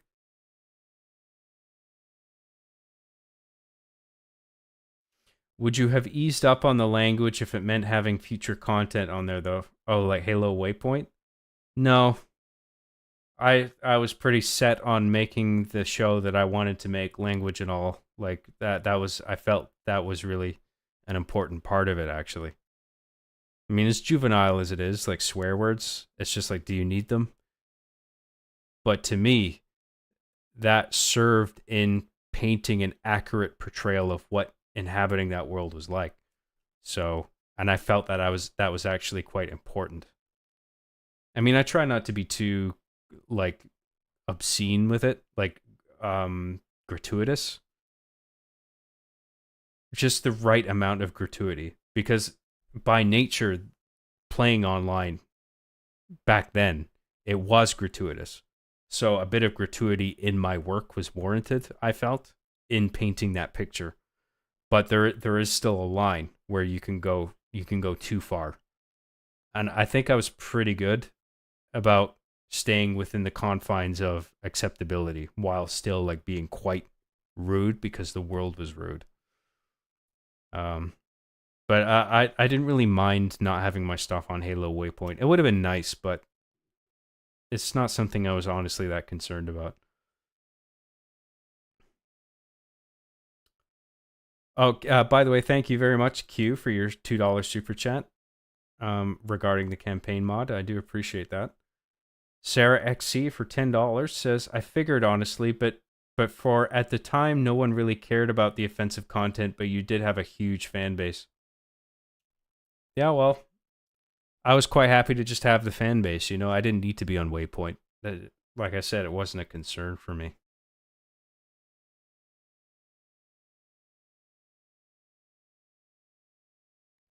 There is zero way to paint your fans in a flattering light. Goblin is the best it's gonna get. Is that right? If you say so. I was just about to go to bed and saw that someone gifted me a membership. Thanks, Sarah XC, most likely. I guess it gets randomized, right? I don't think I've given people super chats before, but I don't think I've gifted any memberships before. So I assume the gifted memberships, there's an RNG applied to that, where it just gets randomized who the memberships get sent out to.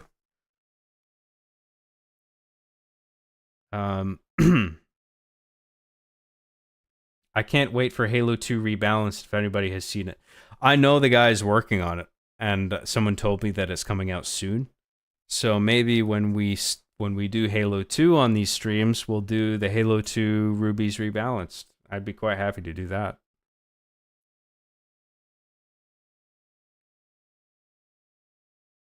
Mr. Famous John CJG, can I have $10? I'm really hungry.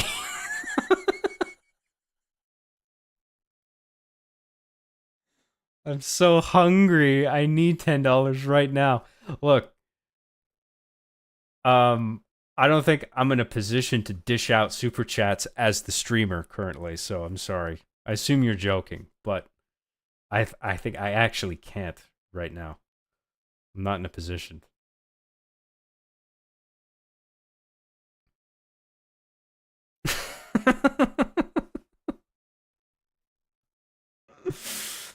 Oh man, that was from the toys playing the Reach beta for the first time. Armor ability is your primary. Yeah, you're right. Yeah, so I think that was near the beginning of season 4 of RB and the Chief. Hollywood.nx5 for $5 says, John, you went to school in LA, right? I'm visiting next year. What should I do, see, where should I eat, etc. that isn't overly touristy? Dude, I was born in the United Kingdom, and I'm a Canadian citizen, and I live in Canada. I only ever went to Los Angeles temporarily to spend some time with the Machinima team and meet the team and just sort of explore the city for like a few days. Or if I ever needed to like cover E3, because I covered E3 for a couple of years, and E3, when it was still a thing, it took place at the Los Angeles Convention Center. So you have to go there with a press badge to get in and cover the thing. So I used to do that on Machinima's behalf, but that's done now because E3 is dead, and I haven't been to LA since. So I went to school in Vancouver, which is in Canada and British Columbia. So I went to film school for 4 years. That was the last phase of my education. But before then, I jumped between a number of different post-secondary institutions to study psychology, short stories, poetry, some tech courses. I took an English course. I was just sort of jumping around and experimenting. Game design. I did that for like a year, and then I realized it was too technical and boring. And film was a little more practical and hands-on and creative, so I ended up doing that instead. But I didn't go to school in LA. So, I mean, I don't know what to say about LA in terms of where to go for an education or in terms of tourism. Like, I don't know what to tell you, man. But I really appreciate your super chat, man. Thank you. So when Sarah comes out of her mental break and, and realizes she spent $1,000 on you in a few hours, will you hold some over for a refund? If she emails me about a refund, I will gladly fulfill that. I just assume that this is all disposable income. But I do feel kind of bad because it's just a lot for one person. So I don't know if you hear that, Sarah. Like, if you felt like you've donated too much and the next morning you're just like, oh, fuck, what was I thinking? If you want to reach out to me and you want a bit of it back, Just let me know.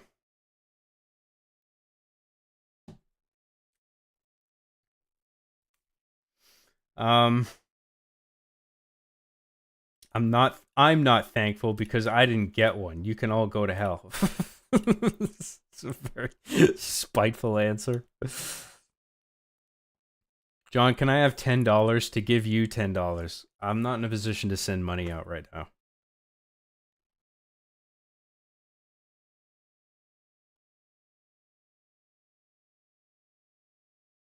I'm gonna cut my losses and do medical coding, lol. Medical coding? I don't even know what that is. I guess that's programming the software for certain, like, software that is used in surgery. I'm not sure what that is. He wouldn't have the patience for the randomizer, maybe on normal difficulty, lol. I could probably handle a Halo randomizer if that's what you're talking about, because I've played like Dark Souls randomizers, and I fucking suck at Dark Souls. I mean, I had the help of friends while I was playing it, but I am very familiar with randomizers, and I feel like a Halo randomizer wouldn't be a huge challenge. I can work my way around Halo. I think I'm pretty good at it. Maybe not legendary difficulty good at it, but I can get through heroic basically with no issue. I mean, there's a few points where I die over and over, but I work my way through it, you know, relatively painlessly relative to legendary.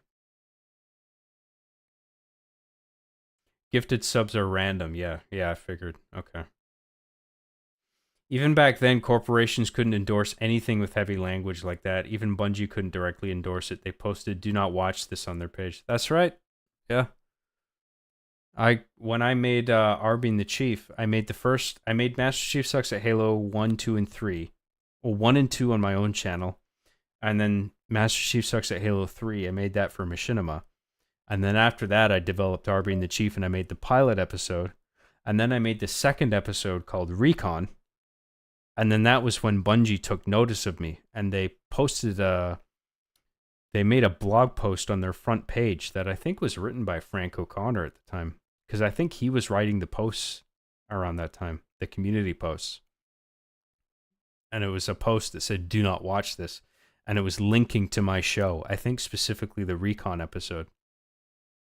And that episode was about Chief's plan to get the Recon armor, because at that point Bungie had offered the Recon armor to people who would do a certain special thing.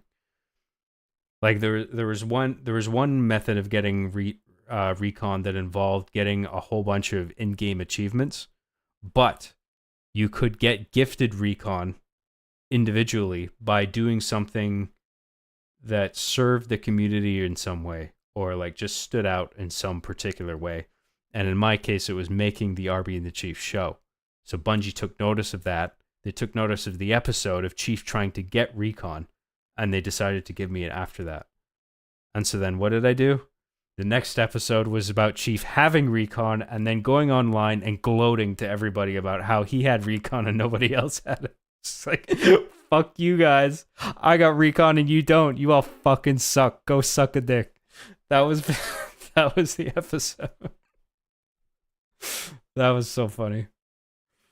And it's just sort of leaning into real human behavior, you know, because I think that's what a lot of people would do. It's just like, if you've got this thing that nobody else has, you go online and you're just like, ha ha, I have it and you don't. It's very sort of childish behavior, but a lot of people never stop being childish, you know?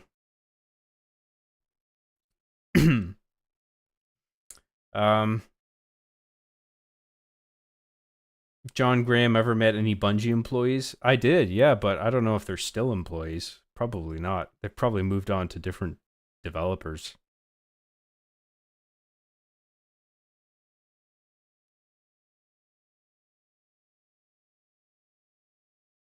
Sarah XC gifted another 20 John Graham memberships. I mean, I feel silly thanking you so many times, because you've offered so much to this stream and the other streams before that it's just like, I don't know what to say at this point. You've been incredibly generous. Okay. I don't know what else to say. I'm sorry. Like, just don't feel the need to give anymore because you've done more than enough. Like I've said it repeatedly. Like you can stop now. Again, I'm not trying to make you feel weird about it or anything. It's just I just think you've done more than enough, and everybody is grateful, and it's me especially. Thank you very much for that, Sarah. Sarah is going to wake up hungover and hungry with an empty bank balance. I don't want that to happen. I really don't. So if you need to hang on to any money, like you should stop. That's all I can say.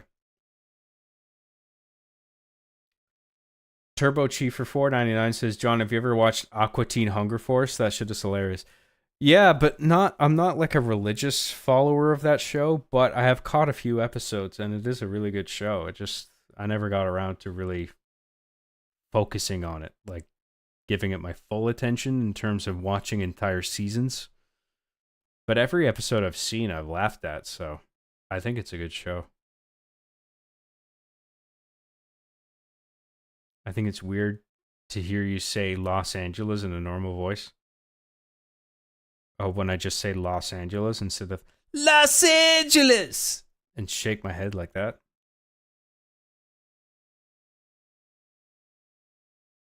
That's the proper way to say Los Angeles is Los Angeles. That's the correct pronunciation.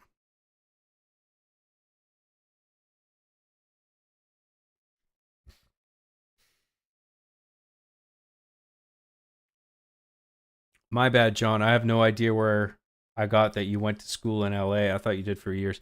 Well, Machinima was in LA. And I spent a little bit of time in LA just familiarizing myself with the team.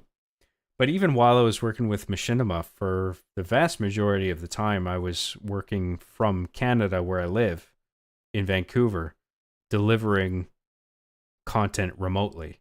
So I would edit and write and edit stuff and render and export and then send that to Machinima, and then they would throw it into their programming queue and do all the metadata and stuff like that. So I didn't need to be over there to get the work done, you know? That was just to like meet everybody and get to know people.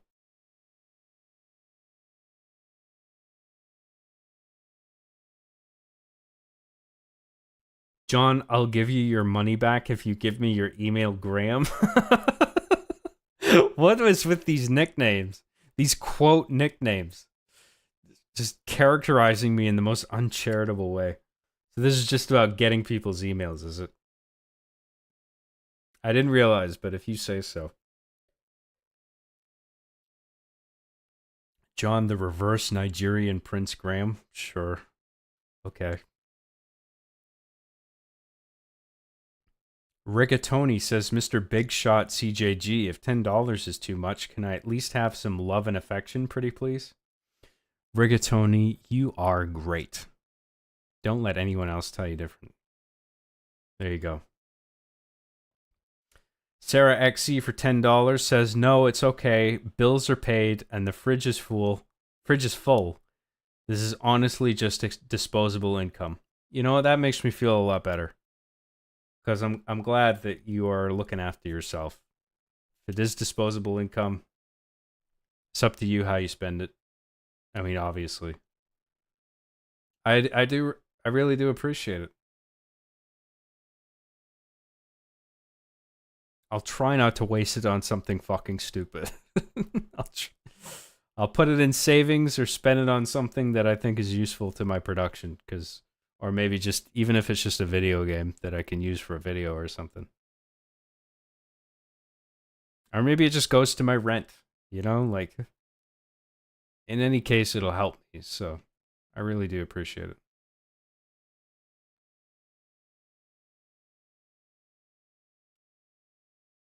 All right, Sarah, how about this? You donate John another 10 gifted subs. I quit my job and work for you.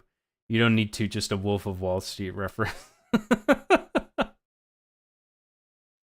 You donate John another 10 gifted subs, I quit my job and work for you. Jonah Hill fucking killed that role, man. That's one of my favorite movies, honestly, is Wolf of Wall Street. I've rewatched that countless times. It's such a fun movie to put on that I often put that movie on. It like helps me write because it's one of those movies that I've seen a billion times. And I just like listening to it and having it on while I'm like working on something. Great movie. So Scorsese, highly recommend it. I don't think it's his best work, but it's probably one of the most fun movies that Scorsese has ever made. It's highly rewatchable. And it's really funny too, which is great.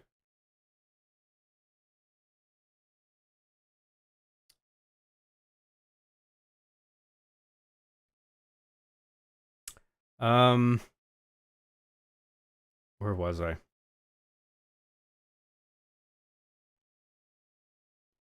Nah, he linked to the pilot. You said you were embarrassed about that because you were trashing Bungie's map pack in the episode. Oh, was it? Yeah, you might be right, Nate. I mean, you sound pretty sure, and now that I think about it, you are probably right. So, but I don't think Bungie posted it on their website about my show until I made the second one, so hence the confusion.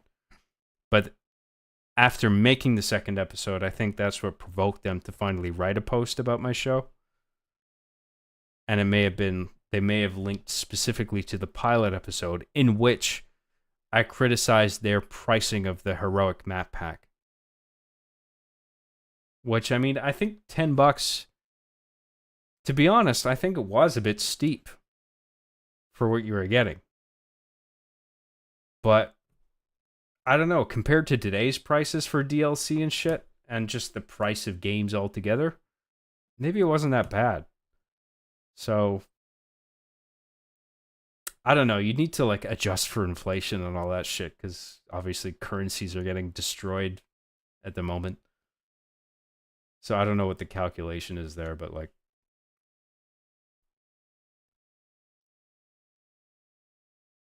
I thought maybe they could have been priced a bit cheaper. But maybe that wasn't even Bungie's fault. I mean, that's probably a Microsoft decision. You know? Just like it was to price ODST at full price instead of an expansion pack price. Because I think Bungie intended for the game to be sort of expansion pack to Halo 3, and Microsoft was like, no, let's just sell this as its own game. I could be wrong about that. I'm not sure. Don't take my word for it, okay? I'm just talking out of my ass. Anyway. John, so where was Our Being the Chief in LA filmed? Oh, it was filmed in LA, but it wasn't filmed by me. So I think there's a bunch of people who think I made Our Being the Chief in LA. I didn't. I helped write it. I was writing the episodes at a certain point, because they were getting such negative feedback on the initial episodes. They were just like, you got to help us out with this. And I'm like, the whole point of me stepping away from the show was that I get a break.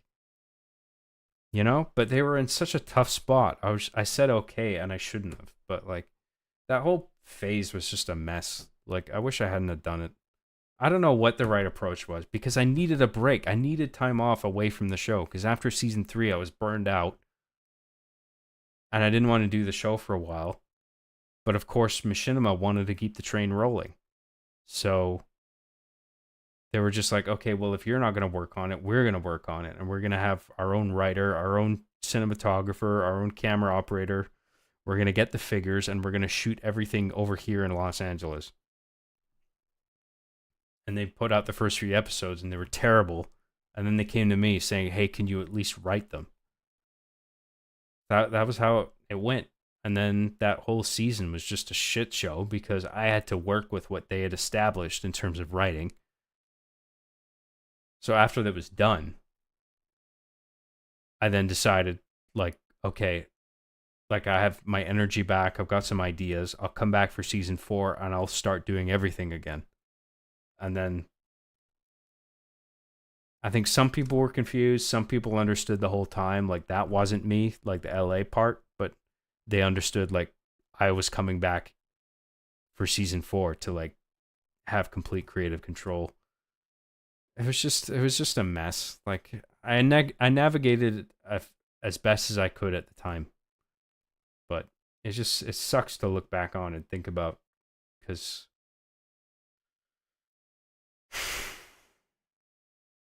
it just sucks. I don't know.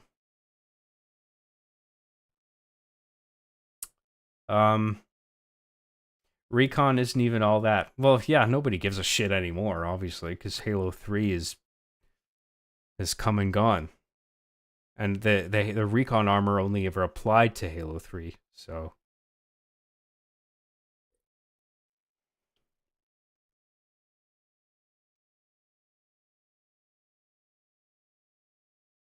recon is nice. I always preferred the security armor set.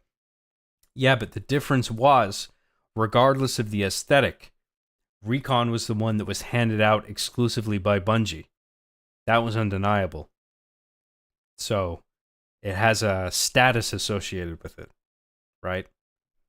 And so my immediate inclination once I got recon armor was to make a video about Chief making fun of everyone else because they didn't have recon armor. So I was making fun of the exclusive nature of that armor set, which I thought was sort of a fun way of poking fun at the nature of handing out an exclusive armor set like that. Plus, I was also at the same time grateful to have received it and wanted to do something fun with it that I thought Bungie would appreciate on some level. Anyway.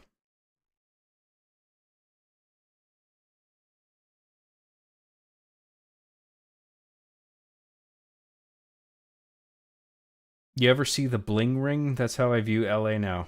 I don't think I have. Has something like Recon happened in modern gaming? I feel like now you can just buy whatever you want and there aren't any special hidden skins, armors that you actually work for. Yeah, well, it's up to the developer to do things like this. I assume on some level in agreement with the publisher, where like Bungie would have to go to Microsoft, for example, and be like, "Hey, we want to do this fun thing. We got this exclusive armor." Like, I think for the most part, publishers would be on board with that if the developers were to push an idea like that, because it's sort of it's just like a fun, novel thing that can potentially push sales and interest and increase interest, right? It's sort of like the Halo 2 I Love Bees marketing campaign. You guys remember that? There was a website, I think it was ilovebees.com or something like that, before Halo 2 came out. It was in anticipation and hype for Halo 3. It was a viral, like, subtle, I don't know how to describe it. It was a marketing campaign, but it was like, it wasn't immediately obvious that it was about Halo 3, but the rumor was that it was affiliated with, or not Halo 3, Halo 2. And the rumor was that it was affiliated with Halo 2, but it wasn't absolutely confirmed. So there was this haze of mystique around it that gravitated a lot of interest. You know? It's fun things like that. I feel like the developers just don't have the ambition to do shit like that anymore. Which is a shame, because I love shit like that. I think it's awesome. I mean, you can take a bit of a different direction with that. For example, with, Dead Space 2 had the "your mom's gonna hate this" marketing campaign because it was so gross, and you had these new enemy types like the pukers and stuff, where it's just like, if you show this to your mom, she's gonna be like, "Ugh, what are you watching?" That's more of an overt marketing campaign. But I Love Bees it wasn't obvious that it was associated with Halo 2. There was a mystique around it that I think was really effective. I would love to see more shit like that. Anyway.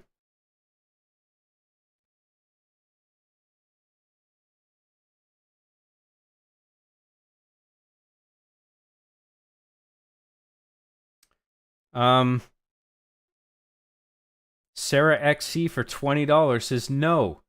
Use it on quality whiskey and Steam games that you promised to stream. Look, I don't have a sophisticated taste in alcohol. I don't think I have a sophisticated taste in alcohol or food or, just food and drink broadly. I am quite like I say that I go for the cheapest liquor I can find on the shelf. But I am honestly quite happy to do that because I don't really have a it's not like, oh, I really wish I could afford that $300 bottle of champagne. Like, I don't give a shit. I'm quite happy with the cheapest shit. I really am, because it's just alcohol to me. I'm not even a fan of beer. I think beer tastes like shit. But it has alcohol in it, so I'll drink it. That's really all it comes down to for me. It's not like I'm yearning for a higher quality alcohol or liquor or whiskey or whatever, you know what I mean? Like, so I'm quite happy to just continue spending it on the cheap stuff. And Steam games that you promise to stream. Look, I don't want to make any promises, okay? Because, I mean, I am trying to maintain a weekly streaming schedule now, but there may come the weekend where I just can't do it because I'm busy with something else, Maybe I'm waist deep in work or I've got some errand that I need to run over the weekend and I just can't do it. But I'll try and spend it on stuff that's like productive to me and my work in some way, I'm not the type of person who wastes money anyway. Like, if I can think of upgrades to my operation here, like some equipment upgrades or just games or movies or something like that, or booze, I'll spend the money on that. Other than that, it goes into savings. So, like, I don't piss away money for the sake of it. I think that's stupid. I don't go on vacations. I don't buy fancy cars. I don't do any of that shit. Like, I just buy things that interest me or like I'm going to use, whether it's recreational or work. Like, it needs to serve me in some way. It's not like I'm going to go out and be like, "Oh, man, I'm going to buy a $500 bottle of champagne tonight because I did well on YouTube." Like, that's silly to me. Like, I would rather spend that on something way more worthwhile.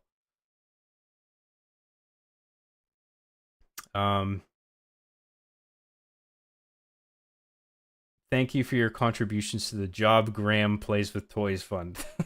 It's a very important fund. Yes. Thank you very much, Sarah XC, by the way. I really do appreciate everything. I miss when expansions came in physical boxes. Wasn't the Mythic map pack bundled with ODST? Digital just isn't the same. I want to hold something. Yeah, well, what Halo did was interesting. Yeah, it sold this DLC, like, in some cases, or at least in one case, a map pack was sold as a disc. I can't remember if it was the Mythic map pack or one of the other ones. But there was a map pack for Halo 2 that was sold as its own disc. You put the disc in and you install the maps off of that. You don't need an internet connection. I thought that was interesting.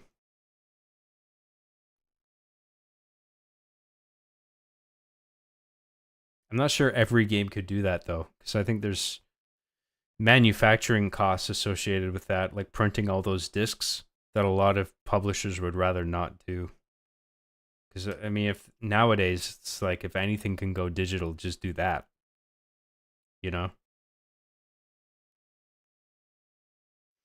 I love Wolf of Wall Street. My favorite Scorsese movie is The Irishman, though. I love how it shows the emptiness of the mob life, with Frank ending up pushing his family away and his friends are all dead. I did like The Irishman. It's not my favorite, though. I find it kind of a drag to watch. I don't know, maybe that's not fair. I would like to actually watch The Irishman again, but I would be more inclined to replay The Wolf of Wall Street just because of how much fun it is. But that's just That's just my onion. Okay? To each their own.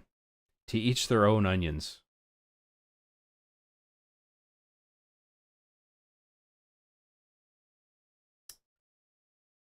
What else we got here?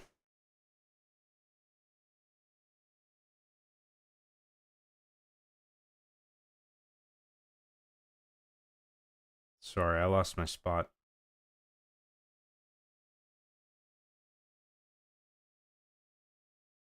I never got Recon, but Bungie did use one of my screenshots in a playlist thumbnail.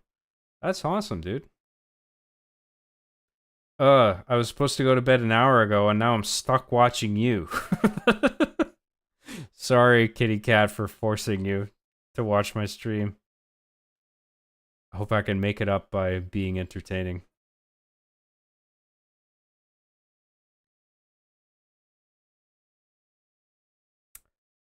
I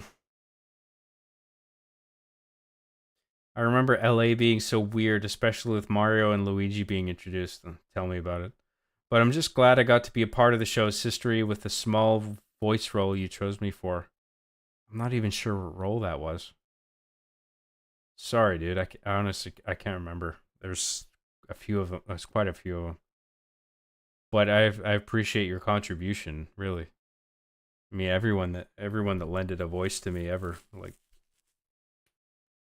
have had some really talented people send me demo reels, you know, for like voice parts and stuff. Are there any other shows that started in the Machinima days that went as far as you took the series? I know it was a hassle at times, but you made it your own and it shows. I don't think so, to be honest. I mean, there's some big names associated with Machinima, like Sonic for Hire, Battlefield Friends. I think that was the name. Christopher Walkenthroughs.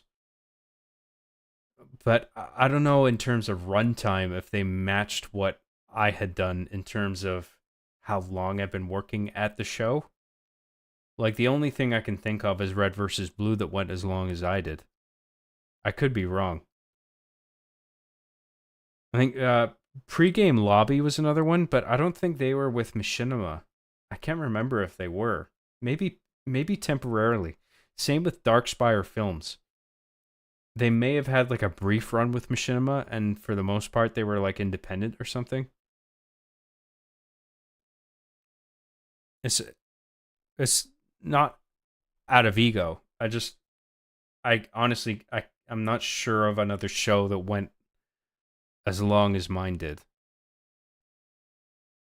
But I could be wrong about that. I just don't remember. I do remember I Love Bees. That unlocked a memory. Yeah, dude, it was great. ARG, that's right. Alternate reality game. I think that's what it stands for.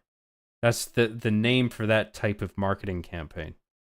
Where it wasn't just the mystique of a campaign or a marketing thing. It was like it required user input to some degree. So I think it might have been some Flash plugin where it was like a little game that people had to play. And you, as a Halo 2 fan, would stumble across this and be like, oh, is this something to do with Halo 2? Like, And then you would do whatever it asked of you. I think it was some kind of cryptic sort of command prompt sort of thing, where if you type in certain things, it would respond in a certain way, where if you did it the right way,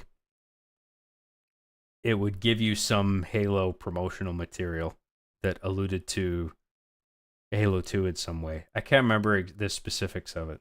I just remember that was a campaign and it required user input. So that hence the game aspect of it. So alternate reality game, I think is what the acronym stands for. Are you gonna do Halo 2 and Halo 3 playthroughs next? Well, since it being October, I was thinking maybe it would be better if after the first Halo, I did a horror game. And to satisfy that condition, I was thinking maybe doing a New Game Plus run on Silent Hill 2. But I'm not sure. I mean, maybe maybe people would rather I just went on and did Halo 2 instead of doing a Halloween game.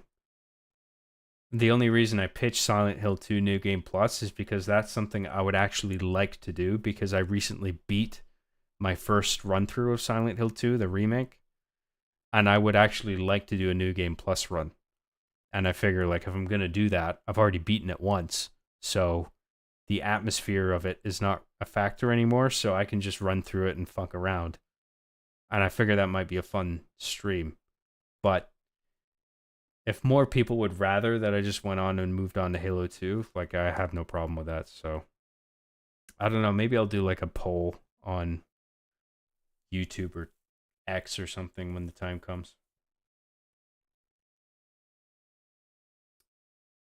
The only alcohol I've ever thought tasted good was Mike's Hard Lemonade. But sorry, I lost my spot. God damn it. Where was I?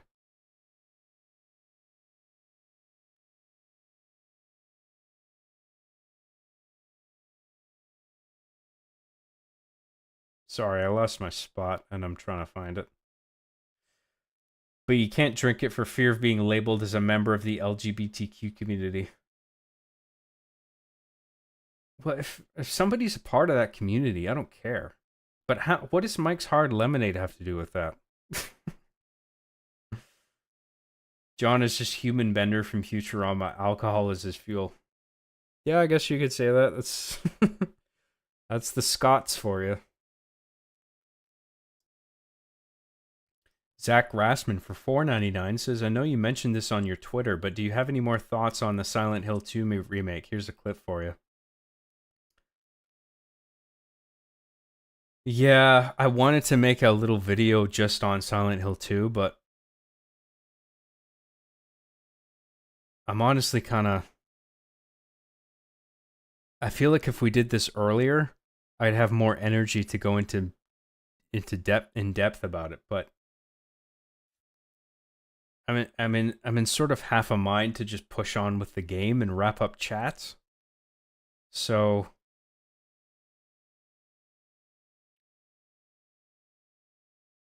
it's going to take me a while to get to the point in chat where people respond to this, but would you guys like it if I took a break from Halo and just talked about my review of the Silent Hill 2 remake? If yes, then I'll talk a bit about that, and maybe I can make an upload out of it, which would be really nice, actually, for my channel.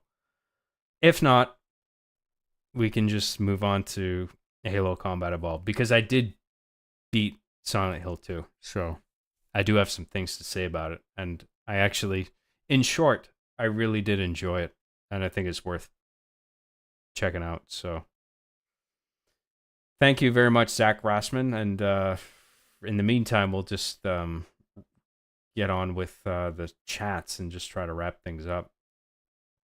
I'm trying to get it through everything, but everyone's just saying interesting things or sending super chats or whatever, so...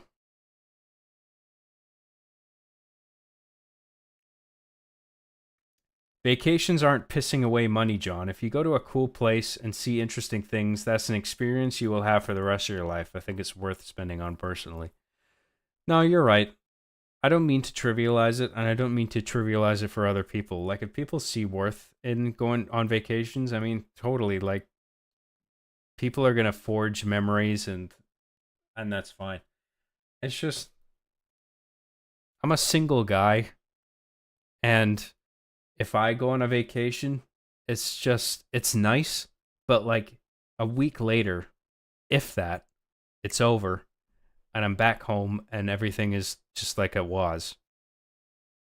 And honestly, all I can think about is how much money I spent for that week that's already gone. So I would rather spend it on stuff that I get more of a long-term benefit out of. So like games or movies or whatever. I mean, I understand depending on where you go, vacations can be really enriching, but it's just not something that I am keen on spending money on. I don't mean to trivialize it for other people, where it's just like, oh, I went on a vacation. You're saying I wasted my money? That sucks. Like, I'm not trying to say that. It's just, to quote the pilot episode of Arby and the Chief, it's about a personal sense of worth. Okay? It's just for vacations are not a big thing for me. It's just not a big deal. If I were to take a vacation though, I think the first place that I would like to go is Japan. Because I just like the whole video game scene over there. Again, it just comes down to video games. Like, I would love to go to, like, arcades in Tokyo or Kyoto or someplace like that. You know what I mean? Look at the Nintendo Museum or go to some Sega arcades or something like that. That would be fucking awesome for me. Like, I would dig the shit out of that. So I haven't ruled out going on a vacation somewhere. It's just, it immediately occurs to me that there are things that I would rather spend my money on because it is so much money to go somewhere and then it's just over in a heartbeat. You know?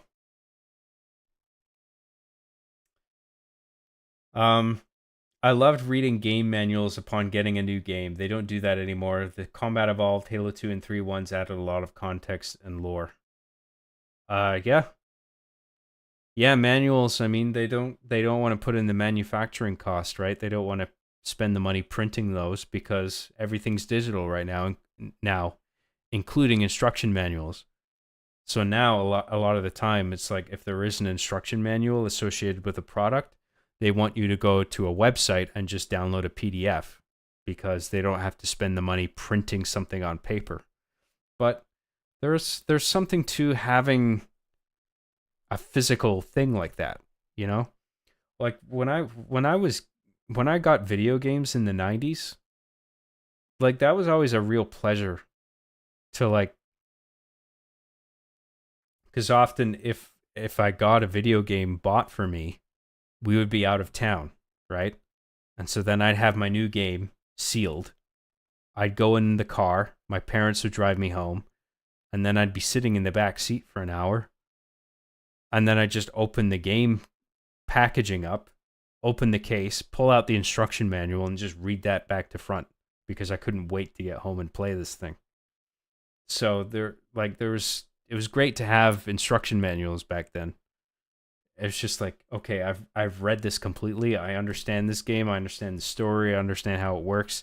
And when I get home to actually boot it up, I am going to be fully prepared. You know, there's something really cool about that's just gone now, and it's a shame.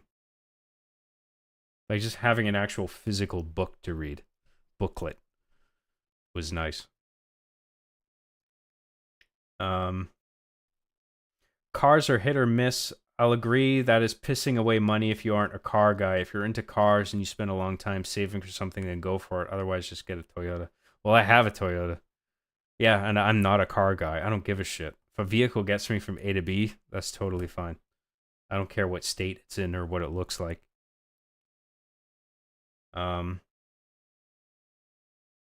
Sarah XC. For 200 Canadian dollars. Says, I spend more on alcohol. Don't say anything about it, okay?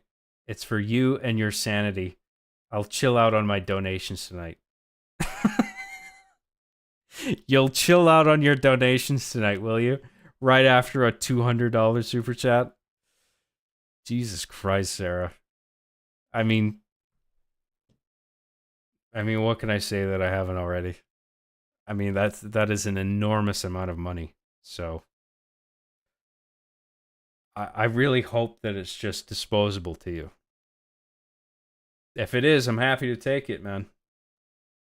It's just I know how much money that is, and that's serious cash. So I really do appreciate you dropping that. Thank you. It's a lot.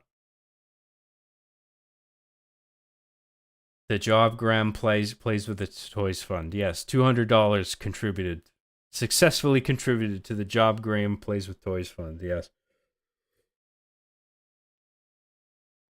Goated donation. Yes, I agree.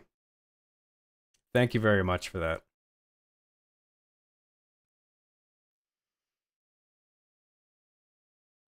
Um,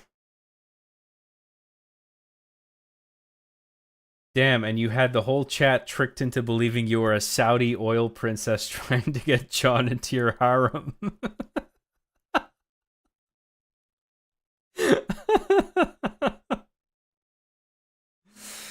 Oh my god.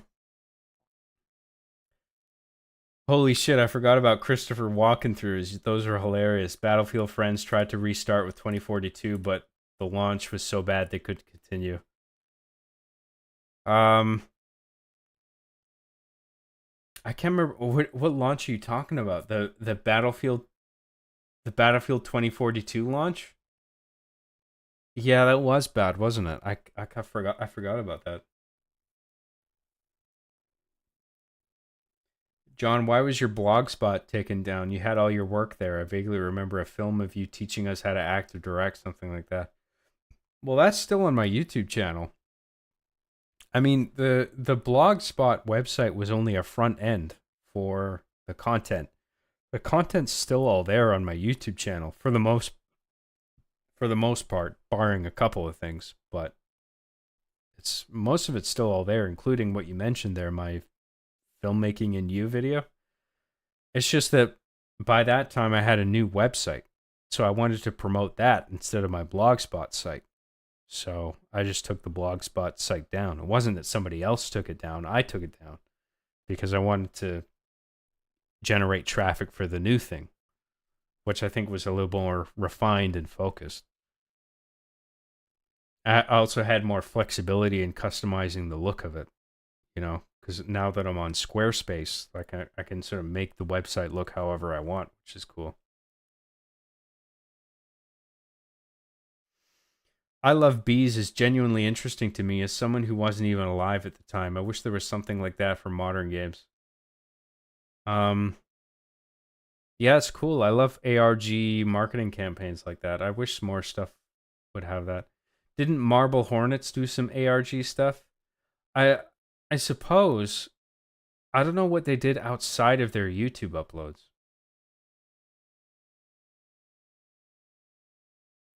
New Game Plus run equals John's director cut commentary of the game.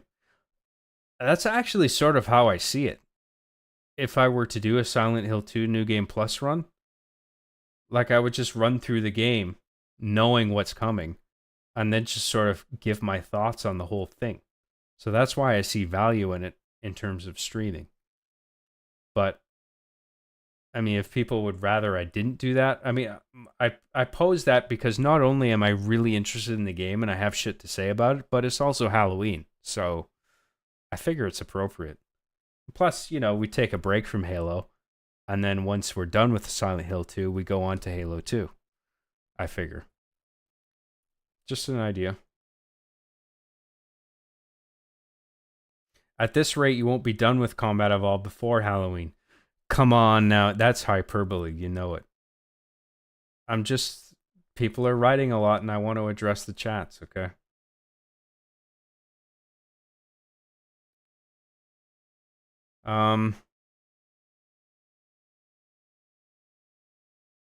John, have you watched the ARG Local 58? No, I haven't heard of it. I'm fine with either Halo or Silent Hill review. I'm down for Silent Hill 2 talk. Sure, why not talk about it and make a video game, biatch? Okay, so we're at that point in the chat where people are responding to my pitch for a Silent Hill 2 commentary. I don't know, I'm nervous about it now. I don't even know where to start. We'll see if I can get started on it, get over that hump of just getting it going in my head, then we'll do it. But I gotta catch up on the chats first.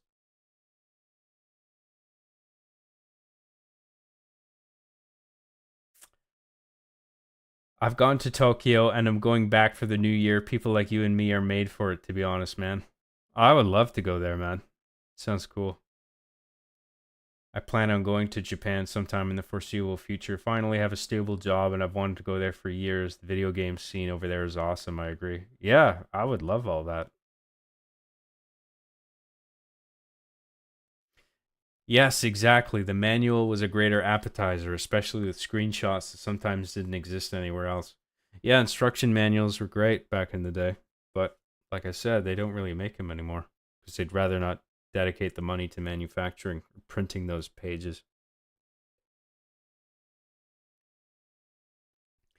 He finally got that $200 donation, lol. Yes, Sarah XC is incredibly generous. Enormous. Have I not tried hard enough? You've tried plenty, okay? Don't send me any more, okay? That's it, Sarah. Really. You've done enough. And I greatly appreciate it all. Was Blockbuster ever a decent place? I never remember them being good. They seem to be crap from the beginning. I mean, the snacks were overpriced. I mean, I grew up going to Blockbuster and shit. I remember those days, but like the snacks were overpriced, the candy and stuff, but like going there just to like browse all the rentals, that was a real pleasure to do that. And I was quite happy to go there. Just to look at all the movie covers, whether the movies were shit or good or whatever. It was just nice. It was just an event to go there as a kid and just look at all the movie covers and just be like, that movie sucks. That movie's good. Oh, I'd like to see that. Oh, I don't care about that. Just looking at everything. It was really nice to do that.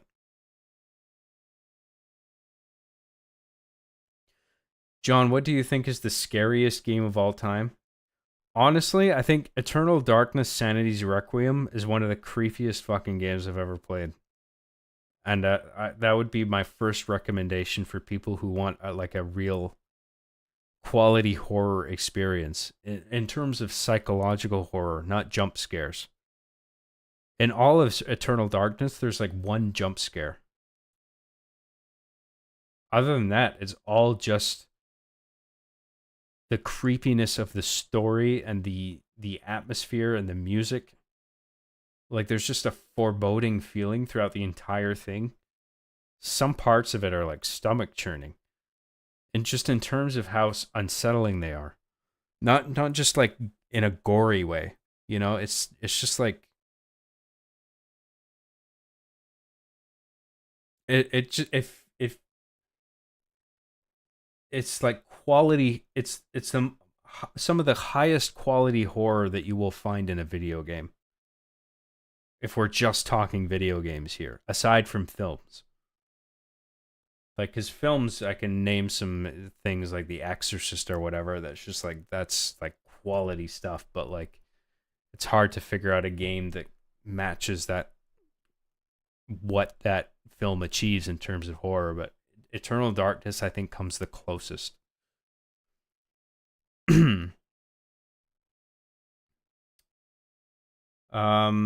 Job is unironically edging us once again. Just talk about the gams, Mr. Gams. I'm getting there. I'm almost at the end.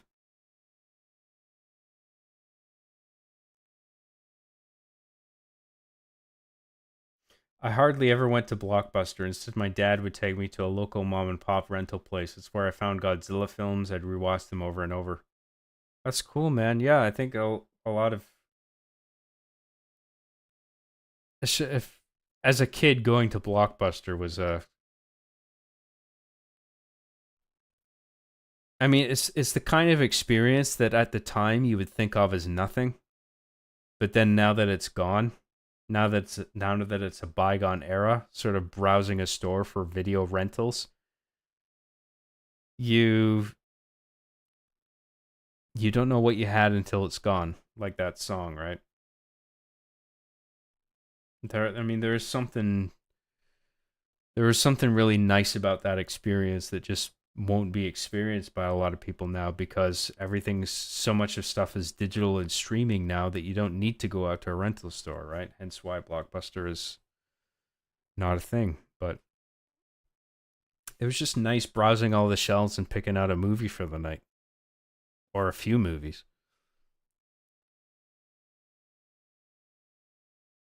You should play System Shock 2, legit scariest game I've ever played. I don't know if I have played that. I played the System Shock, I think, System Shock 1 remake. I know, like, I don't think I never played the original System Shock, and I didn't know there was a sequel. So it's interesting that the second one is the superior one in terms of scares.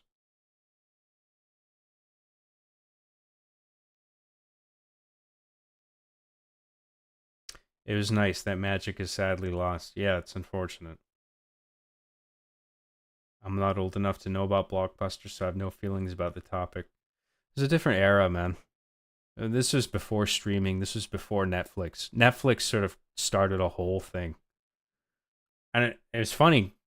You might not remember, but Netflix started off as a disc delivery service. So you would order discs and you would receive them in the mail as rentals. And then you'd watch it and mail the disc back. It's a fucking ridiculous business model. But eventually, they quickly got onto streaming the video over the videos over the internet. And then that fucking skyrocketed in terms of success, and then everybody started copying them. So that was a huge step up. And well, not it was a step up in terms of like we're moving on to this new phase of video delivery now. You know? For better or worse. It was a game changer. You know, nothing was ever going to be the same after that. Because all the manufacturing costs were all of a sudden eliminated.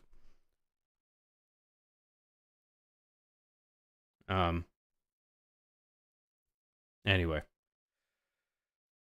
You can grab System Shock 2 on good old games. They make old games run well on newer hardware. It's really good. Oh, I don't deny it. It's cool to know that that's on good old games. And for anyone who's interested on good old games, the same platform, the same launcher, you can get Resident Evil 1, 2, and 3 on there as well.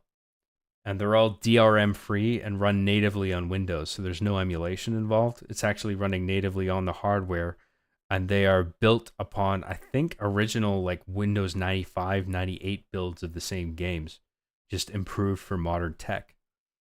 And so, for anyone who's interested in that, you know, it's something to consider.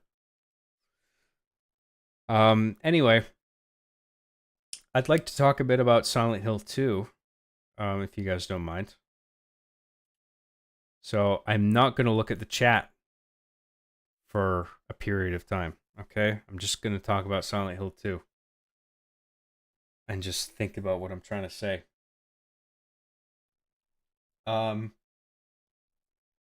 It's very good. I think it's worth the money. I think the original was a masterpiece in terms of its storytelling, its use of metaphor and symbolism. It's very rich with all of that. And the remake was appropriately faithful to all of that. And there is a impressive amount of restraint involved in the Silent Hill 2 remake. There's almost no jump scares in it. It's actually quite impressive how little jump scares there were. In fact, not a single one comes to mind, really. The only thing I can think of in terms of jump scares in the Silent Hill 2 remake is when, like, you'll have the enemies that are just legs walking around. Like, they don't have any arms. They spit acid at you. You'll encounter I don't know if a variant is the appropriate term to use, but some of them you'll find they're just crawling on the ground really fast. And sometimes when you're out on the street in Silent Hill, you'll see them crawl out from underneath a car all of a sudden. And they move so quick. I feel like it's almost like a jump scare, but it doesn't really feel like a true one because there's no accompanying musical stinger or anything like that. It's only a jump scare in that that's how the enemies move and that's how fast they move. And they come at you really fast. And then it's so sudden. You're just like, oh shit. But there's no musical thing to make you go like, boom, like be scared now. Silent Hill 2 is the remake. I mean, the original as well. but like the remake as well, which is faithful to the original in that regard, is that it doesn't rest on jump scares as like a crutch. It's like it it what it falls back on in terms of preserving its horror is just the richness of the atmosphere and the amount of symbolism in it. Like behind every monster, behind every grotesque thing that you encounter in Silent Hill or the remake, there's some real life thing behind it, and the monster is a metaphor for that actual real psychological thing. Well, I mean, it's obviously like fiction, but they are based on real trauma that has obviously occurred in some people's lives, or a lot of people's lives in some cases. Um, it takes that real trauma, those real feelings of trauma, those real feelings of fear, and it manifests them into monsters that aren't just grotesque for the sake of being grotesque. They do actually represent something real in terms of psychology, which really adds to the horror.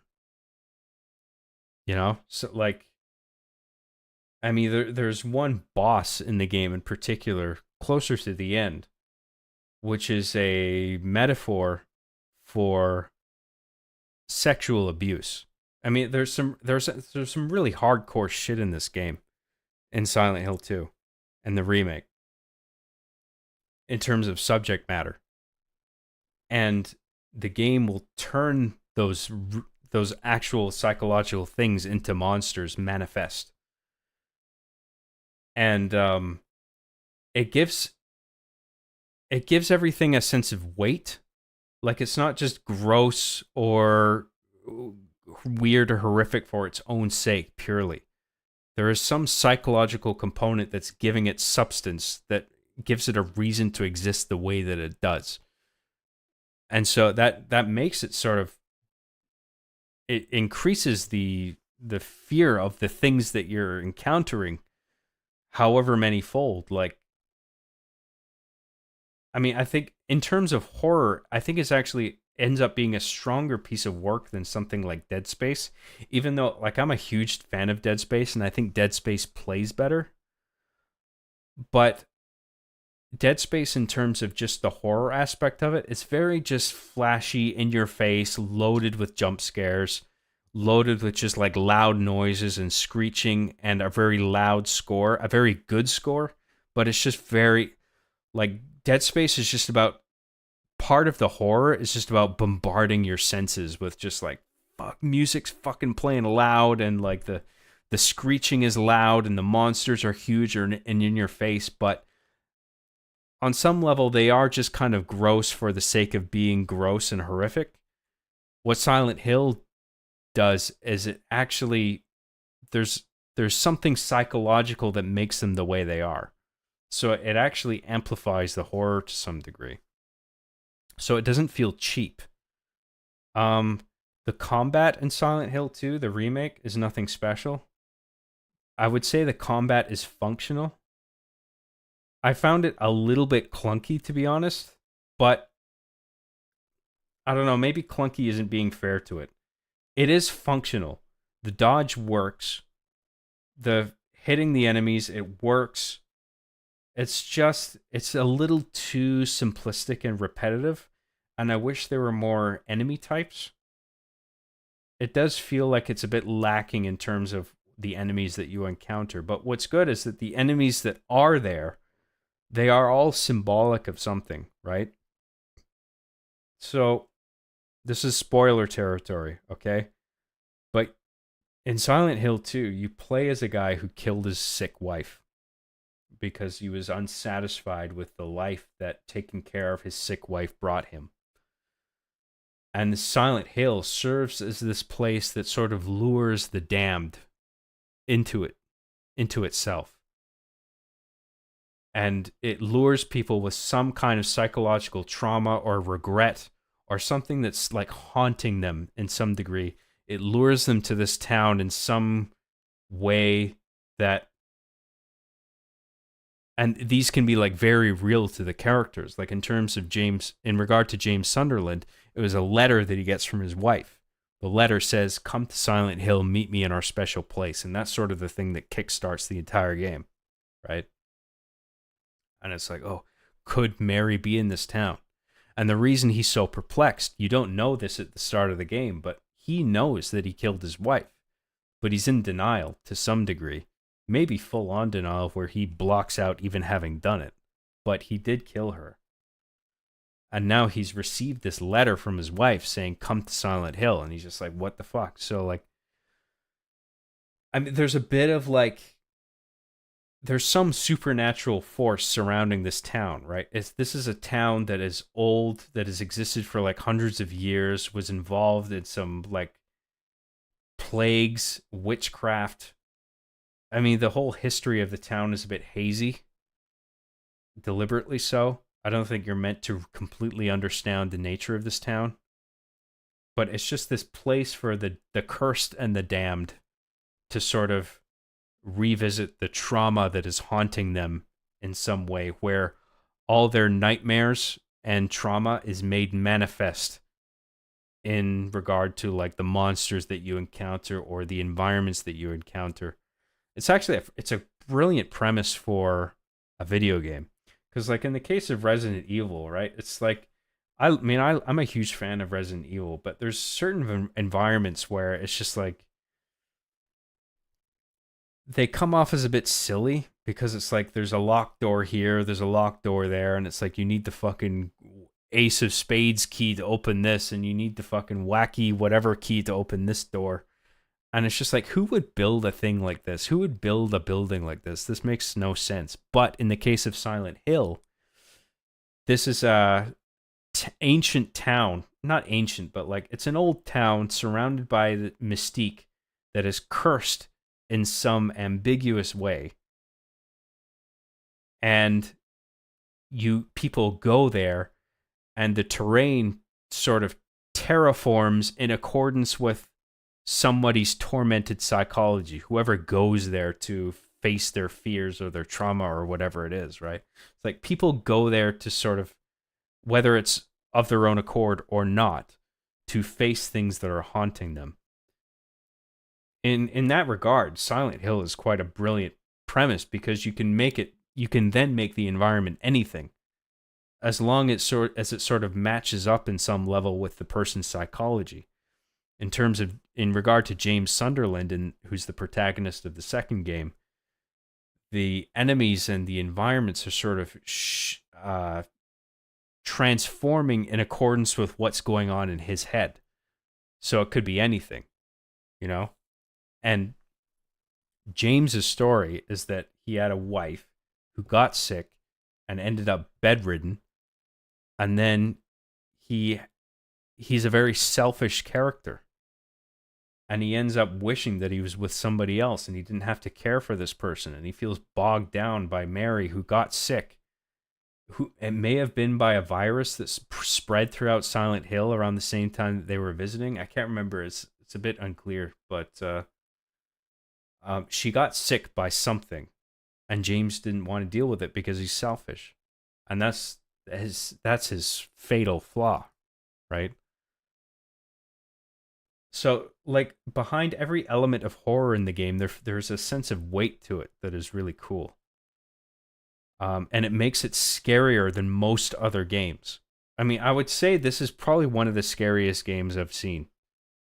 But it's much like Resident Evil 4, it's still worth playing the original.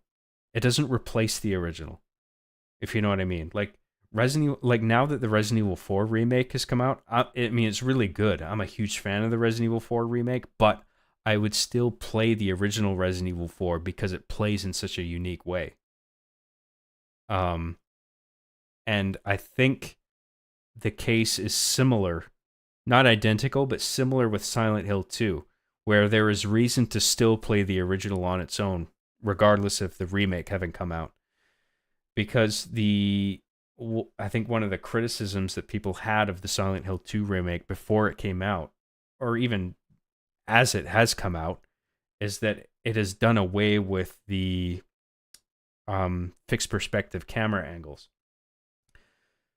So, the original Silent Hill 2 for PlayStation 2 didn't have strictly fixed camera angles, not all the time. I think sometimes, but for the most part, it had dynamic, sort of a mixture between dynamic and mixed camera angles, where the camera position would change based on where you are positioned in the room. So the camera would sort of follow a track in some cases, and it would deliberately be orientated in such a way to make the player feel disoriented. Whereas in the remake, it's all third person over the shoulder camera, much like the Resident Evil 4 remake. So I think a big criticism that it was getting was just like, oh, this just looks like Resident Evil 4 again with half-assed combat. But the Silent Hill 2, the remake, has so much to offer in terms of atmosphere, the richness of the environment. Every single building feels so thoughtfully crafted. It actually feels like you're in a town, like a real town. Like there's just such attention paid to the world. If you're willing to give yourself to it, like it really is immersive. And if you are to play it, I would highly recommend playing it at night, headphones on, volume cranked up, no distractions. Like, just give yourself to it and just, like, fully experience the horror of it, because it is trying to sell you this thing that I think is maximally experienced when you do those things to facilitate the experience. There are... Actually, I don't think there are any load times. The whole thing is designed to be seamless, which, I mean, Silent Hill 2 moves at a snail's pace in terms of pacing, so with that kind of game, you can achieve you not experiencing any load times.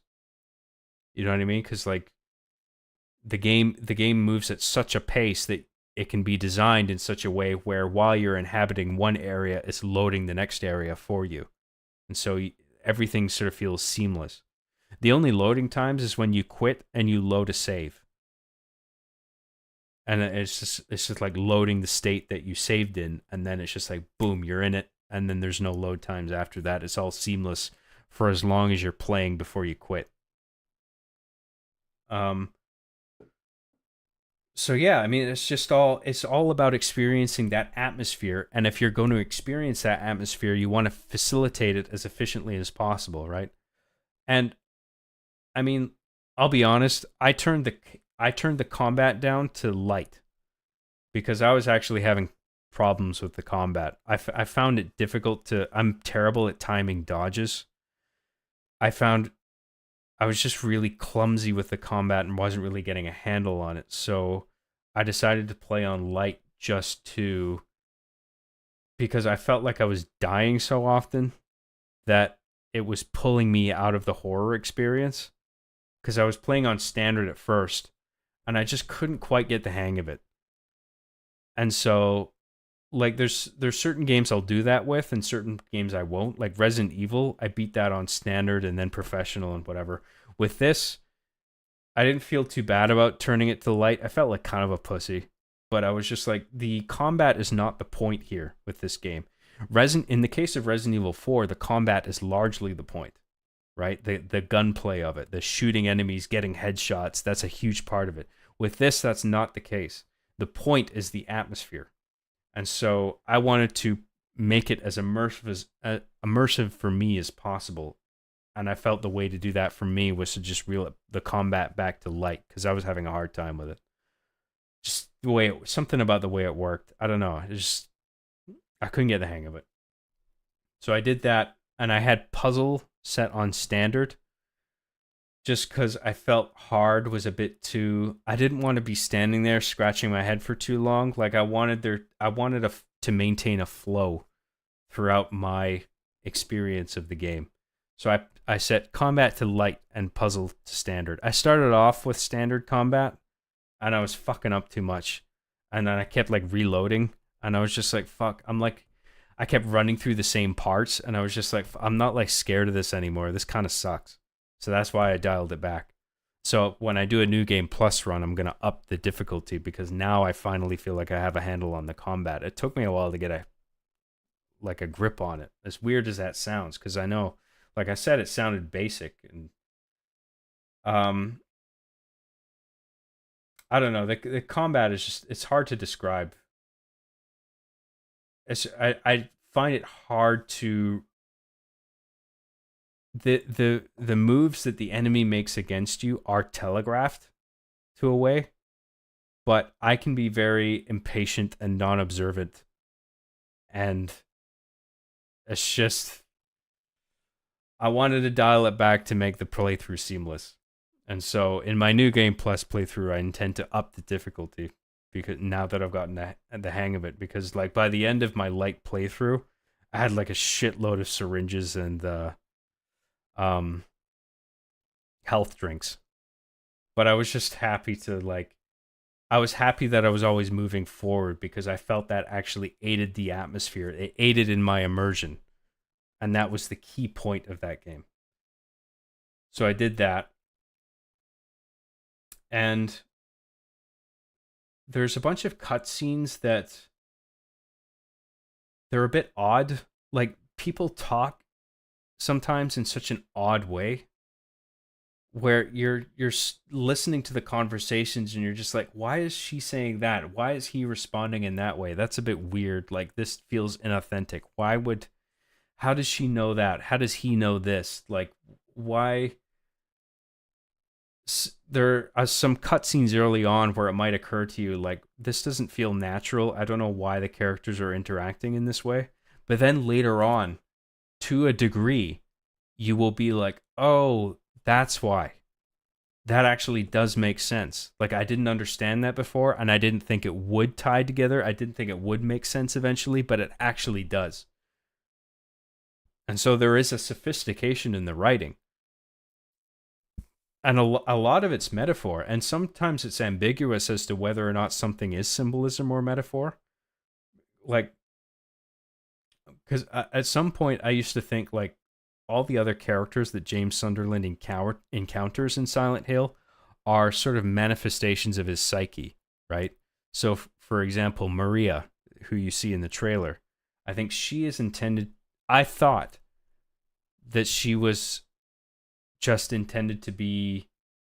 I mean, I did play the original, but I forget a bunch of it. And I had thought that Maria was intended to be what James wanted his wife Mary to be. A little more sexually, like, promiscuous. A little more, like, a bit more of a free spirit. Just like a sort of a version of Mary that is a bit more desirable in terms of what James Sunderland wants in a relationship, right? So she's dressed a little bit differently, a little bit more provocatively. The way Mary is dressed is very sort of like, it's almost like the trad wife meme, you know, where it's just like sort of like a flowery sort of blouse, very closed, like closed buttoned top, no cleavage or anything like that. There's nothing like promiscuous about it.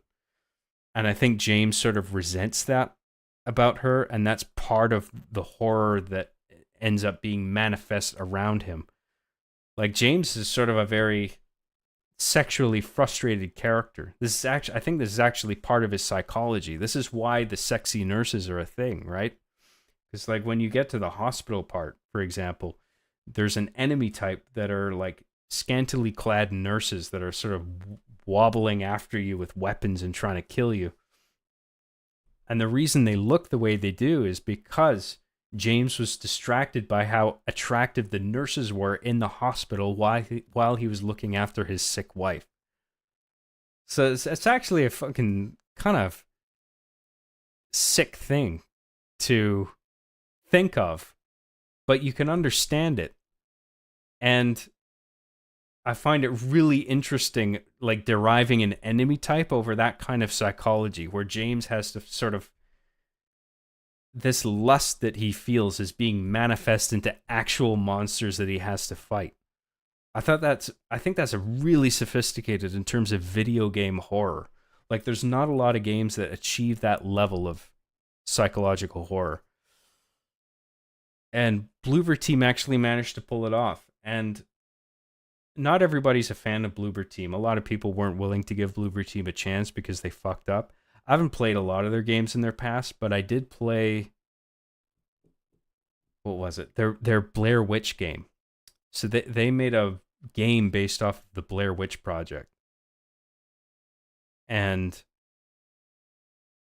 I was actually quite a fan of it, but it did have problems. It wasn't entirely functional. I mean, I remember playing through it, and there were parts where key items wouldn't generate because you hadn't, or like you had walked into some trigger volume that was supposed to spawn that object, but the object doesn't end up spawning. Despite your dog Bullet in that game, he leads you to key objects that you're supposed to pick up. In some cases, the dog would lead me to an object that wasn't there because the game didn't load it when it should have. And you're just left there, standing there going like, what the fuck am I supposed to do? I guess I'll just reload the checkpoint because something doesn't seem right here. And then I would reload the checkpoint or reload the game or whatever, like quit and then load the save. And then the object will all of a sudden be there. So there's just little gameplay problems with it. But what impressed me about Blair Witch was that Bloober Team demonstrated that they actually had a grasp on executing psychological horror properly. Like there's a part in Blair Witch where you're carrying, like, so you have your dog Bullet, who's sort of an AI companion, and eventually Bullet, spoilers for Blair Witch, eventually Bullet, he gets sick or something, and eventually the dog dies. But before the dog dies, you're picking up the dog and you're carrying him through this like chasm. And you're walking through this looping corridor, and it's achieved so seamlessly that you don't realize that the area is looping over and over.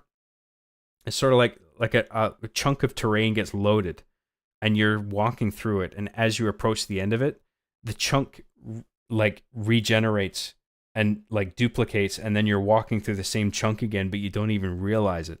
Sometimes that is given away by the fact there's a little bit of stutter when the next chunk of the stage loads.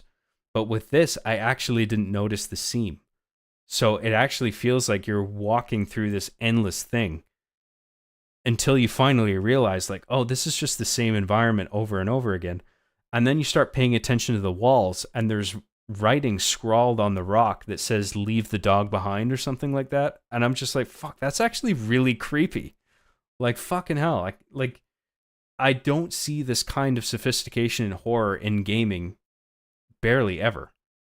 So, like, that was just one of the moments in Blair Witch where I was just like, fuck, this team actually understands how to do this properly. It's just a shame that the gameplay isn't as good as it could be, but they actually have a grasp on the genre, which I really respected.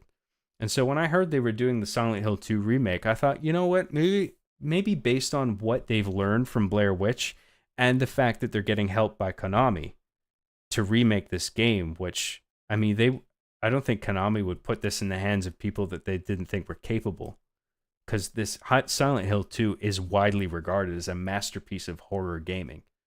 So, and I agree with that. So it's like, I had faith in them to do this properly. And a lot of people weren't willing to give them a chance, but I was just like, fuck it, let's see what you got. Like, I'm excited. And I ended up being right. I think they actually pulled this off pretty well. It's not perfect. The Silent Hill 2 remake does have some issues with it, but I think it's very faithful to the original. And on its own, it's just such a worthwhile experience to have. It's so rich in its atmosphere and its symbolism and its metaphor and its story. The way characters talk and behave is a little bit frustrating, and I wish sometimes, I don't know if this is the right approach, but just sometimes I found myself wishing that the characters had a bit more clarity in terms of their motivation and purpose. But I guess that's sort of the point, where you're not really supposed to understand why other people are there. So like I was saying earlier, my initial interpretation of a lot of the characters other than James is that they were manifestation of his own psychology. for instance, Eddie, there's this character with like a backwards hat. He's like a slob. He's overweight. He's impulsive. I interpreted him initially as an aspect of James that he sort of wishes he could just fall into. Because James, I think, in terms of his character, deep down, he is sort of like an infant, like a regressed infant who doesn't want to grow up, who doesn't want to be in the relationship that he's in, and he just wants to be a slob and just act impulsively and not really give a shit about anything. I thought Eddie was an aspect of him, but then as I was playing the remake, I got reminded, like, oh, Eddie is just like another guy like James who was lured to this town because he committed his own sins. And maybe his interpretation of Silent Hill is an entirely different one, where he's seeing monsters that are different in accordance with his own psychology, you know? But they're all just sort of encountering each other because they're all real in this town. The monsters they're seeing are figments of their own imaginations independently, but the town is creating them and making them real in a sense, but only to that one person. Actually, that's not true, because you end up fighting a boss that's a manifestation of Angela's psychology. I actually forgot about that, which is actually one of the most disturbing boss fights in the entire game because of what the monster actually represents, which is a really ugly, terrible thing. But the grossness of the subject matter in this game is actually used really effectively. There's a point to it all. This is a place where nightmares come true, you know, and it lures people who have trauma, who have nightmares, who have something that's haunting them. And this silent place is the place that they come of their own accord or not to deal with those things. And James is a guy who committed a terrible sin. And he's come here, he's been lured here, rather, to face those things. Maybe the letter that he got was real, maybe it wasn't. Maybe that was a figment of his imagination as well. You know, because maybe the evil power of Silent Hill can reach beyond the parameters of the town and reach out to people and create things that aren't real to lure them into the town so that they can, like, you're not really meant to fully understand it. And that's sort of what works about it so well, is that there is this sort of layer of mystique that's sort of represented by the actual fog that's in the game. You know? Like, you're not meant to have a clear vision of the whole place. Like, it is shrouded in fog, metaphorically and literally. You know? So, I mean, graphics are top notch. I think it really looks good. I mean, the Unreal Engine 5, it needs optimization. I didn't think it at first, but around the beginning of the game when I was first playing it, I was walking around a lot instead of running. But then once you start running through all the areas, when you get a little impatient and you're just like, fuck, I'm just like searching for ammo and shit. And so I just want to run around. I'm not walking forever.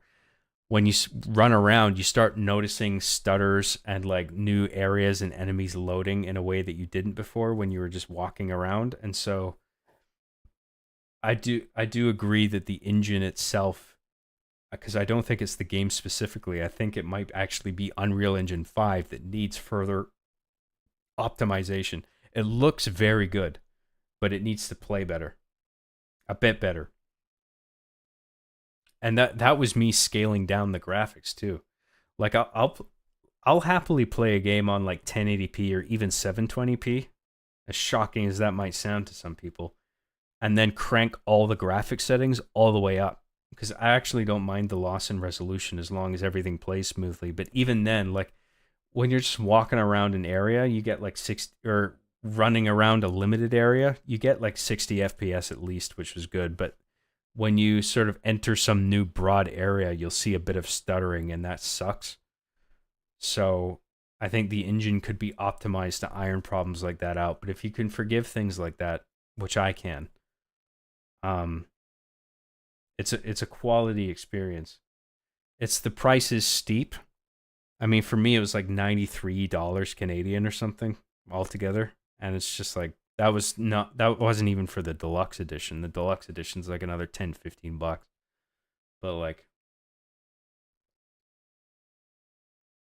I think it's one of the best horror gaming experiences that you'll ever try, I think. Um they're few and far between. So I think it is actually worth the money for the experience, and there is plenty of content there. Um, if you play on light combat and you a combination of walking and sometimes running through all the environments, it'll take you at least 20 hours to finish everything, which I think is pretty good in terms of gameplay runtime. And it builds to a satisfying conclusion. I mean, it's horrifying, but it's like in a good way. And the whole experience feels so rich and thoughtfully crafted.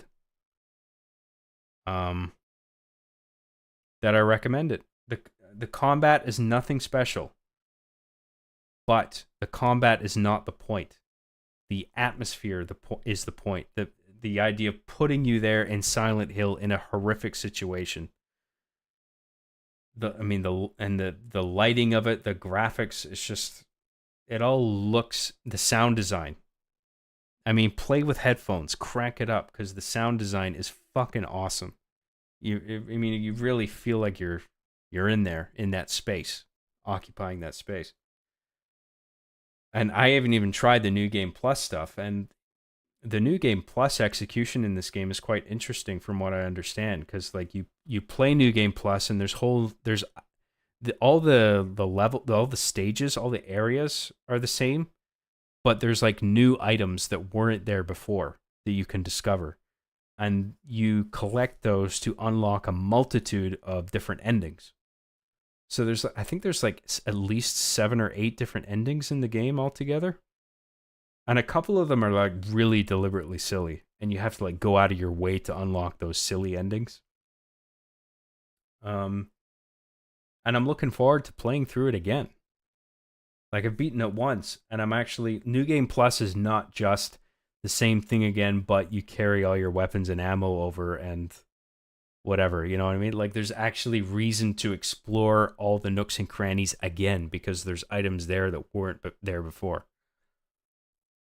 I don't know what else to say about it.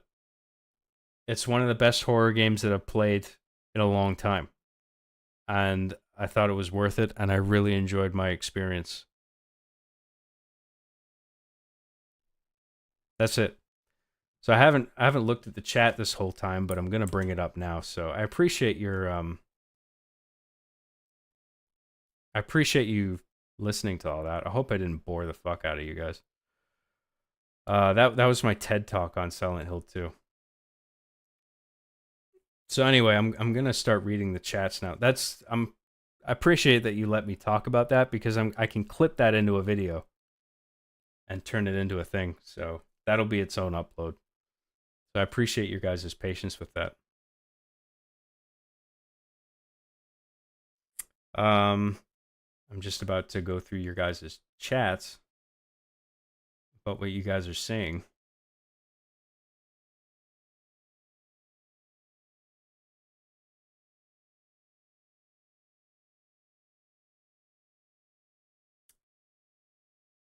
Sorry, guys. I'm just trying to figure out where I should start off.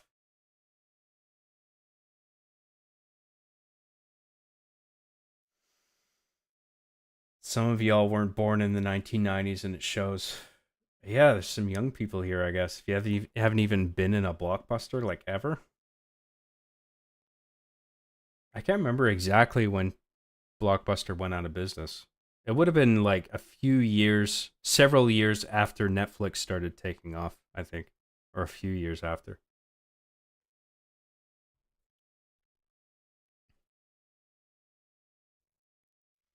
A surprise isn't a jump scare. Yeah, well, I guess that's in regard to the enemies crawling out of the from underneath the cars. But I think to be fair, some people could interpret that as a jump scare.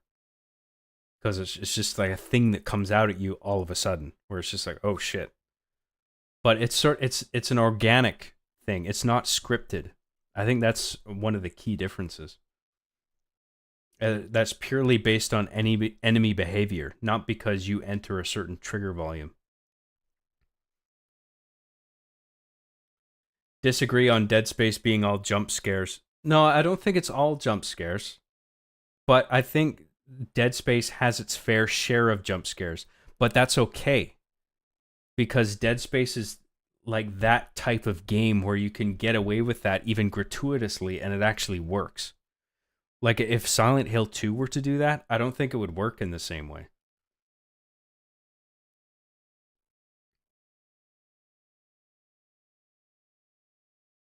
I love Jobs' rudimentary analysis because it's not meant to be fully understood anyways. I don't know if that's a compliment, but I'll take it.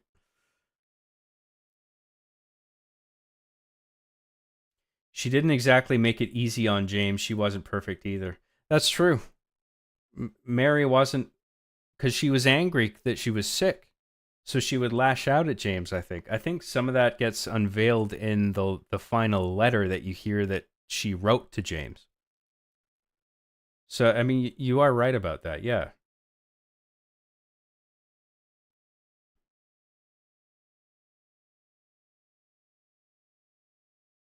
Struggling to play the first Resident Evil. Any tips? I guess if you're stuck, just hug the walls. You know?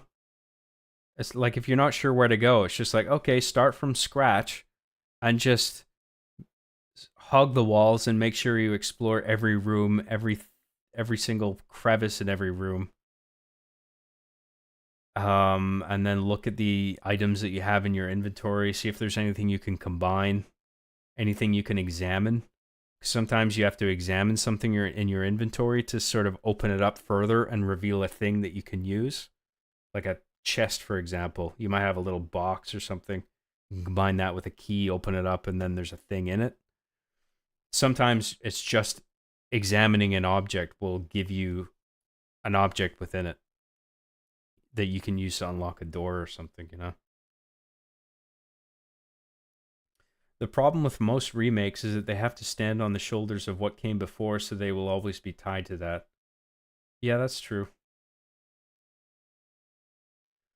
In regards to Dead Space and Resident Evil 4, both games are different enough to their remakes where I can enjoy and appreciate them both. Yes. Yeah, that like in both cases, I don't think they've replaced the original. You can still play both, and like they are unique experiences in and of themselves.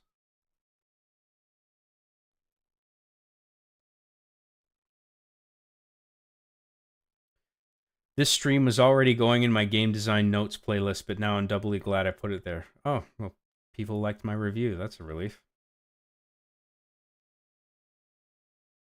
I'm glad you enjoy it. You can't do the fog like PS2, and I'm a Microsoft fan. I even like PlayStation. Yeah, well, the fog can be.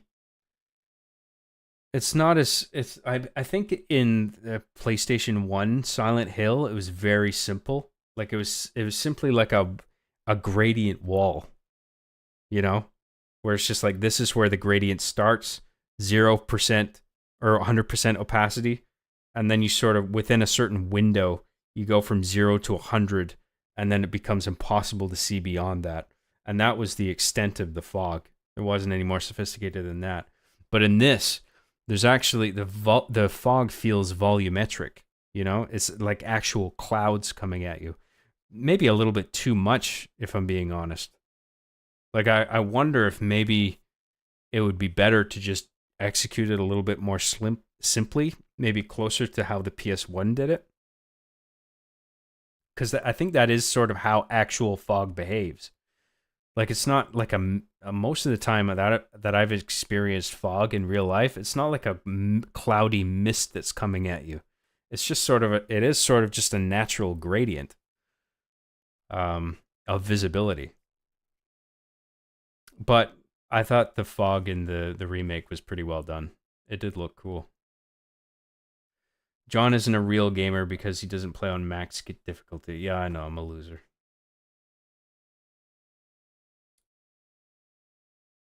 Why did I know he was going to say trad wife, lol? That is sort of the outfit that she's wearing. I mean, it does sort of resemble that trad wife blouse in the trad wife Jack memes. Like when you find Mary at the end of the game, you'll think the same thing.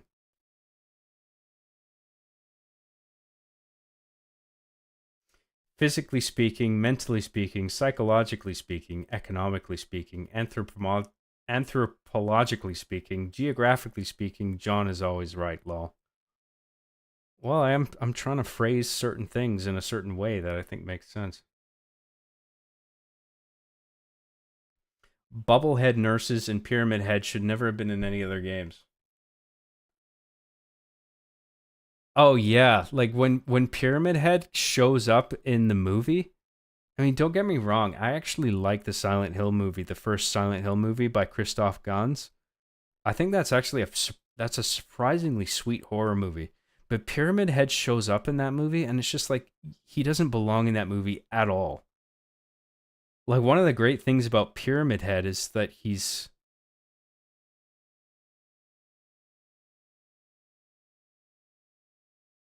I don't the game James's history with his wife Mary. There's a pair of there's a pair of scissors that plays some role. I don't know if he stabbed her or just smothered her with a pillow.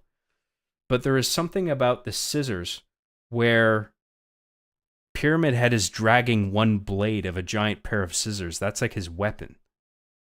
And then there's near the end of the game, you as James carry the other half. And so that I think that is symbolic of something, but I actually can't remember what it is because I can't remember the scissors playing a specific role in James's history, but I think it does. I'm drawing a blank on what it might be. Anyway.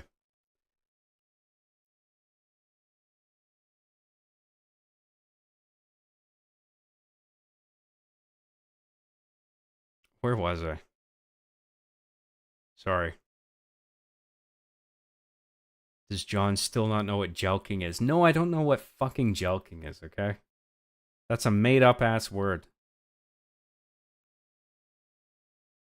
Who okayed the $70 price tag? Why are people just okay with that being the new norm? Look, inflation is a thing, okay? And that affects everybody. I don't think the developers or publishers are solely to blame for the price of the game. But it is a lot. But it is a quality experience that you're getting in return. And, you know, a bunch of games are coming out and it's the same shit. Dragon Ball Sparking Zero is the same fucking price. It's the same shit. You know? It's just you got to pick what's worth it to you and what isn't. Silent Hill, I mean, I love the survival horror genre, and I felt this was a quality experience worth investing in. And even if I didn't like it right off the bat, I was confident enough in Steam's refund policy that I wouldn't have a problem if I didn't like the game. But within the first 2 hours, I was quite gripped by it, so I had no problem. I was okay with it. What do you think of the alleged censorship, John? To my knowledge, I don't think anything was censored from the game. I've seen some examples of like revisionism or injection of like woke politics or whatever, but all the examples I've seen in regard to Silent Hill 2 are fucking bullshit. Like for example, there's sort of like an LED light that's if you go into this bar in Silent Hill, it's like a strip club. And there's like an LED outline of a woman with sort of a chubby belly.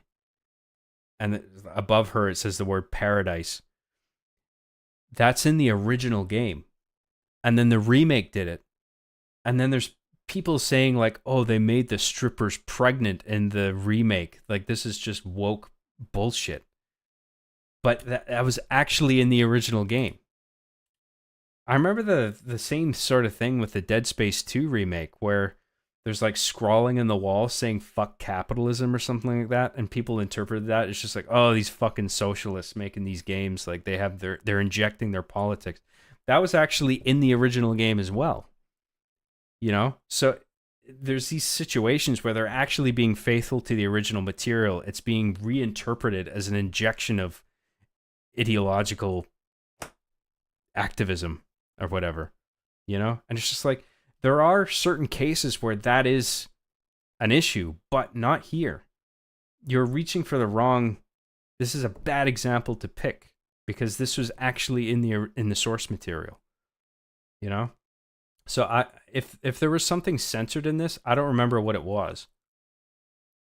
And the biggest gripe with the remake seems to be the way Angela's face looks, and I really don't have a problem with it because I think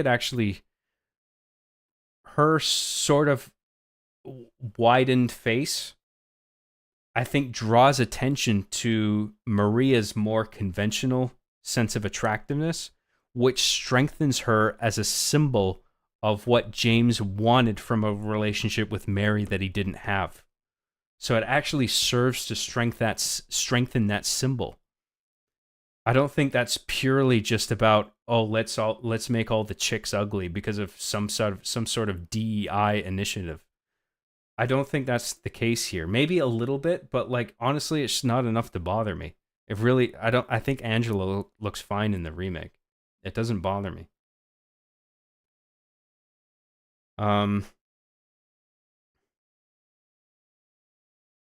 Where were we? Not sure why it's scissors, but the knife symbolizes James' obvious heavy guilt and burden.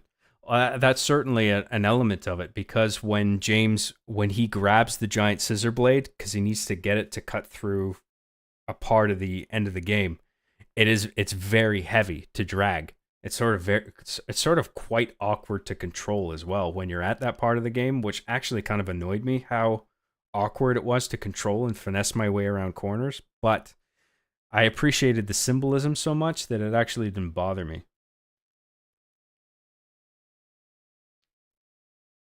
And I was able to finesse it, because like I've played enough games where I can get around jank like that. I mean, I played through the Sonic Adventure games, for Christ's sake. Like, I can work my way around jank. I'm not excusing the presence of jank. I'm not sure that moment in Silent Hill 2 qualified strictly as jank. It was more awkward to control than I thought it would be, but I found a way to maneuver anyway, so whatever. Fog was used to hide stuff in the older games. Pretty clever for the Silent Hill games to utilize that.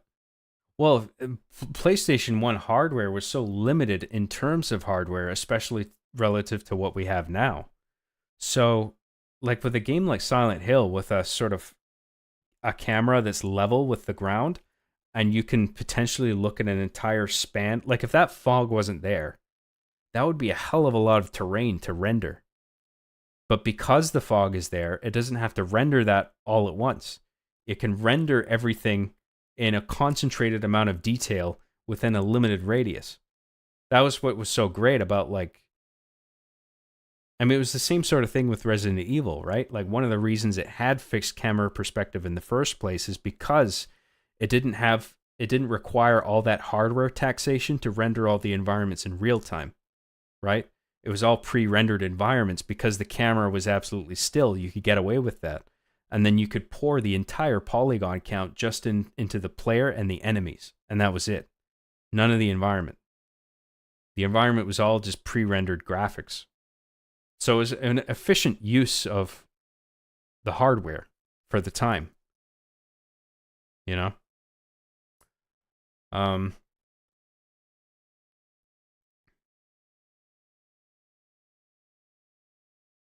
Nah, they're price gouging.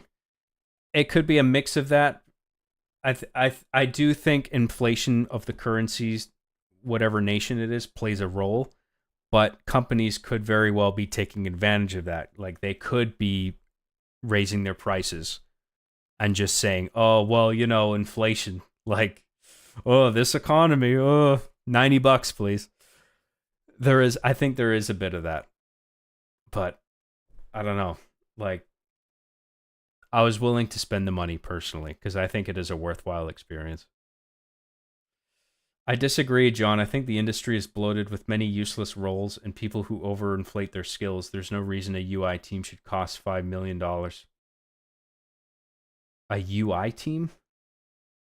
5 million?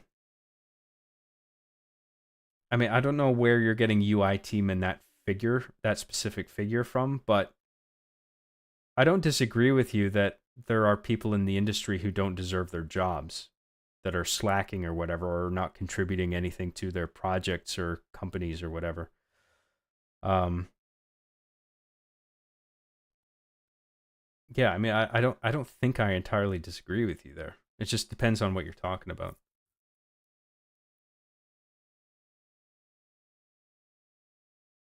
Interesting job. Noticed that neon chubby woman. Did he watch Nub Zombie's playthrough? No, I just remember that. I remember people posting about that on Twitter, saying like, "Oh, look what they did in the remake." I'm like, I'm pretty sure that was in the original, and it was. So, yeah. It's just people trying to make a profit off of people's anger. They don't care about the games they screech about. That neon sign tweet was so dumb. Oh, I know. Shit's fucking stupid. There's better examples to pick. If that's your argument, that the industry has been infiltrated by left-wing activism or whatever, there are examples of that. But this is the wrong one. So you have to be careful. And if you pick the wrong one, you just make yourself and your whole movement look fucking stupid. Like, just some of those kinds of posts, it's just like, have you even played the fucking video games? Like, do you even know what you're talking about? I've actually played this shit, you know? I played the OG Dead Space inside and out, and I'm honestly not sure the fuck capitalism graffiti is in it. I've played the original. I personally don't remember seeing the fuck capitalism graffiti in the original, but I've seen screenshots that convinced me. Maybe they could have been fabricated. I don't know, but I just have a hard time believing that's the case. I figure probably they were actually in the original game, and they were probably just hard to notice because you actually have to like concentrate and look for them.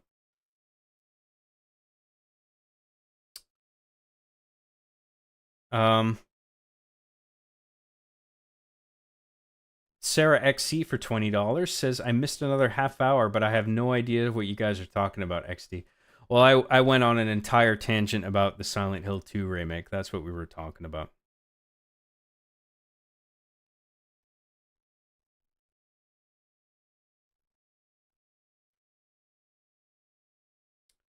Yeah, not sure about that one, John. Lol. I'm all for the message, but it is hilarious that EA of all companies have it in their game, Lamau. I don't know if you're talking to me or someone else.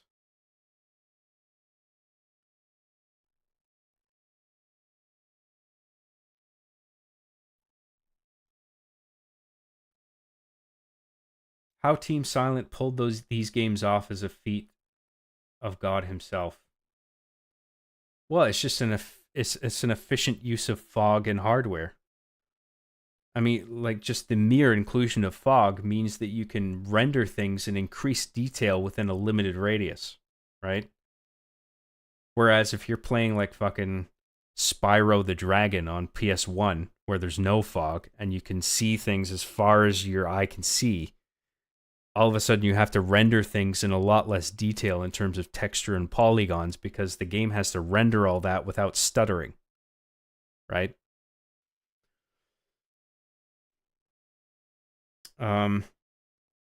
In regard to Angela, I just don't see the need to match her voice actress's face 1-to-1. Games have become obsessed with having real-world models to base their characters on. I mean, I don't really see a problem with that, to be honest. I mean, in either way, I just don't think it's a big deal. I miss pre-rendered backgrounds. Resident Evil 1 Remake and Resident Evil Zero's on GameCube looked real in some instances. Yeah. I mean, Resident Evil 1 Remake is one of the greatest horror games ever made, I think. And it's still one of the best looking games despite being on a console that is multiple generations old. Like it was on the GameCube. But because it used pre-rendered backgrounds, much like the PS1 version did, it was able to pour that entire GameCube-powered polygon count into the character models alone. Plus, the pre-rendered graphics were actually really well realized. So you had the high polygon count in the characters rendered in real time, combined with the pre-rendered graphics. Resident Evil 1 and 0 on the GameCube looked incredibly good for their time. Much better than other games on the same system.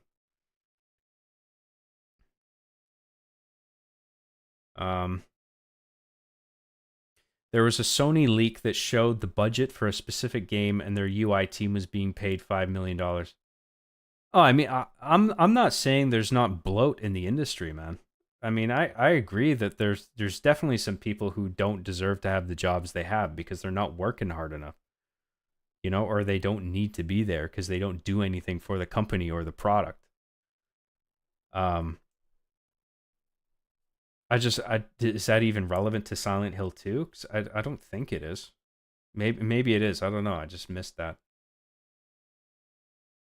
Yeah, they actually censored that graffiti. Part of why I don't like Bloober. What graffiti was that? I don't even know what the graffiti was.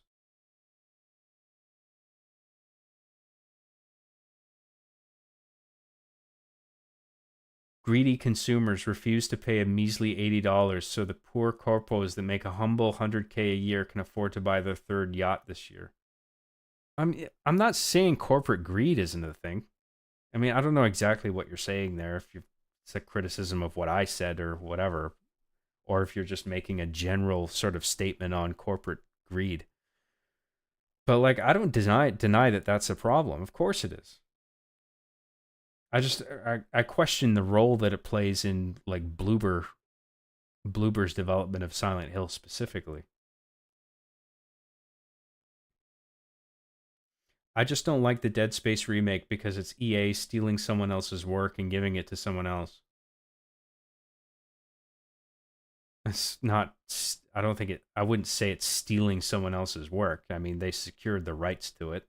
EA owns the rights to it. It was theirs to begin with, right? I mean, that's the way it works. I think, what was it, Volition Games that developed the first one, or Visceral Games? They were working for EA. So EA owns the property. So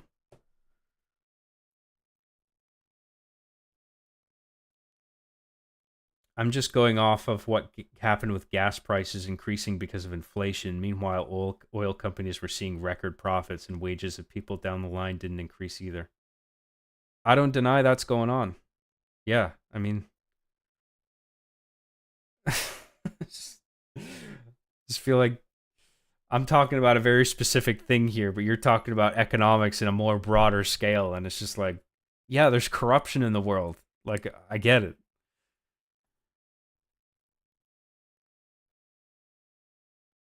Mr. Bad Guy for $1.99 says, "Give me your thoughts on My Little Pony."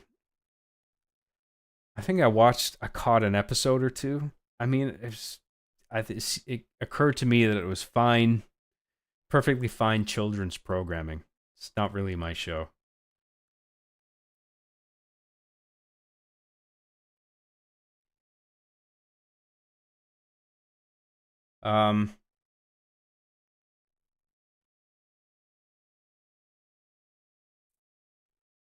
Every time you say pre-rendered, I want to eat meat and cheese? I have no idea what that means. Just what you said about the graffiti, and that's what I was talking about. Thought you were referring to me. My bad if not. I don't know what the graffiti is, though. I'm just curious about that. There's graffiti in the first Silent Hill 2, I guess, that wasn't in the second one or was revised in the remake. By second one, I meant remake. Visceral, yeah. Visceral, but EA sunk them with bad mandates and unreal expectations. Yeah, I know. Like, I'm far be it from me to praise EA and their actions. I mean, EA has shat the bed constantly and just been a total fucking douche of a company for years, for decades. You know, it's nothing new. So I don't know. Maybe it's Visceral's fault for even agreeing to work with them in the first place, given their history. I don't know.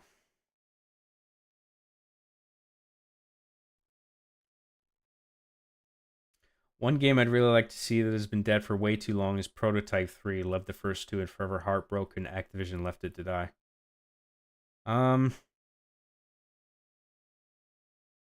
Yeah, I think I played a bit of the first one. It was fun enough. I liked it, but I didn't really stick with it. I might have even actually rented it. It might have been those days where rental was still a thing. Hey John, have you seen BoJack Horseman? Yeah, I have, but I haven't watched the whole show. I've watched like a season or two. It's a good show. Just slipped through the cracks, didn't finish it for whatever reason. I hope the prior discussion didn't get anyone too heated. We're all here to enjoy content.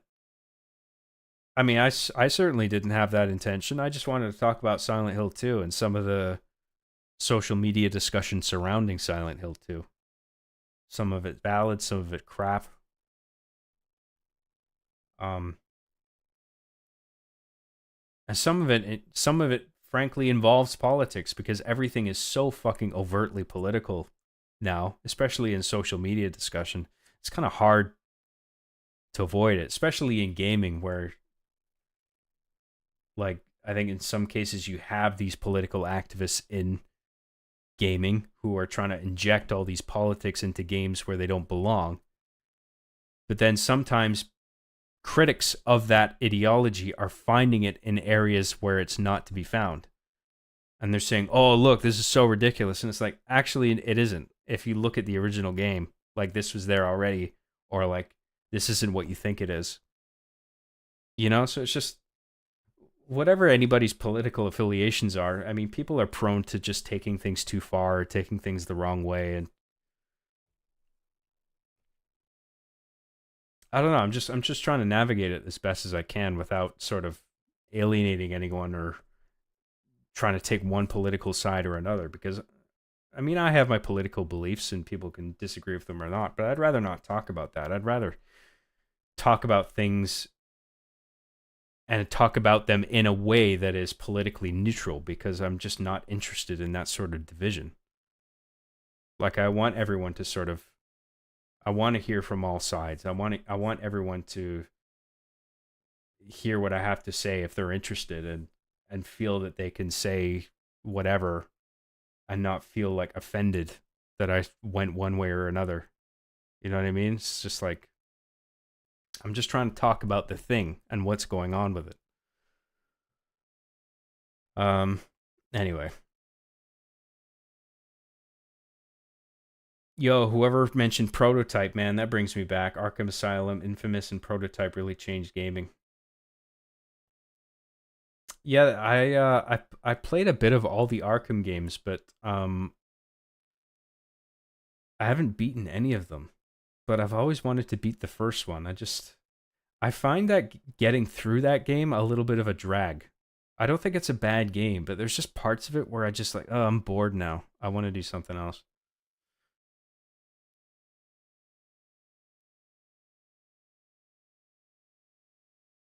I wish people could talk about politics and even get a little heated, but also just hang out at the end like it's not a big deal. It's even fun, I think. Yeah, I can accept that. I think I agree. I think it's just people have different measures of what's an acceptable amount of like political discussion or antagonism, you know?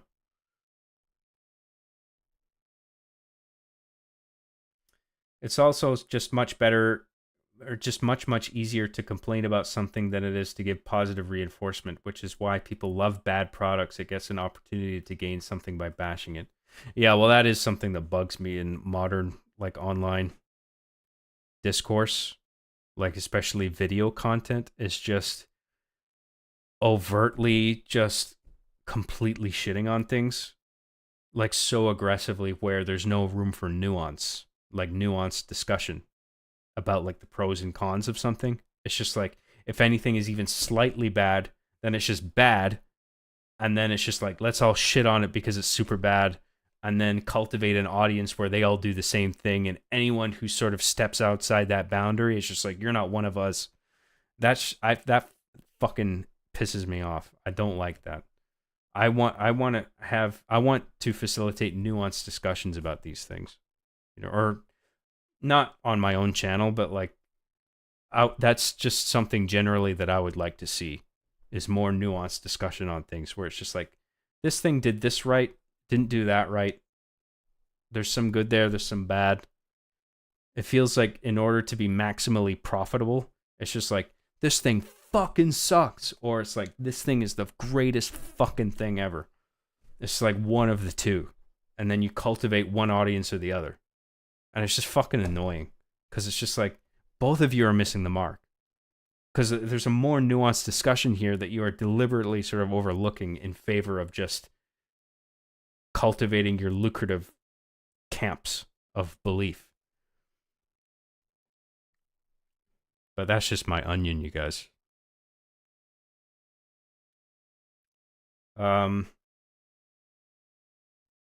Mr. Bad Guy for $1.99 says, "Why do you guys use bags of milk? So weird job."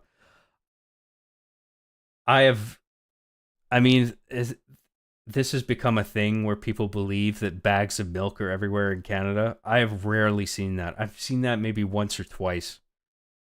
For the most part, we have 2-liter cartons. So I don't know where all these fucking bags of milk are. Maybe in other regions of Canada, but not where I'm at. Thank you, Mr. Bad Guy, for the super chat. I appreciate that. It's hard to blame the critics even when they're wrong for jumping to those conclusions due to how oversaturated the activism has become in the industry. It's almost a natural reaction at this point. Yeah, well, it's a shame because I actually do agree that activism in gaming and Hollywood or whatever is a problem. It's just that some people are, it's become a problem to a point where people are starting to see it in the wrong places. Where it's just like activism is under their bed or in their soup. And it's just like, it's not everywhere, okay? Like there are some pieces of media where it's not an issue, but you're seeing it as an issue anyway because it's just like to you, you're a hammer and everything is a nail, you know? Like you've just fallen into that trap.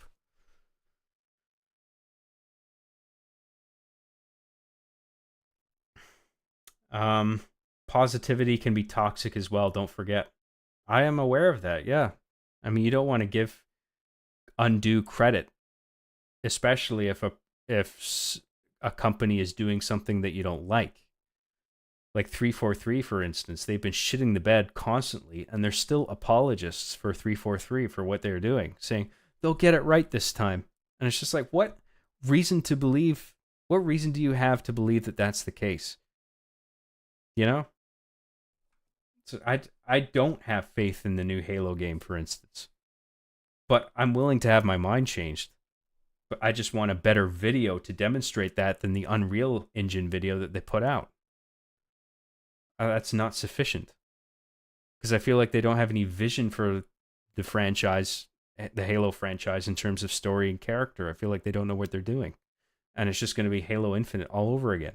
In fact, it's going to be, I think it might be the entire 343 cycle all over again. With 3 games that are mediocre. But that's just my onion.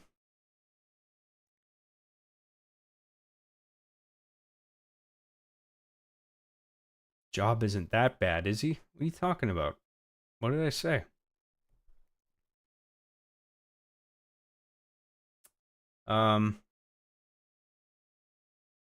John was in a Rooster Teeth skit where they kept confusing him with Gary Busey. At the end, Gary Busey shows up and they confuse him for John CJG or Digital Fear. Well, that last part didn't happen, but the first part is accurate.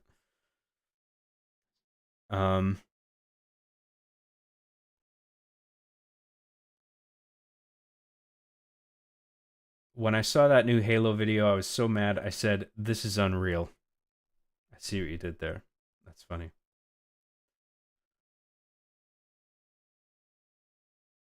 I'm okay with activism and politics in my game so long as they aren't preaching it to me like I'm a stupid child. Give me some nuanced takes. I agree with that, but I think sometimes the politics is there where it doesn't belong. But sometimes the game is actually about politics, so it's appropriate. Like maybe the Far Cry games, for instance, where it's sort of part of the element of those stories is about a political regime, in which case a bit of political content is fine. But like you were saying, yeah, I don't like when a game or a piece of media in general is trying to hit me over the head with some kind of political messaging where it's just like, think this way or you're wrong. Like that annoys me.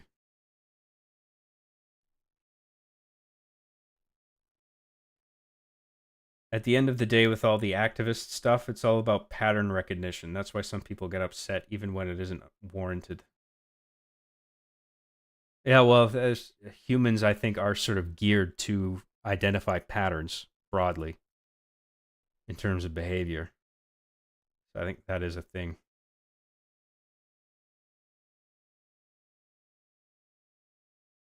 Yeah, for politics, it's contextual. I agree, though. It usually is there when it shouldn't be.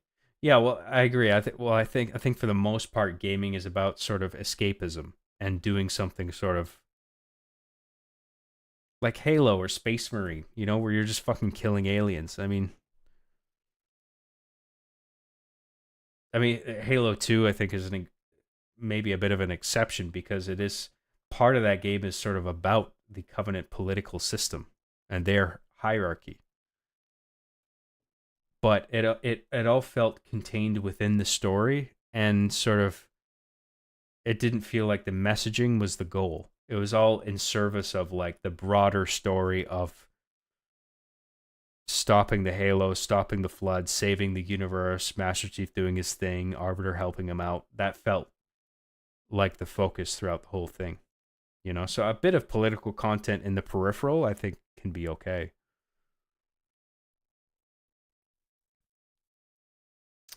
We're all caught up on chats. I would like to take a little bathroom break. I'm not quite done yet. I would like to finish off this level, maybe. So I'll go to the bathroom. We'll come back. I'll try and finish off 2 betrayals, and then we'll probably call it a night. Okay, and then we'll finish off the rest of Halo later. So I appreciate you listening to me talk. I hope it was entertaining, informative, whatever. And I'll be right back, okay? Just give me a second, guys. Thanks.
Hi, we're back. Thanks for waiting, everybody. Thanks for letting me go on my little tangent there. I know this is supposed to be a Halo stream, but I sort of treat these as like the gaming is sort of the mainline thing, and it helps me sort of relax and gets my mind working. And then sometimes I would hope, in combination with your patience, I can go off on little tangents like this and say something about something like Silent Hill 2 or whatever, where I can make a little video out of it, and that'll come out later in the week. So I appreciate everyone's patience with that, and I hope people weren't just waiting for me to just get on with the game already. LOL.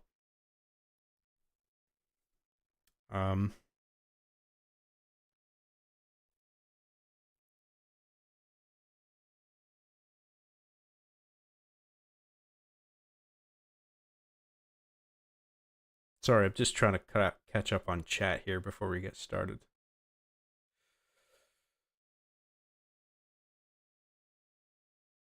Yes, I'm back. I'm gonna try and finish off this level, and then we'll call it a night, and then we'll do the last two stages in another stream. Maybe we'll finish off the game tomorrow.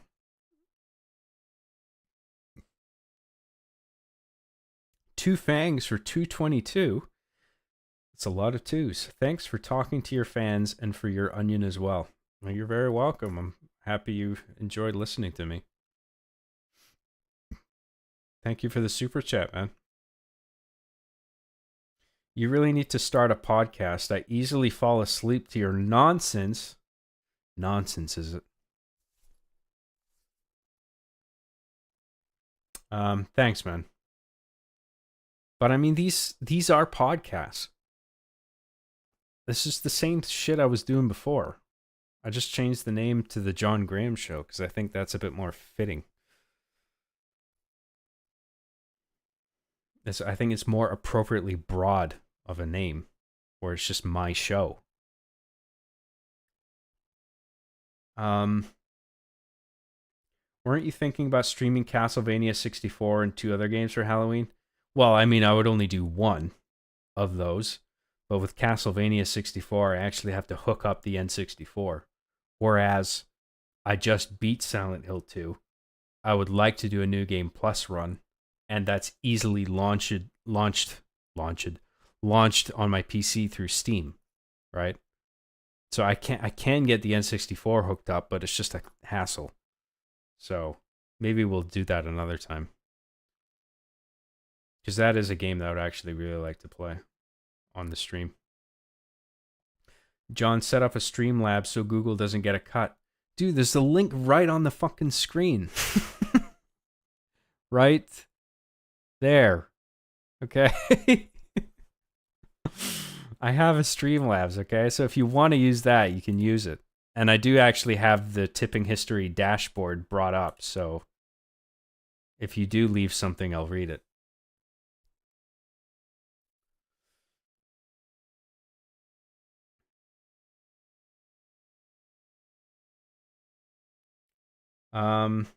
Who wins in a debate? See Me After Class guy or John Graham?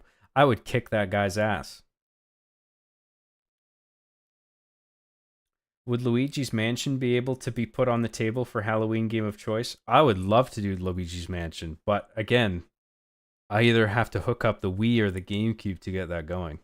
So it's just, I can do it. I can dig up the cables, but I gotta go in the basement and fish through a number of different crates to get all the system, the disc, the power supply, the AV cable.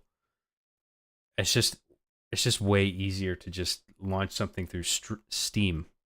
I'm willing to do that, by the way. It's just that immediately, because I just beat Silent Hill, I would really like to do a New Game Plus run soon. And it just occurred to me that I should probably just do that first. And then I can do that another time. And it doesn't have to be next Halloween or anything. I mean, although maybe it would be worthwhile to save something like Luigi's Mansion for next year when Halloween comes around, but it doesn't have to be that late. Chainsaw run. Yeah, exactly. Because in Silent Hill 2, you get a chainsaw in New Game Plus. the item isn't there in the first playthrough, but around the beginning of the game, it's just there on a pile of logs, and you pick it up, and it's like a sort of devastating melee weapon. In fact, having that chainsaw, I'd probably play that game on hard mode, to compensate. Or I'd at least try it on hard mode and see how we do.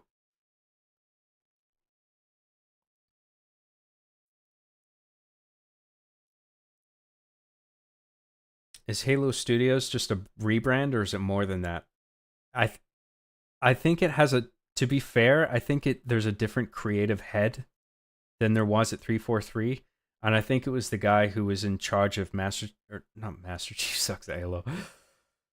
Master Chief Collection, and from what I've been told, I don't know if that's accurate, but yeah. But I have a suspicion that they're going to largely repeat the same mistakes that they have made with the 343 games broadly and Halo Infinite specifically. But I could be wrong, and I want to be wrong. I hope the new Halo is good. I just don't see a vision for it. Was Paratopic on the cards for the Halloween game? I would do that. I love Paratopic, man. I beat that once through already, so I would happily go through that again. I mean, I don't know how to best determine it, whether I should do like a poll and just list a number of options and people can vote on what game to play based on my preferences, like what my favorites are. Paratopic could be one, Luigi's Mansion, Silent Hill 2, Castlevania, whatever.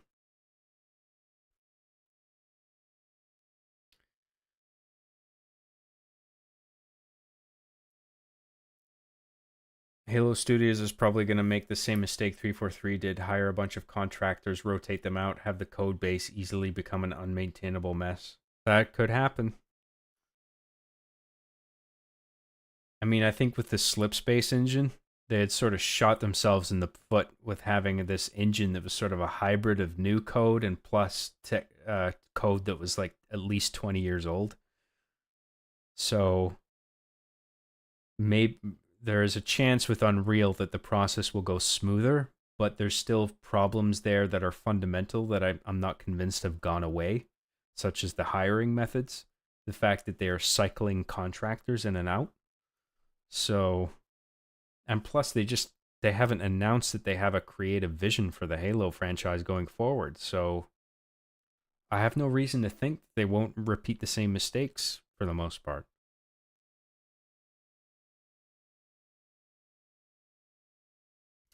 They need to retire the whole IP. Downs and Taylor can't carry the franchise on their own.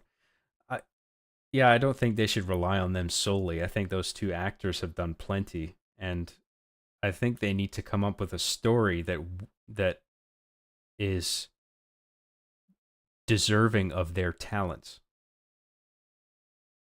And I'm just not seeing it. Slipspace was based on the old Blam engine that Bungie made. It's pathetic since 343 apparently had a ton of people from Bungie working there and they couldn't work with it, apparently. Yeah, I mean, that was an issue. So, I mean, like with the migration to Unreal Engine 5, that will be a non-issue now, hopefully, but there are still many other issues that need dealt with, I think. Do you like the new enemy, the Banished? I like them better than the Prometheans. Is that what they're called? The light-based enemies from Halo 5? Because the Banished is basically just like a sort of renegade faction of brutes, right? Which I think is actually a great idea. And I wish Halo Infinite did more with them, had a more fleshed out story. But the story just didn't go anywhere. All right. We're caught up on chat. Thank you very much, everybody, for everything.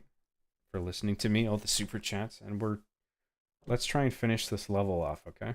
And then we'll call it a night. I appreciate everybody's patience, really.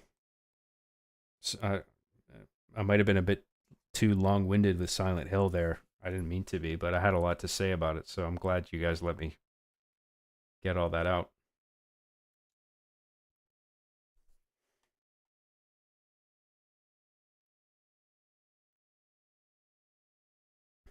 And like I said before, when we pause this, great use of music here.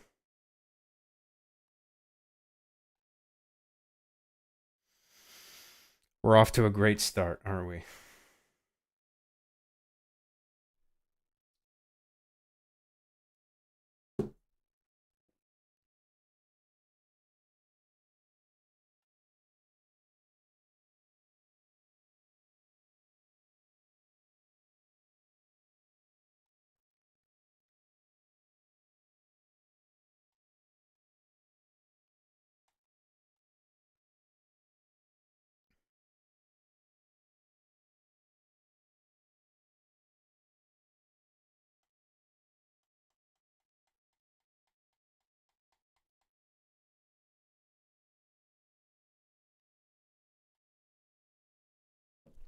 God damn it.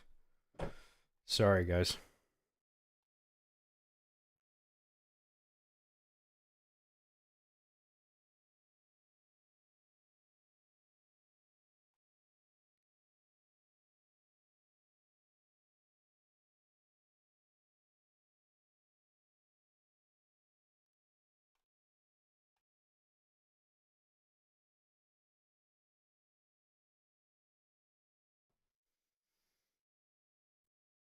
All right.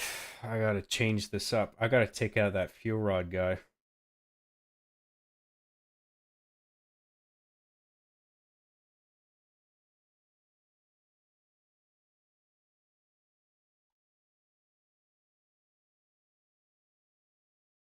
Mr. Bad Guy for 199 says incredible gameplay.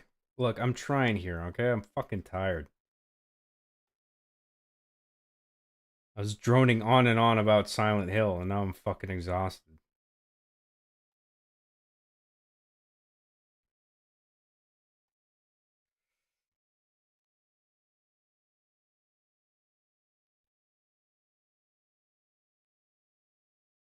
Okay, that's dealt with.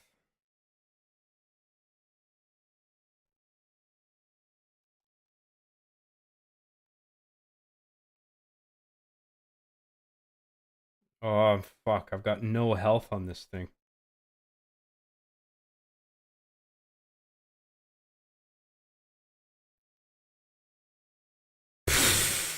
It's just one hit. I thought I could, like, get on that platform and just bail out.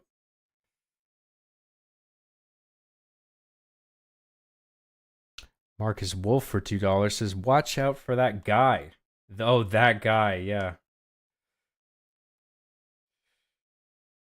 Thank you, Marcus. I appreciate the hot gamer tip.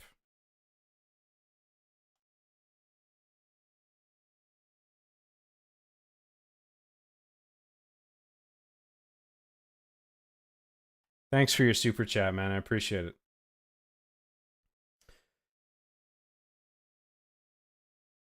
Oh, shit. Fuck, I'm sorry. My bad.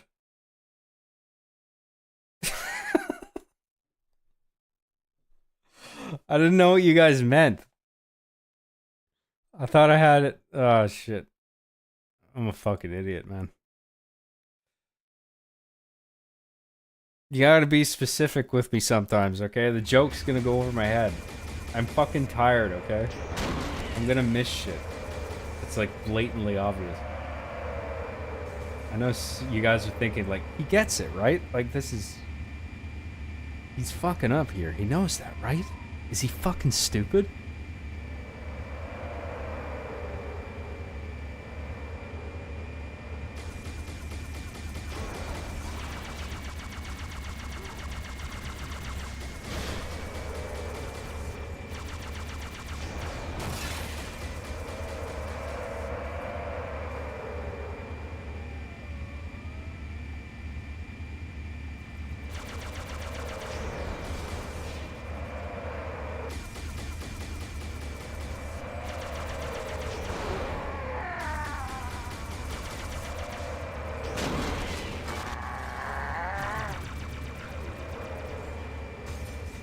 almost cleared that area.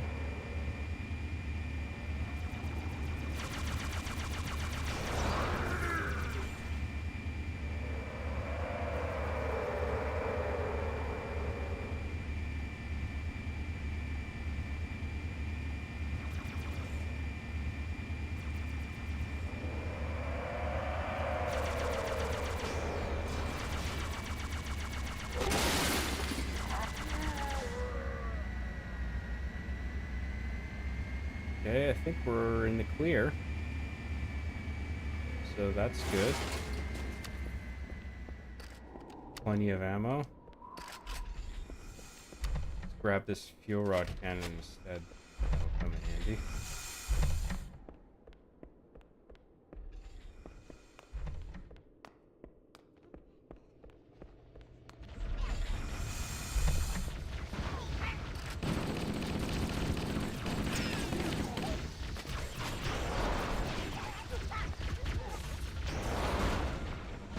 That was a bad shot. Shouldn't have fired that. Got a health pack. That's good.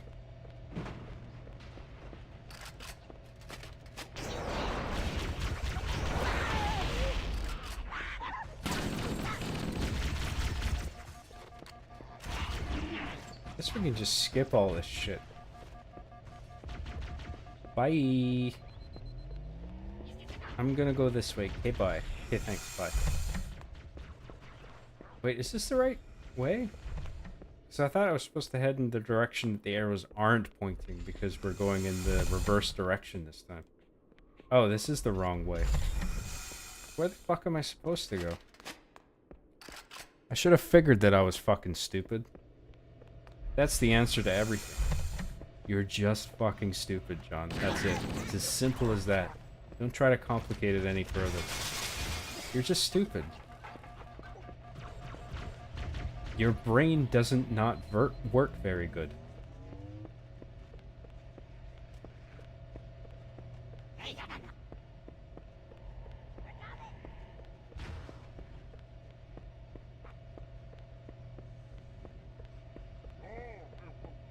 And I believe this is the way.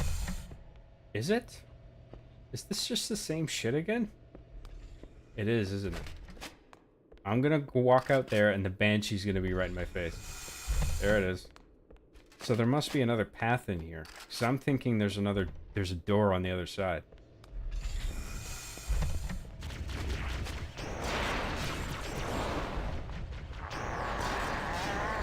Fuck, fuel rod cannon. I mean, I know my aim was shit there, but the projectiles, I think, do have surprisingly limited damage.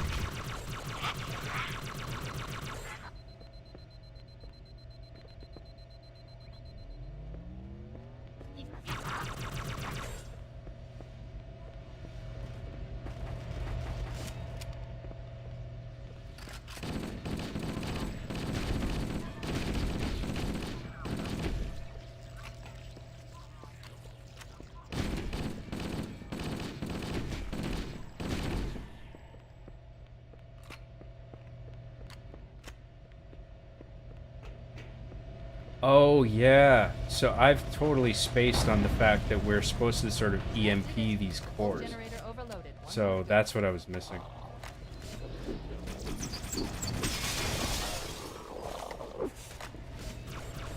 Sorry, it's been a while. I forgot what the objective was here.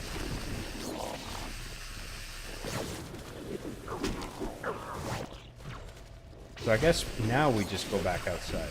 Through the same entrance.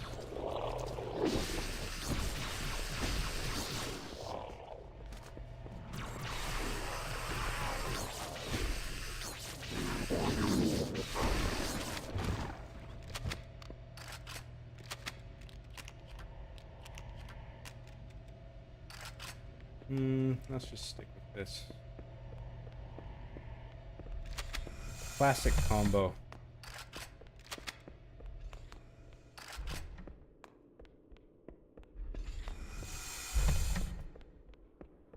The tunnels below. That's a clue of where to go, I suppose. I've located the Pillar of Autumn. She put down 1,200 kilometers upspin. Energy readings show her fusion reactors. Yeah, I are love still that this powered up. stage sort of makes you explore the Systems on same the Pillar of geometry in a Autumn whole have new way. fail-safes even I can't override Like without I was saying authorization before, from it's the no captain. longer linear We need from to A to find B. it before this It's goes about wrong. going To start from the fusion here core to here to here because there's like That little tunnel buttons you is have to press or whatever. the final test generator And it's a uses small adjustment, but it does sort of have you thinking about the space in an entirely different way.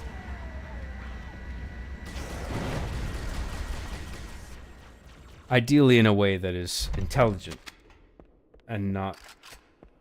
Ideally you don't want to play like a fucking idiot. I've located the Pillar of Autumn. I'm playing right She now. went down 1,200 kilometers upspeed. Energy readings show But her we will fusion do reactors this. are still powered We up. will get through this. The systems on the Pillar of Autumn have fail-safes even I can't override without authorization from the captain. We need to find Warner's neural implants to start the fusion core detonation. That tunnel is the next second candidate. The final test generator remains Whoa, that health is going down so fucking fast.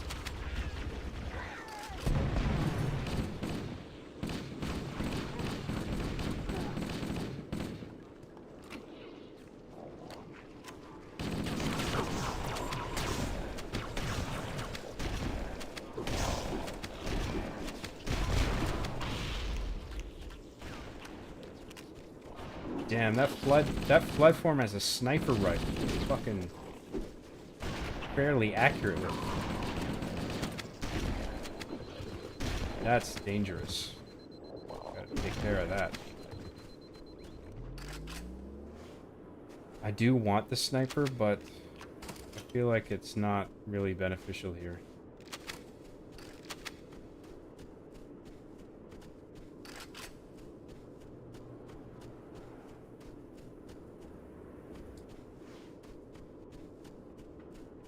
Yeah, I guess we're just on foot.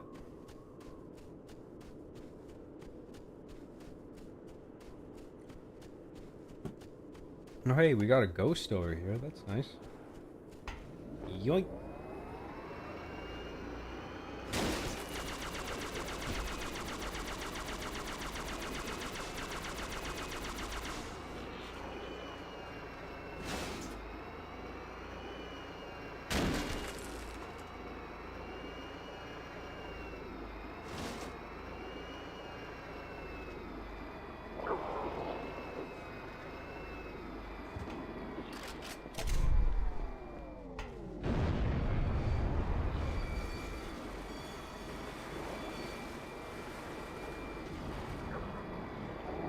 Look at this broken ass Gencast door. There's so many I can't track them all.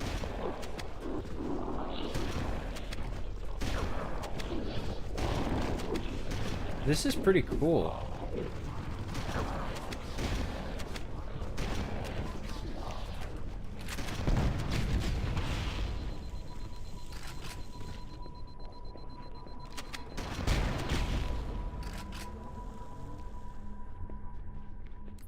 That was a really nice little beat there. I mean, it's so simple. It's especially in terms of level geometry, because it's just this one little part of the map, right? But you have this door that won't open correctly, and then you have flood just pouring through, and a bit of dialogue from Cortana that's just like, there's so many I can't even count. And it's just like this just hyper, just saturated area full of flood. And it's all, you have all these smoke effects to amplify the effect of it. It's just like a little fun narrative beat that you didn't see coming. And it makes effective use of the same geometry like all the other parts of the stage.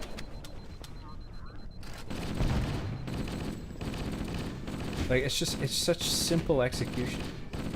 I think it's one of the things that impresses me so much about it. Doing a lot with a little.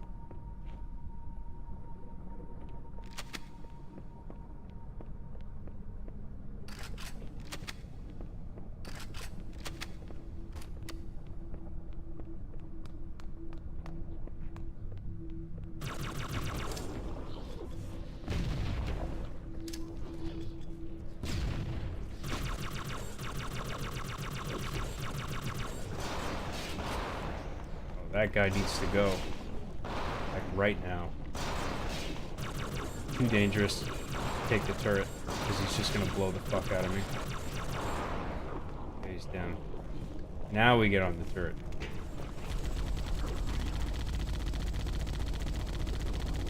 This is great too. Just little beats like this where there's like a destroyed vehicle, but you can use the turret.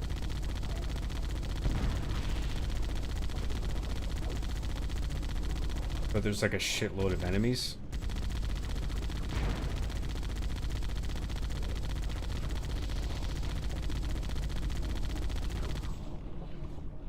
I wonder if this is a Ruby's Remastered thing.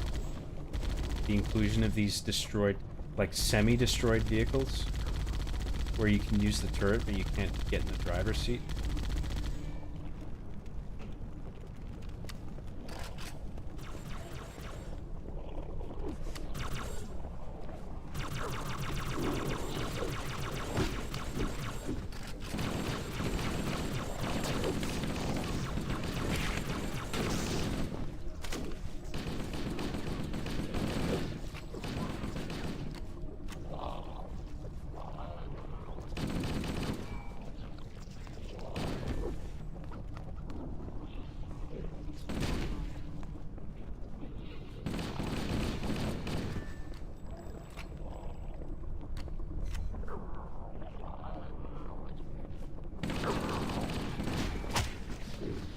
Oh no! Oh, for fuck's sake. Sorry, guys. Fucking hell, I'm a fucking idiot.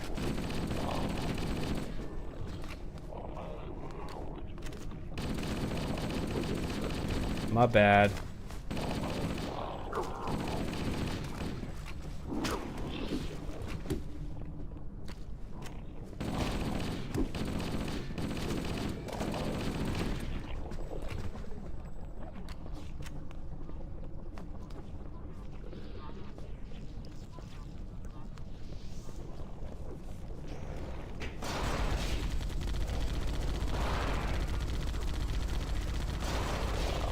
That was risky, but I took that guy out in time, so it's fine.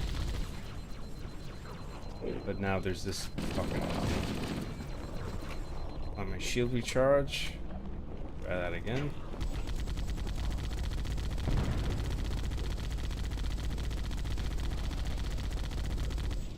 Lost Time for $10 says Halo 3 Machinimator here. I recently purchased another Xbox 360, a spare video game copy, and 4 more controllers, and it's actually been worth it. Have you considered what 8 players can do for you? I actually did. What I found was that in writing the vast majority of scenes, I can find a way to make it work with 4 players. Even if it means that there aren't actually 4 players present physically in the same instance, I can make it look like there is in editing. But what that means is basically dividing the same scene across multiple filmed instances, where there's a cap, there's a 4-player cap, if you know what I mean. So for instance, if I'm filming like a church scene in Arby and the Chief, right, where there's a crowd of people, I'll do 4 players for like the left hemisphere of the church who are just attendees, and then the same thing for the right hemisphere, and then I'll do a 3rd instance for key characters. And then I get all their individual shots. And then you combine shots from those 3 gameplay films and you combine them in editing so that it feels like they're all occupying the same space. That's how I get around that. And I find that if you are detailed enough with the screenplay, you can do that seamlessly. Like, you can achieve that. The only thing that you can't do is that you can't have any extreme wide shots or wide shots where you can see everybody all at once. So it has to be just like, you can only see 4 players maximum at a time. That's just my approach. I mean, that's the using 2 consoles thing, that's perfectly valid, and that's cool, man. It's just, It's a lot of hardware to have running. It makes things a bit more complicated than I would like personally, because you're managing two different instances and two different interfaces and two different pieces of hardware at the same time. And I think it's plenty just dealing with one. So I would prefer to just concentrate all my effort in knowing the screenplay inside and out, where I know every single shot, and then I can just do everything in segments with a 4-player cap. So, I mean, that's just my approach. You do your thing, but that's what I like to do.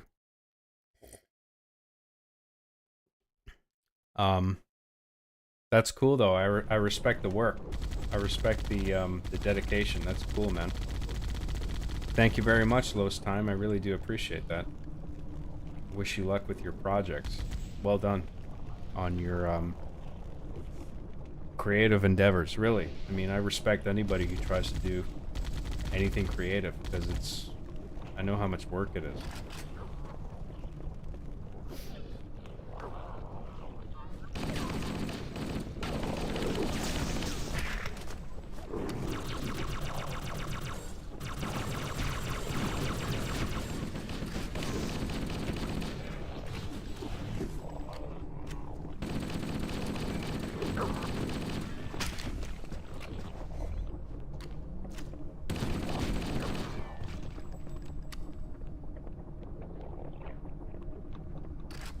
How did I die the last time? I don't even remember.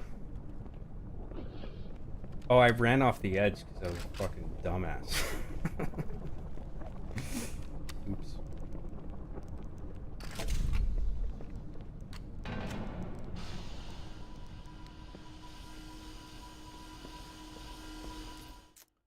That's fascinating. I always thought you brought a bunch of fans together to help film, honestly, lol. I used to do that way back in the day when I was making machinima back on Halo 2. Excuse me, not even 3. Second game. I used to make movies on Xbox Live. But that was such a fucking headache that I would never do it again. Just getting everybody to coordinate and trying to, like, the lag was always a problem. Like, if you have 16 players in a custom game, there's not a fucking chance in hell you're gonna get a satisfactory ping. You guys know what ping is, right? The latency measured in milliseconds of an online game. You have low ping, it's good. High ping is bad. High volume players in a custom game is almost always high ping. There's just no getting around it. Fuck. Oh, and I'm all the way back here.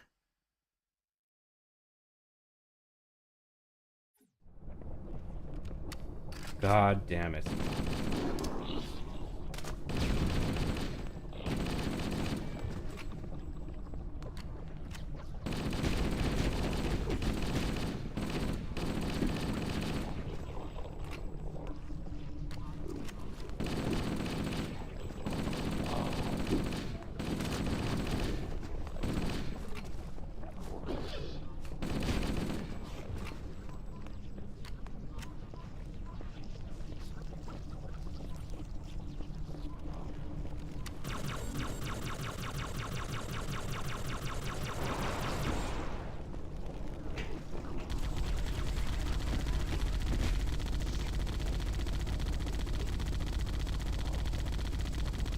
Take those hits off the infection forms because there's not many of them and they don't do too much damage.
Alrighty, so hopefully we get a checkpoint soon.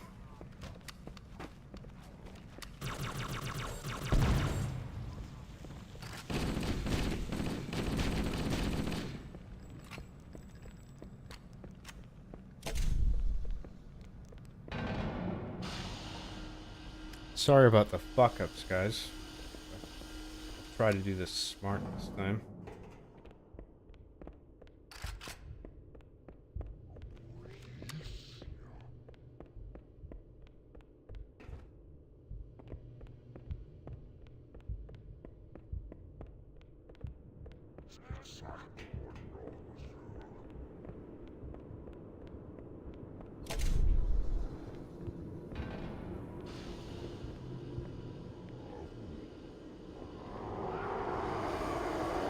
Oh, I thought that was the flood door.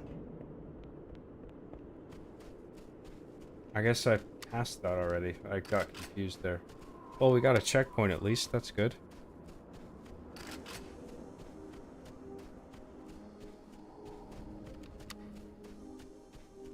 Another great use of music here.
This isn't good, is it? I gotta take out that fucking sword guy. He's so much fucking health, dude. Sorry.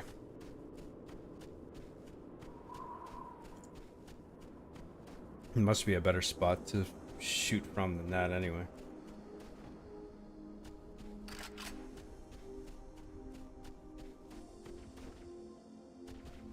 Need better weapons. Need a fucking sniper rifle would be nice.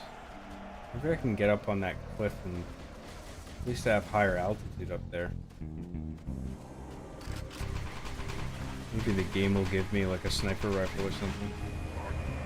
Of course there's a fucking weapon shit.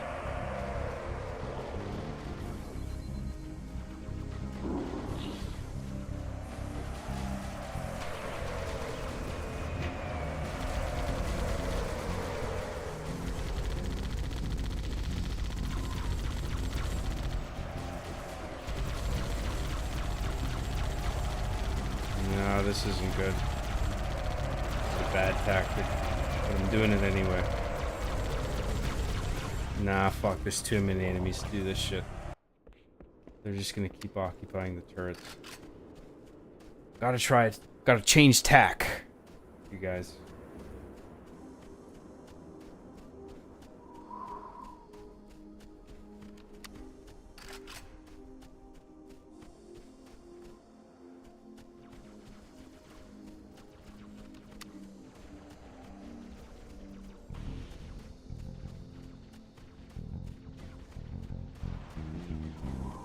Try to be more surgical. See who we can pick off around the edges here. Maybe I can grab one of those ghosts. Maybe that's the way to go. I got a clear line towards... Oh no, that's broken. Is this one? They're both broken. So I just exposed my fucking cover for nothing. Great. Fuck you.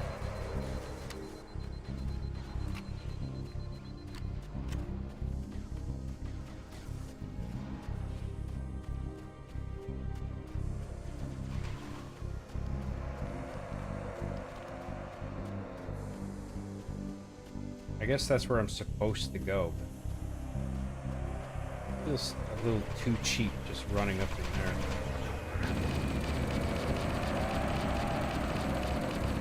Suck my dick.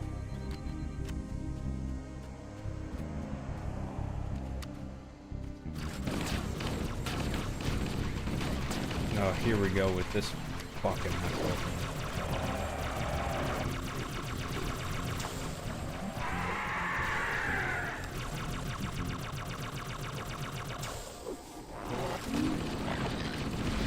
Okay, he's dead. Good. Grenades. Lots of grenades. All the grenades. Oh, we got through that. That's good. Still got most of my health.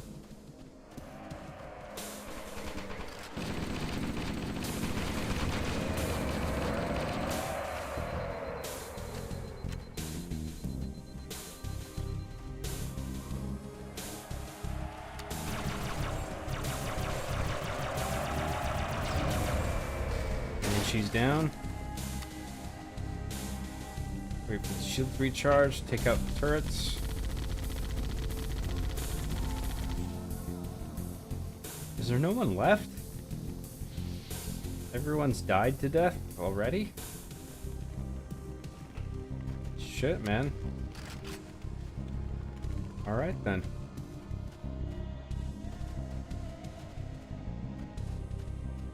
How the fuck do I get up there?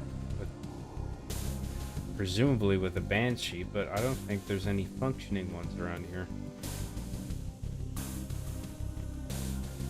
Take a ghost to explore in the meantime.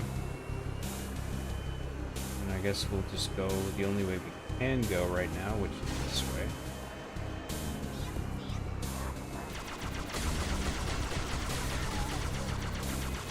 Take a few enemies on at a time.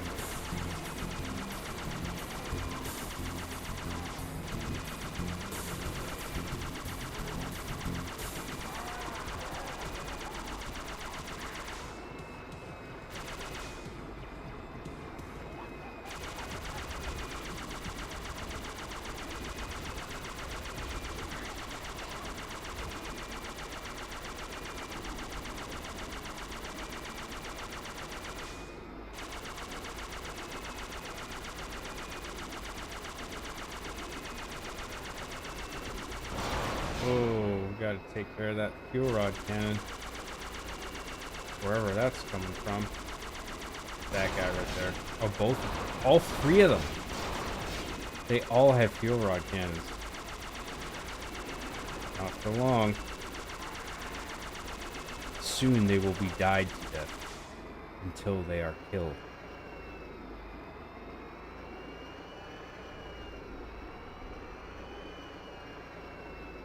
Okay, that does it for that.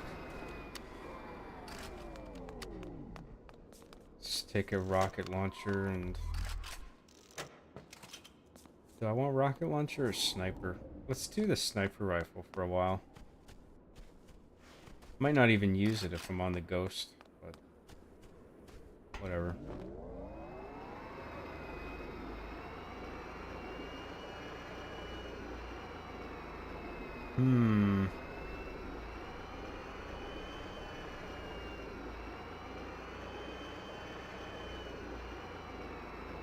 Yeah, the game doesn't want me to take the ghost any further. Oh well. Actually, you know what? I can probably fucking shoot it up that rock. There we go. That works.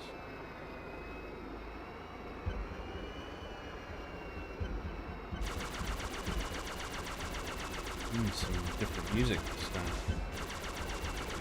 Some blood music. Lots of blood in this area, I guess.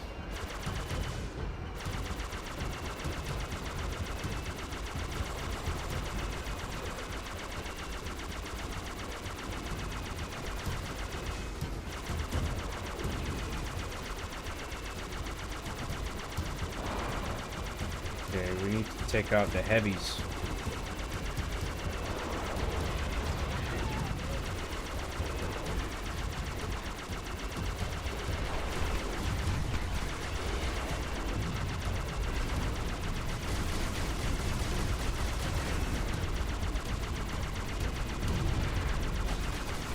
one down. There's 2 tanks. We gotta take the other one out.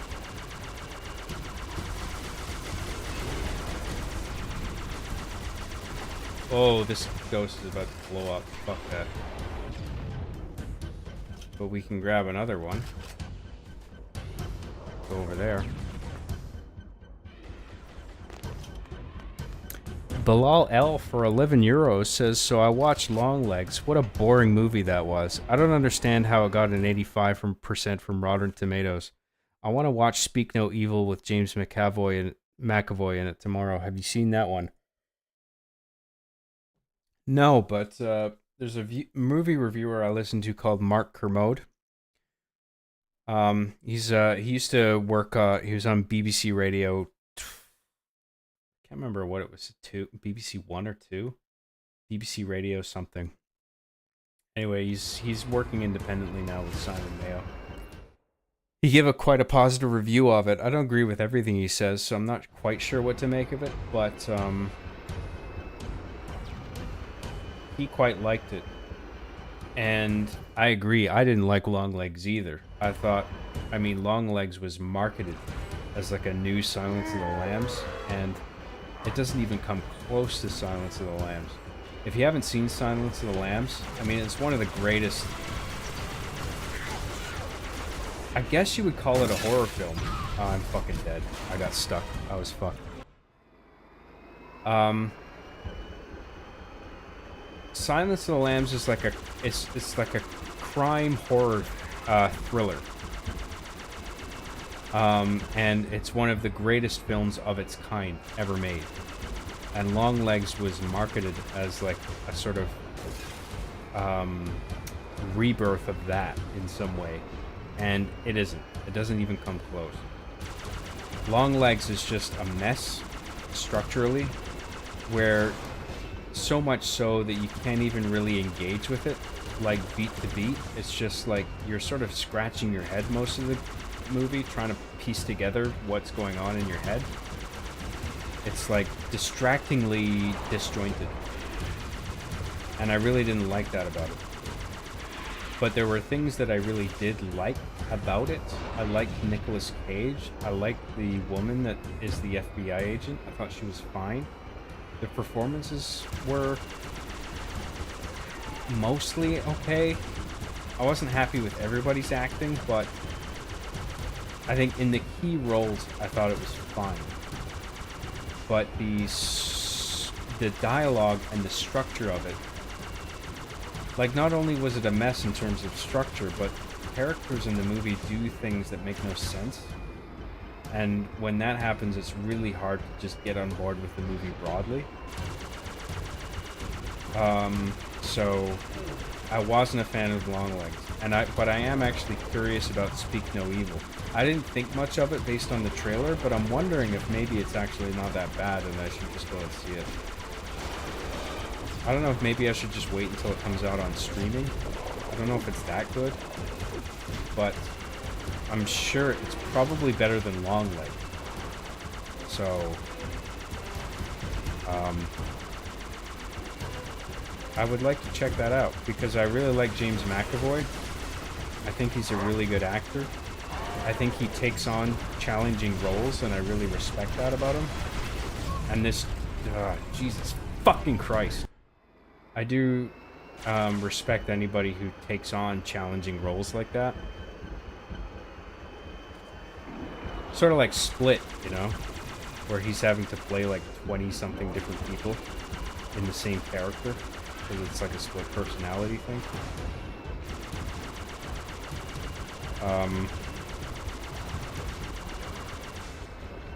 What was the rest of that chat? I watched Longlegs. What a boring... Yeah, it was... Yeah, Longlegs, I agree. Longlegs was boring. And it's a real shame. I really did want to... I did want to like that movie, but I didn't. And I don't know why it has the praise that it does. I don't think it deserves it. I think it's much weaker than the reviews suggest. So I hope you enjoy Speak No Evil, and I think I would like to see that too, because I've heard good things. Thank you very much, Bilal Elf. I really appreciate your super chat, man. Erica Ehrenreich for $2 says, John, I fell asleep. I'm so sorry. You don't owe me an apology. I've been droning on and on about Silent Hill 2, the remake, for a while, and we're still slugging through this level with my dog shit gameplay, so welcome back.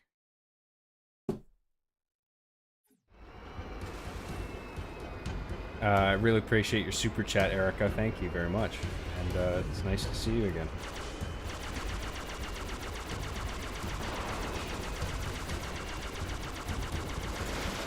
We're just getting through this little sandbox area, which I keep fucking up because I'm fucking stupid.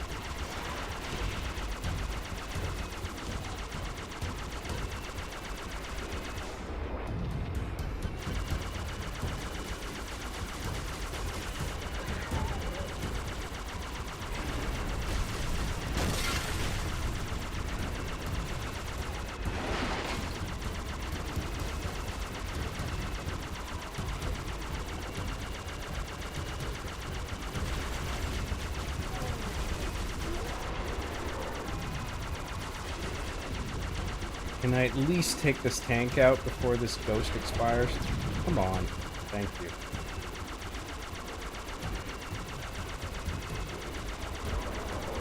Okay, as soon as this ghost health gets in the red, I'm bailing. It's too risky.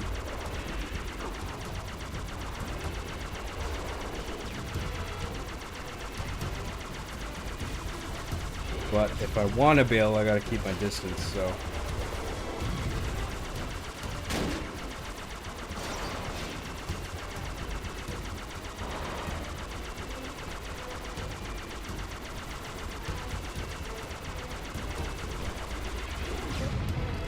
Oh, fuck.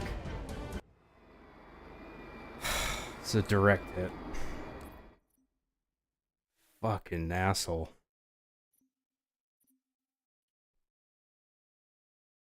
Sorry, guys.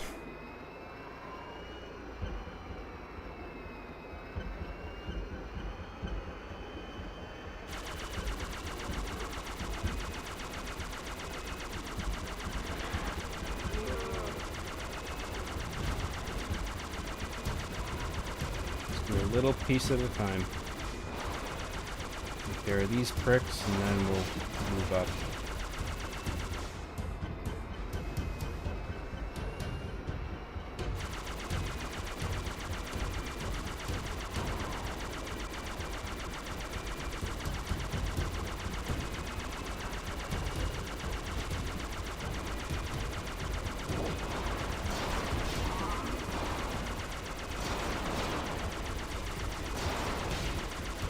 Yeah, there's a whole bunch of like one-hit KO charges flying at me.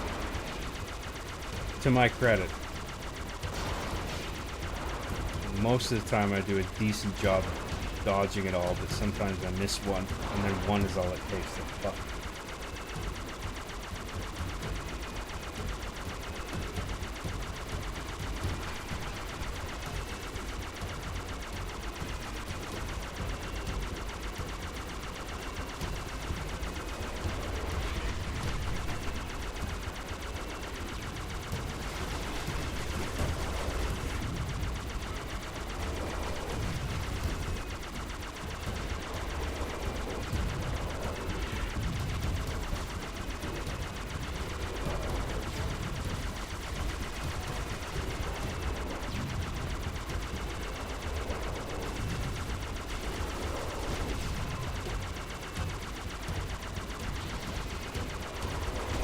Oh shit. Almost flew into that. Okay, we gotta bail. Fuck this. Switch to the other ghost. You know what? Let's snipe some bitches. Forgot I got this sniper rifle.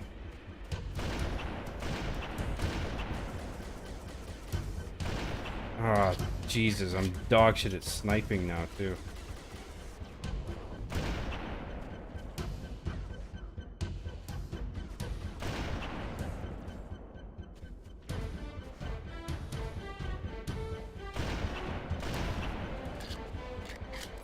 Waifu War for €5.99 says time to flex. How many square feet or square meters does your new place have, John? Oh fuck, I don't know. I couldn't tell you that shit. Sorry, man. I have no clue. But it's enough. And I don't need a lot of space, frankly.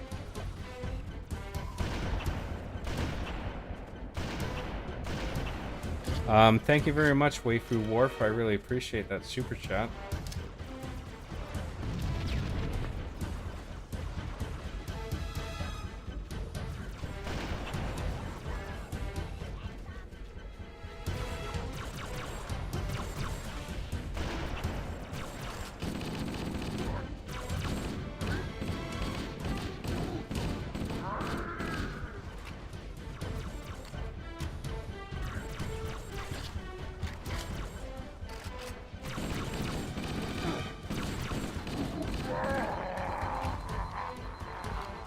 Okay, good.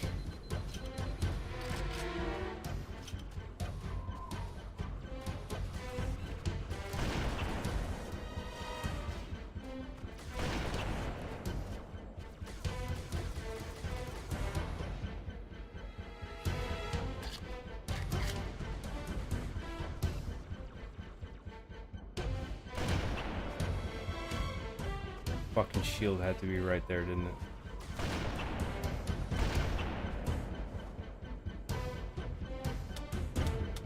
Ah, are you fucking kidding me? That's a great place to run out of ammo, isn't it? You guys saw that, right? Fuck, man.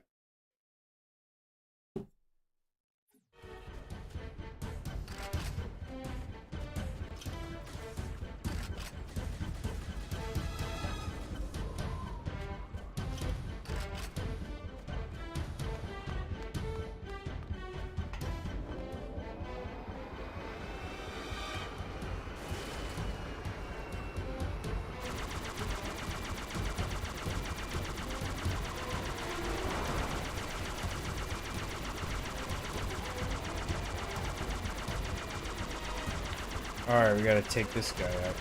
Hunters, for sure.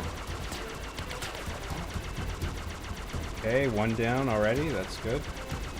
Second one. Both down. Excellent. We're doing good. We're doing good.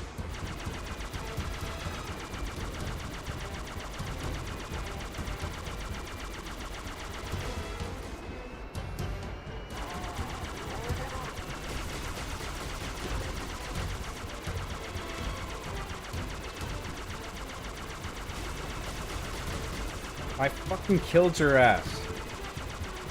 Didn't I?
Oh, Jesus. We're almost done.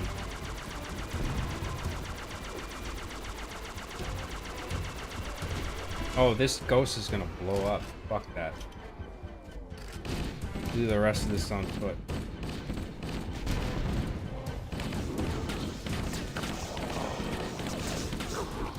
Where did all these fuckers come from? Go away.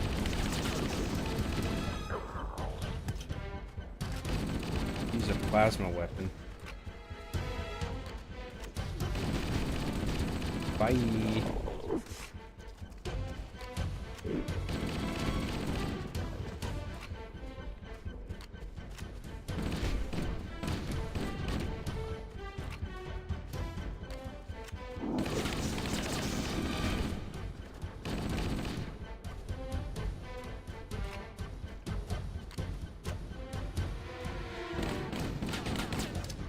god.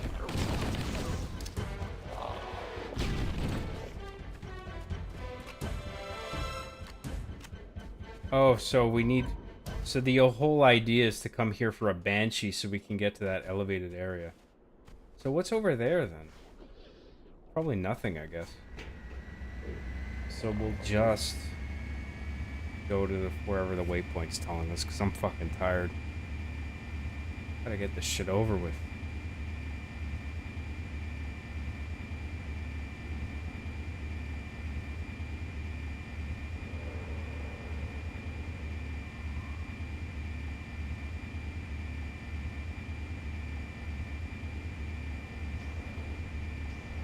Now we land down here. Oh, fuck. Fuck you. Kick all these fuckers out.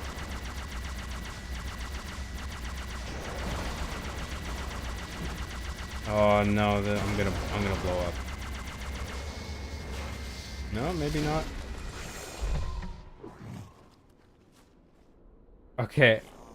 I don't even know what happened there. I think I actually clipped through the geometry. I mean, what the fuck was that?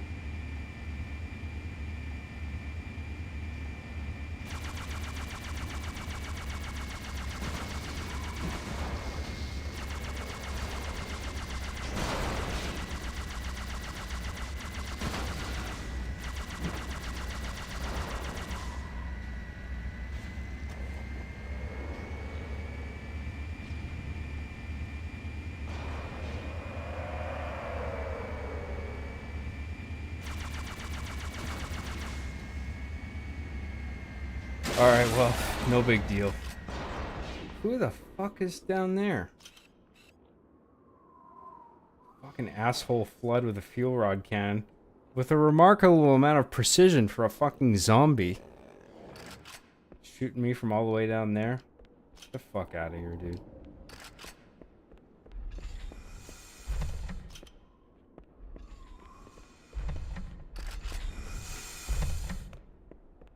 Let's do this. So I think this might be the last EMP that we have to do. Rule of threes, right? I think this will be the third one.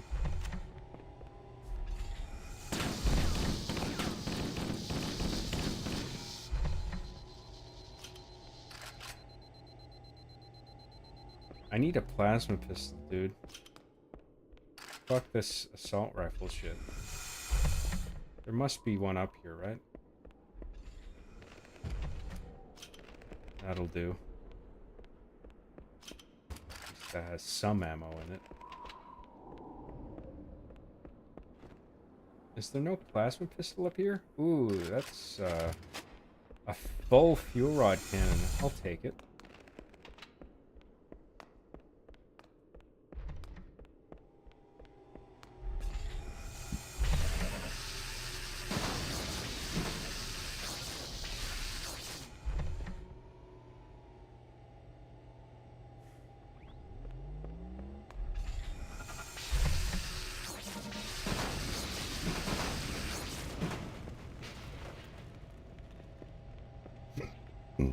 Excuse me.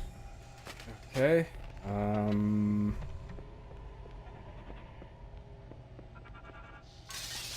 What is going on there? Is there something in the next room I'm not seeing? What the fuck is that shit? Lasers, like, randomly cutting through?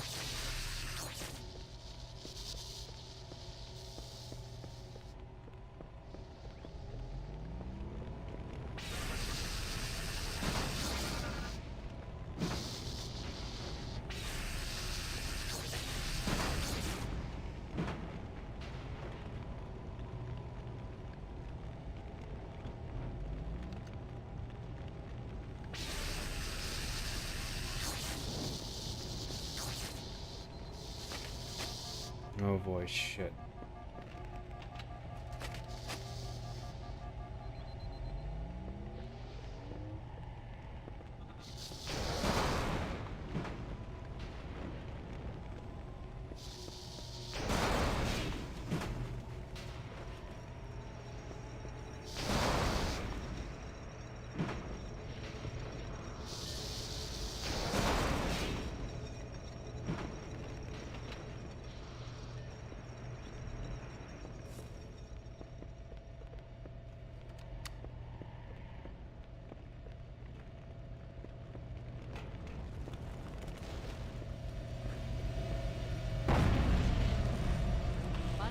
get neutralized. Let's get out of here. I agree. Let's get out of here. Is this the end of the mission? Let's find a ride and get to the captain. No, that'll take too long. You have a better idea? There's a teleportation grid that runs throughout Halo. That's how the monitor moves about so quickly. I learned how to tap into the grid when I was in the control center. Unfortunately, each jump requires a rather consequential expenditure of energy. Something tells me I'm not gonna like this. But I'm pretty sure I can pull it from your suit without permanently damaging your hands. Needless to say, I think it should only run as weakness. Do it.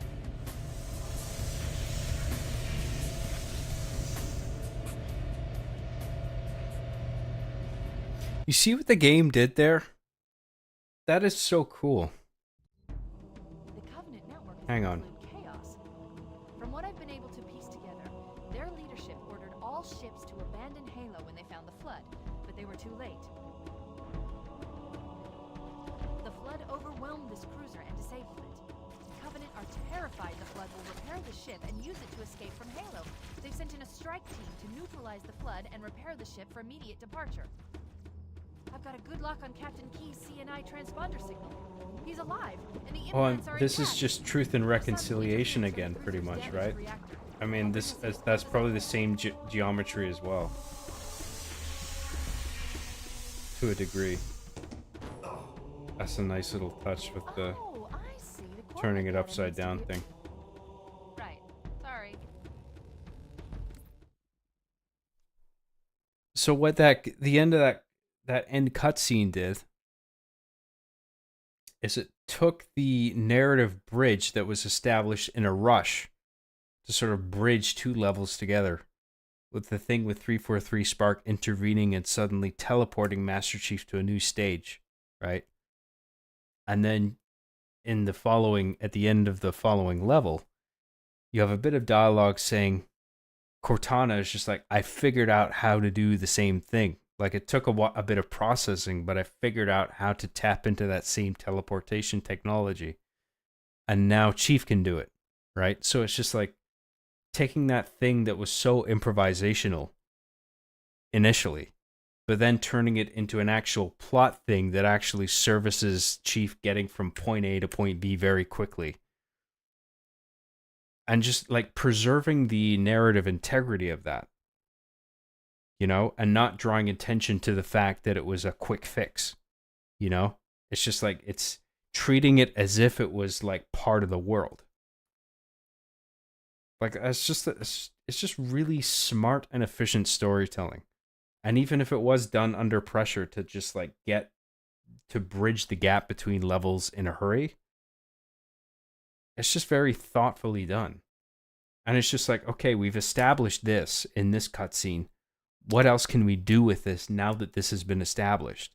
And then it's just like, what if Cortana figures out how to do the same thing? Because it's like, oh yeah, she is a really smart AI. If she dedicated the processing power to this, she could probably figure it out because she's in the Halo system. So it's just like, okay, we can do it now. And Chief can do it now. We can teleport Chief wherever we want. Because 343, it's been established that 343 can teleport wherever he wants. So now we can just sort of zip around, and it's part of the lore that's been built now. It started off as a quick fix, but it's been turned into this sort of critical plot device. I just think that's really, I think that's admirable. That level of efficiency and also like being cognitive about like, okay, we've established this. How can we use this to our advantage now going forward? And it's just like,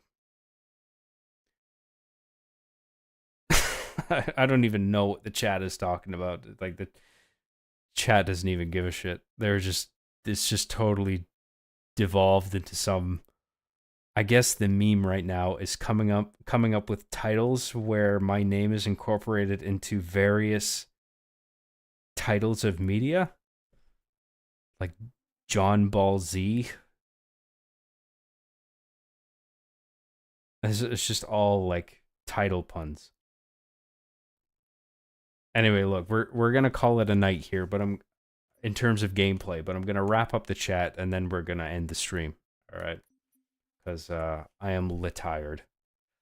We're gonna go to webcam mode. We'll finish this up tomorrow, okay? I'm pretty sure I'll be able to get to it tomorrow. I'm not promising, but I think I can do it tomorrow. I don't think it'll be a problem. It's just something might come up that I don't expect, you know, that sometimes happens. We'll wrap up the chat, okay? Oh my god, the entire chat is just like like names of games and movies with my name in it. John Halo, Iron John instead of Iron Man, Uncut Johns instead of Uncut Gems. That's a funny one. I like that. Jurassic John, John of Arc,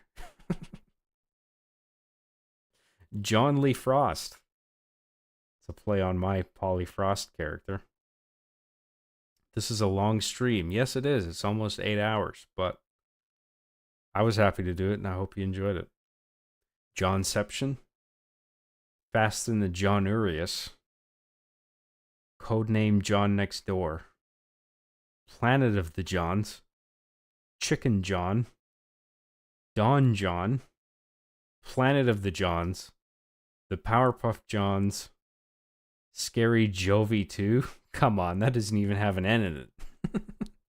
Nobody's gonna know that's a John thing. Johnish and John Possible, Graham Protojohn. Invader Graham, The John After Tomorrow, The Gist. The Gist is funny, I like that. See Me After John, Furious John, Taxi Graham instead of Taxi Driver. 7 Years in John Bet. What's the original title? 7 Years in Tibet? I can't remember what that is. Graham Canyon, 12 Years of Graham. It's been longer than that. It's been 36, dude. Super John 64. Now there's an N64 game. That's a must play. This chat is great. I agree. Some of these are pretty good. Silent John 2, the remake. Rise of the John. 28 Johns later. What does that even mean? 28 Johns later? Like I have 28 birthdays? Or I am reincarnated 28 times? That would involve 28 lifetimes. That would be a wide scope for a zombie movie. 28 lifetimes later. That's like 8 times 28. However many is that? Simplify it to 10. 280 years? Nah, dude. John Space 3. See, this is how I know I've been streaming for way too long. Is the chat just completely degenerates into this kind of fucking nonsense. Willie Jonka. That's not bad, actually. I like the fact that it sounds phonetically similar to the original. Jonadus Snake? Yeah, I don't know. You're adding a syllable there that I don't think works. Watch out, John Tunnels. Metal John Solid. Not bad. Preserving the amount of syllables. I do like that. That's a big plus with me. The Johns Must Be Crazy. I like that movie. That's a nice choice. I like that just because I like what you're referencing. It's in our Johnstitution. Johnstitution. Now there's a word. That's what the United States should have been founded on. Instead of the Constitution. Get your Constitution out of my face. Give me the Johnstitution. Let's go. Give me it. Five Nights at Johnny's. Not bad. The Job of Us. The Chronicles of John. The Job, the Graham, and the Infanticide. How the fuck did Infanticide work its way into that title? The Legend of Zelda John's Mask. Doesn't quite roll off the tongue like Majora, but I respect it. Final John neutralized. Hannah John Tana. Not bad. Again, I like that it sounds similar and you maintain the number of syllables. One John's trash is another John's treasure. Who's this other John that you're speaking of? There's only one John, okay? Cap John Johnny's. Come on, you're just wedging the word John into that one. I'm gonna have a Johnurism from all these puns. Come on, that doesn't even... Aneurysm is a different sound, phonetically, okay? John and reconciliation.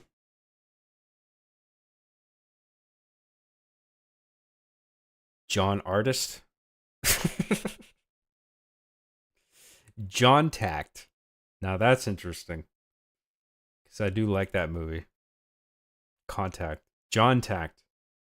Now there's a film. Would I play the role of Jodie Foster? Or would I be her dad at the end? We must resolve the John-flict against the Covenant. John Ball Z. Sure. Wiener poop? Question mark? Is that a question? Wiener poop. How do you answer wiener poop? What is the appropriate answer to wiener poop? You can't even poop out of your wiener. You're asking the answer to a question that's not even physically possible. John, why do you think that type of storytelling is lost these days? Money? Incompetent staff? I think it's people with a lack of vision. You know? I think a lot of the times these new developing teams, they get started from the wrong end. You know, where it's just like, maybe it's the case that a publisher is just like, okay, we need to get a team going on this game. Let's pick the best candidate we can think of. And they try, maybe, to their credit. But I think the real quality stuff comes from somebody somewhere in whoever the fuck knows, some nothing town or whatever. I'm not saying that to be disparaging, but like raw talent can come from anywhere, even the smallest little corner of the earth. You know, it's just somebody with a vision for something, and then they surround themselves with people who agree with that vision, and they want to help bring it into some form of art. And then that team is so dedicated that they start working together in a little garage somewhere. This is how Halo Combat Evolved got started, by the way. They work in a little garage, and they supervise each other's work, and they are intensely critical of each other's work, but they can get away with it and not offend each other because they're friends. There's a tight social fabric there where they can be honest with each other and be like, you know what, I don't think this works, but if you do it this way, it might actually be cool. And they help each other. And then they come up with this product. And then, you know, in the case of Halo Combat Evolved, there was originally our RTS game, real-time strategy, that was going to be released on Mac. But then eventually Microsoft bought the rights to the game. And then that eventually became a first-person shooter called Halo. And then it became the Xbox's killer app. You know? So I think it starts that way, where you have just a dedicated team with vision. And then they create something that's actually really fucking good. And it does well. And then that team grows. And it grows and grows. And there's a level of growth that you can achieve while maintaining the quality of the product, right? So it's just like Halo 2, Halo 3, they were knocking it out of the park, right? And then Halo Reach was their love letter to their franchise, right? And then they were done. And then 343 took over. And then that vision all of a sudden was gone, right? Because the key creative leads, I don't think were there anymore. maybe they were. I mean, I'm not quite aware of like the exact staff that were present or not present, but like I feel like that's probably what happened. Is that the key creative vision was all of a sudden absent, and then 343 was left, whoever the creative director was at the time, just to figure out like what was the magic that happened in the beginning, and they couldn't replicate it, and they tried to mimic it, but it wasn't the same, you know. And so um I think good shit starts out that way, where it's just like one guy has an idea, and then it's just like they surround themselves with talented people who can help bring that to fruition, and then they gain success and they grow a little bit and they grow a little bit until they grow too big or they dissolve or something happens where there's a change in leadership, and then it's downhill from there. It's just that it's that key creative vision at the top that I think sort of dictates everything, and the quality of it. And then once that goes, it's all fucked. Even if you have really talented people among the staff, if that key guiding vision isn't there, then nobody really has a concrete sense of direction to go in. You know, I think that's a shame. I could be. I mean, I'm just talking out of my ass. I suspect that might be the case. Maybe it's not. Maybe I'm way off. I don't know, dude. I'm just spitballing.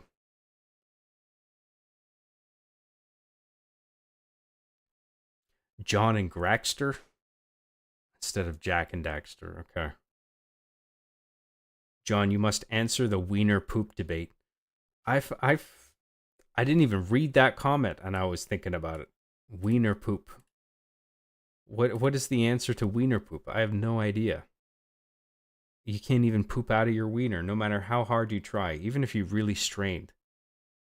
You're over the toilet going, trying to poop out of your wiener. It still wouldn't work. Graham Theft Jonto, Vancouver Town Wars. Sure. Is that for Nintendo DS?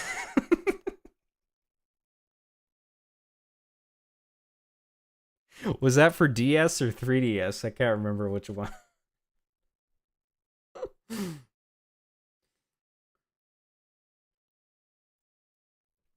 Texas John saw Macedon.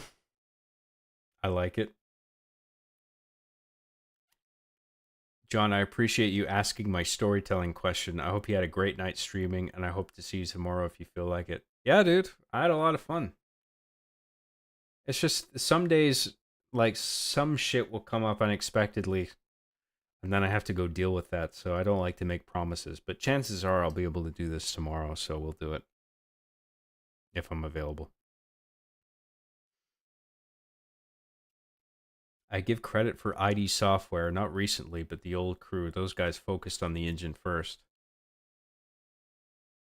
Yeah, well, they sort of were the pioneers of that.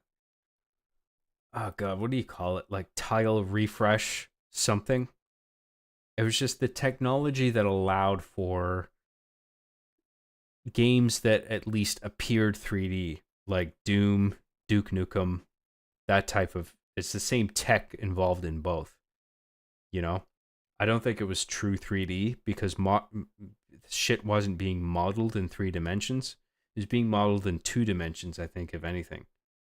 But then when you played it from that perspective, it had the illusion of being in 3 dimensions. Whereas now shit is actually rendered and explored in true 3 dimensions. It was tile refresh something. It was something like that. I can't remember the name of the tech that they came up with, but yeah, but they perfected the engine, and then once they figured that out, it's just like, what can we do with this that's cool? And then it's just like, what's the coolest thing? Okay, let's just have a guy on fucking planet Mars, and demons from hell have come through a portal, and they're just fucking wrecking everything, and you gotta go kill them all. Great. Perfect. Let's do it. Right?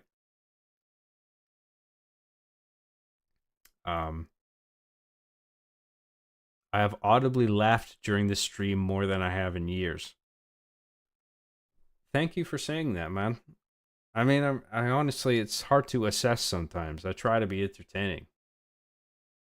And I'm honestly not sure sometimes, so I'm so glad you enjoyed it. Thank you. The John Man Show instead of the Truman Show. Not bad. John Hog Day. So you're just replacing the word ground with John. It's all right, I guess. Points for maintaining the number of syllables. Just like Silent Hill and Team Silent. Oh yeah, I guess regarding the discussion about sort of losing the key creative vision that was initially there. John Wick. Now there's an idea. Wouldn't it be great if John Wick was actually the name of a movie? Or 4 movies?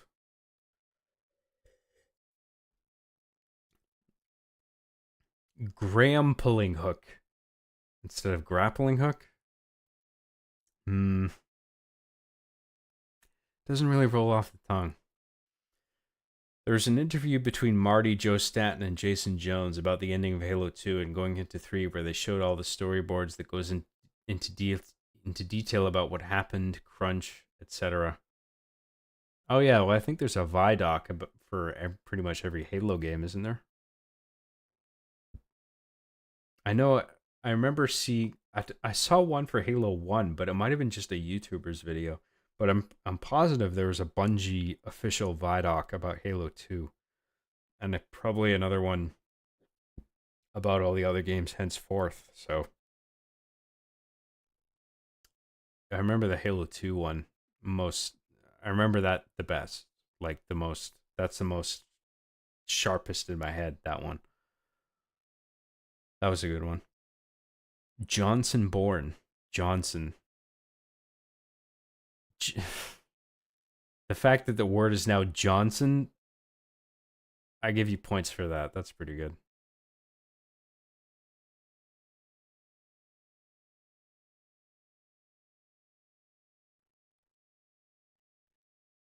Sorry, I lost my spot. Where was I? Shit.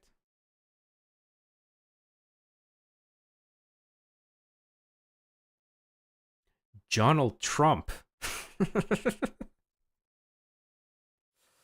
That's what Donald should have been named. Mad John. Sure.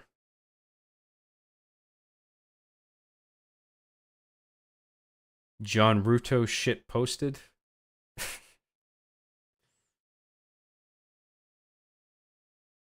There's been so many belters, dude. Oh, that was a belter, so it was.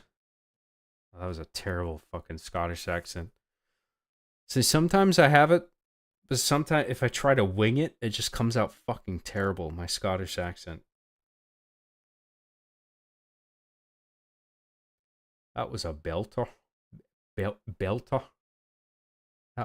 That was a belter, so it was.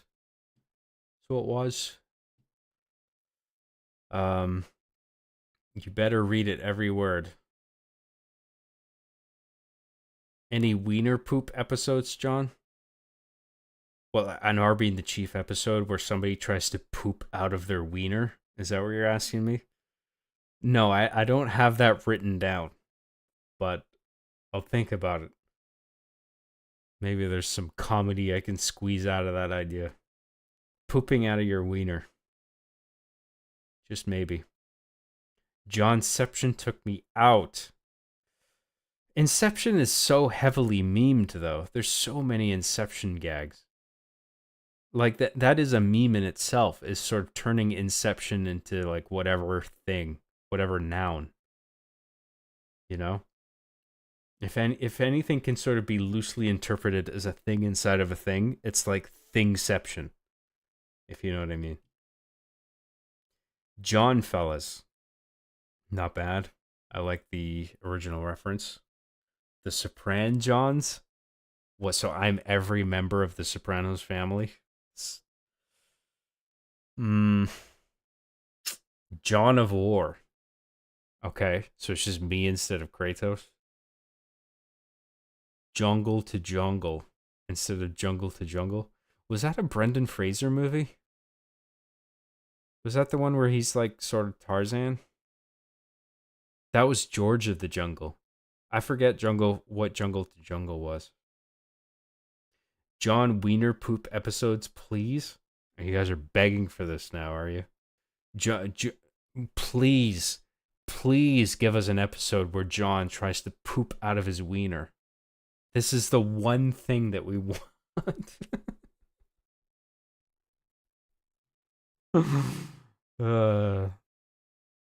The Phantom Johnance. Yeah, you didn't need to throw that extra N in there.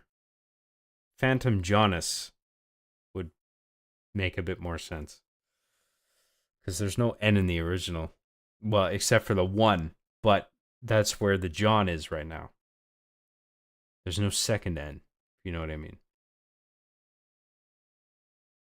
The John Clare 2 parentheses, the one where he gets graped.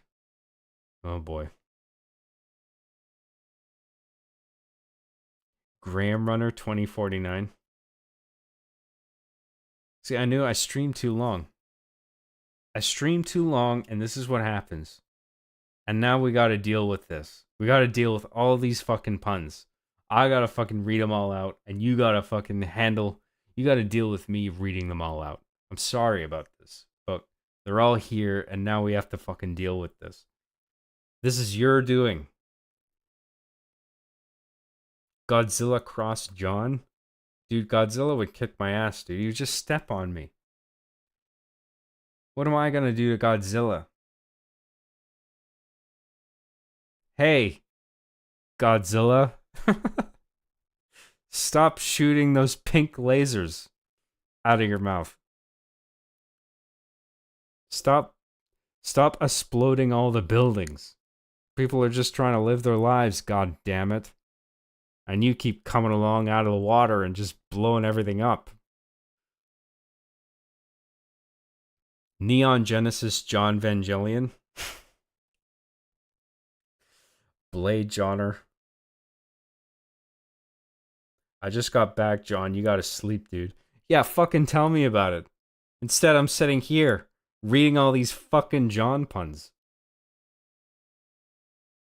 But I feel like I gotta do it. I can't go to bed until I've gotten through these. Graham saw John? What the fuck is that? Like, is that a Hacksaw Ridge joke?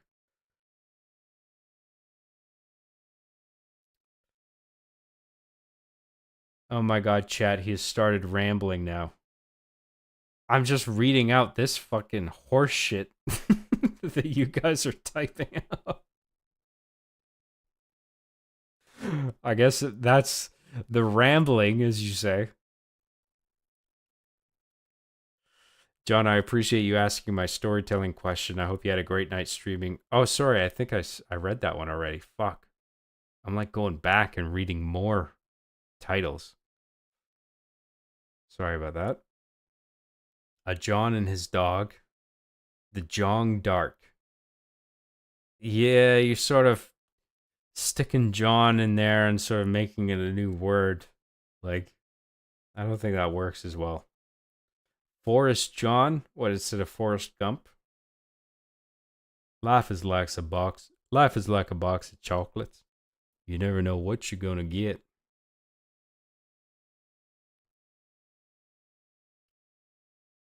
The Boondocks John instead of Saints? Nah.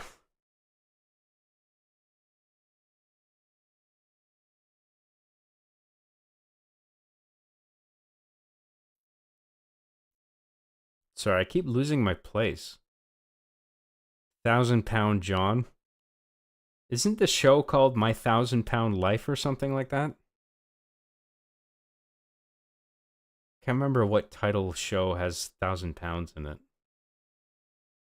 What show title? Johnny and Clyde. I kind of like that. That's cool. The word is very similar. You've just switched out the letters, and the syllables are the same. John Miyazaki. Is Miyazaki the Studio Ghibli guy? I think he is, isn't he?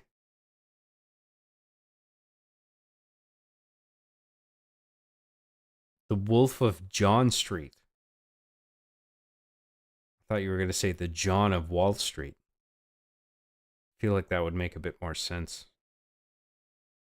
I mean, if you're going to replace one syllable word with another, feels like that's the way to go. What, are you saying I shouldn't run something completely into the ground if it's successful? Yeah, sure. Whatever. So, you and your chat, give me a good movie recommendation last week. I watched The Thing. Give me a new movie, guys. No, it's not a Vidoc, although the Vidocs are also really good, as are the bonus disc videos behind the scenes with 2 and 3.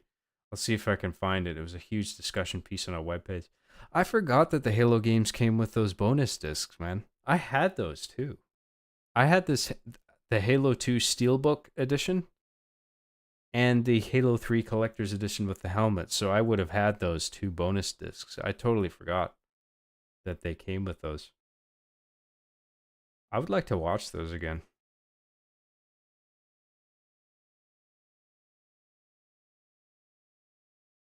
Okay, I'm hearing to watch Tenet again then. Give me a movie, chat. I wanted to like Tenet more than I did.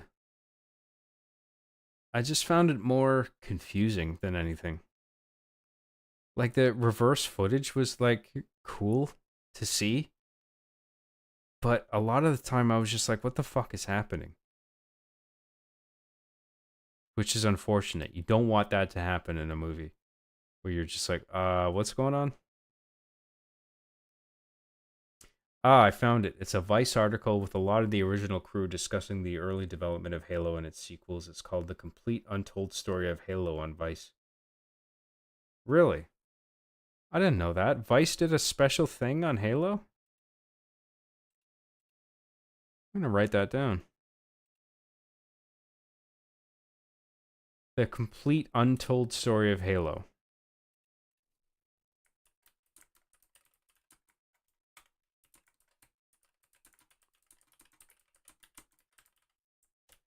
Thanks for that. Thanks for the recommendation. I appreciate it. Ford YI. Thank you. You stream too long and now chat has brain rot. Brain rot. Yeah. See, this is what happens. I mean, my brain is fucking rotting as well. I can barely think or speak right now. But here I am saying all these fucking dumbass pun names that you guys are coming up with. Big Trouble in Little John. Inside a Little John? Like a little version of me. Big Trouble inside a little version of me. John spotting.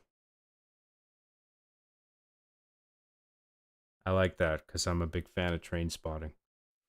Some of these, like, I'm a big fan of them because I just like the original movies that are being referenced. 8 Crazy Johns. What do you think of Sebastian Stan as Donald Trump? I haven't seen The Apprentice yet. I've heard mixed things about it. I wouldn't mind checking it out, though.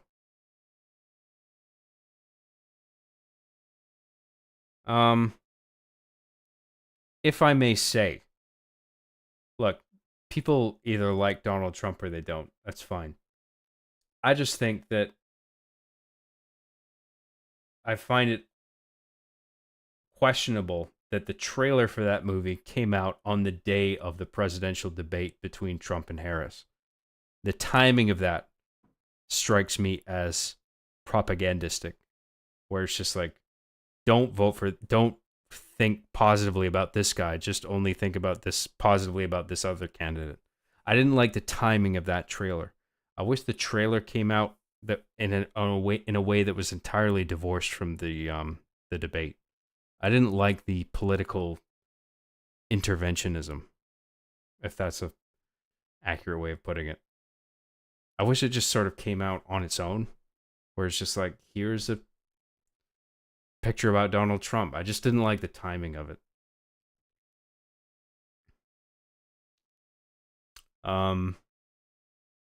South Park's Inception episode was great. Yeah, I enjoyed that. That was pretty good. What are thoughts on Alec Baldwin? I'm not really a fan of the guy. He's always struck me as, I mean, I thought he was really good in 30 Rock. I loved him in old movies like Beetlejuice and shit, but like, I don't know, he just came across as more and more of a dick, but I'm not sure if that was the way sort of Matt Stone and Trey Parker were painting him. Maybe it sort of heavily influenced that, because like if you watch like Team America, or there's a certain episode where they made fun of Alec Baldwin quite gratuitously. I think that might have sort of influenced my thinking on how much of a dick he was. But then I did kind of get the impression also outside that in interviews and sort of stories about him in Hollywood that he was kind of a jerk, like an entitled jerk to deal with. So honestly, I don't really know what to make of the guy. And the whole thing about him shooting somebody on set, I mean, that was an egregious error, but I'm not sure that was entirely his fault. I mean, it seems like largely the blame is to be placed on the armorer who didn't check the ammunition or the gun properly. So, I don't know. I don't want to. I should talk recklessly about things that I don't know enough about, but you asked me, so there it is.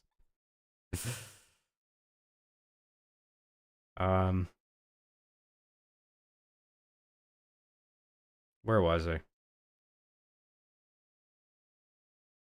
I've heard the Scottish.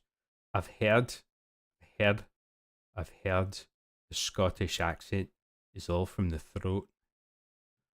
I don't know if that's true, but a lot of it's like rolling your R's and putting inflections in your voice up and down. There's a lot of that. All from the throat. I don't know if that's true. I don't think that's an accurate way of putting it.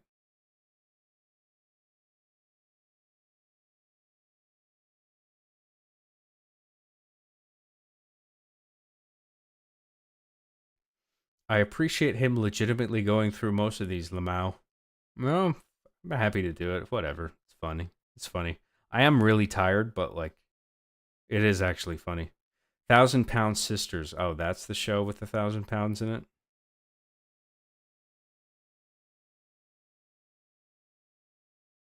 Rio for $2 says John and Johnner instead of Dumb and Dumber. Okay. So my word is basically just interchangeable with the word dumb. So thanks for that. That makes me feel great. Thank you, Rio. I do appreciate your super chat. Thank you for that. John tries not to bring up his Halo 3 helmet challenge, parentheses impossible. What the fuck is that? Remember when we thought we could wear the Master Chief's helmet if you bought Halo 3 Legendary Edition? Good times. I genuinely thought you could put it on.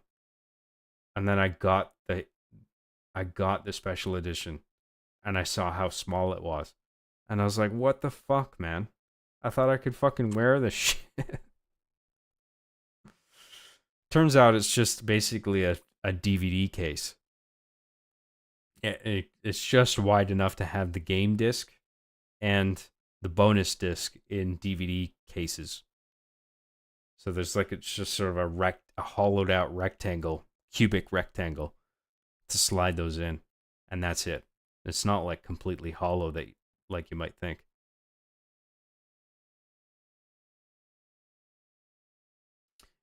Weekend at Johnny's. John at a funeral. Elton John. That's creative.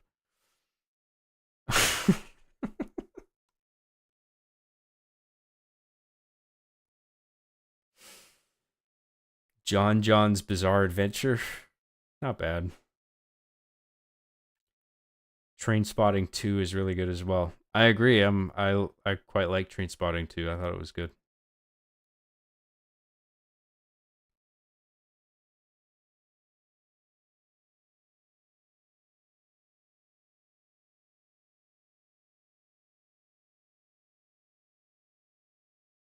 A celebrity is a jerk. Call the press.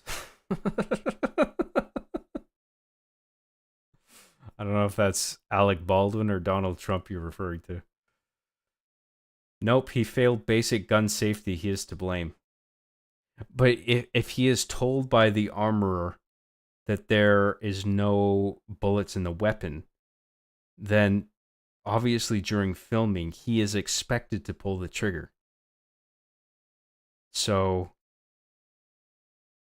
what's he supposed to do? I feel like the armorer is supposed to check all that. So, I don't know. I bet he just plays himself on 30 Rock. I mean, I've seen clips of him on 30 Rock. I haven't really been dedicated to watching 30 Rock. Like, I don't really understand his character fully. I just know that his performance on that was highly praised.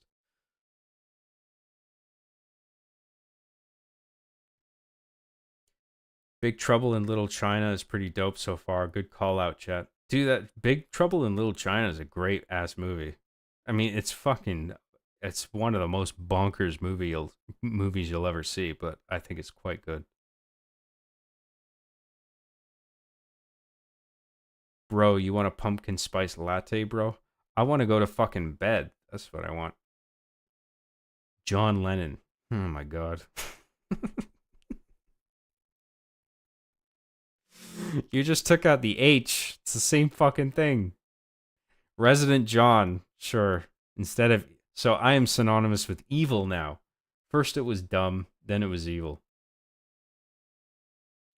Before you go, how was Gary Busey when you met him? I didn't meet Gary Busey. The joke is that people think I'm Gary Busey. Even within the confines of the joke, how the fuck would I meet Gary Busey if people think I'm him?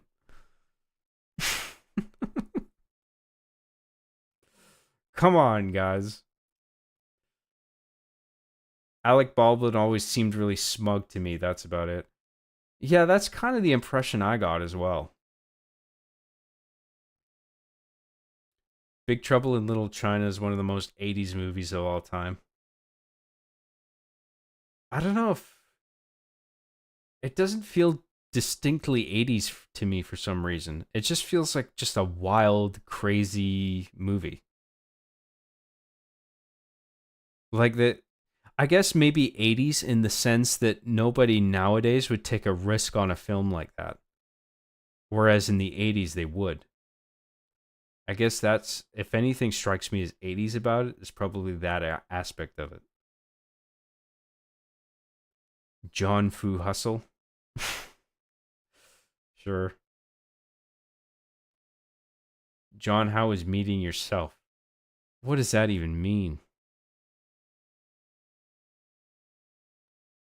Recently listened to a podcast about Beetlejuice. Alec Baldwin never understood what was going on. He was clueless throughout the movie and thought the movie was going to be a total flop. Well, sometimes that happens. But I thought Alec Baldwin did what that role demanded of him. And he did it fairly well. He was just supposed to be like whatever normal guy, you know? He's just normal guy McDuderson. And then this character named Beetlejuice comes along and just makes everything crazy and wacky.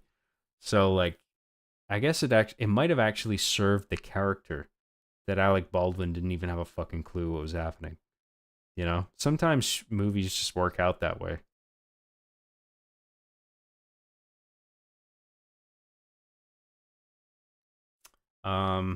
We have to thank cocaine for a lot of excellent movies. Yeah, well, the 80s were a hell of a time. The drug use is fucking rampant. You know, Hollywood, I don't doubt it for a second. John, have you seen When Evil Lurks? No, but I heard that was sweet. I've been meaning to watch that, but I never got around to it. Think it's worth watching? I heard good things. Cheech and John. See, that's one that I like because I feel like the replacement of John there is sort of a fun play on the phonetics of the original. The word Chong. John and Chong. There's a similarity there. There's an overlap that I think is fun. John Fighter 2 Super Turbo. Are we going into video games now? Maybe we did before. I just don't remember. Didn't even have to change that one to put John in it. All right. John, what time is it? For me, it is too late. I'll tell you that much. It's 2 a.m. I should go to bed. And I am caught up on the chat. And I went through all of your silly titles. So I think it's fair to say that I'm going to bed now and we're going to call it a night here. And I go schlep now, okay? I go sleepy time.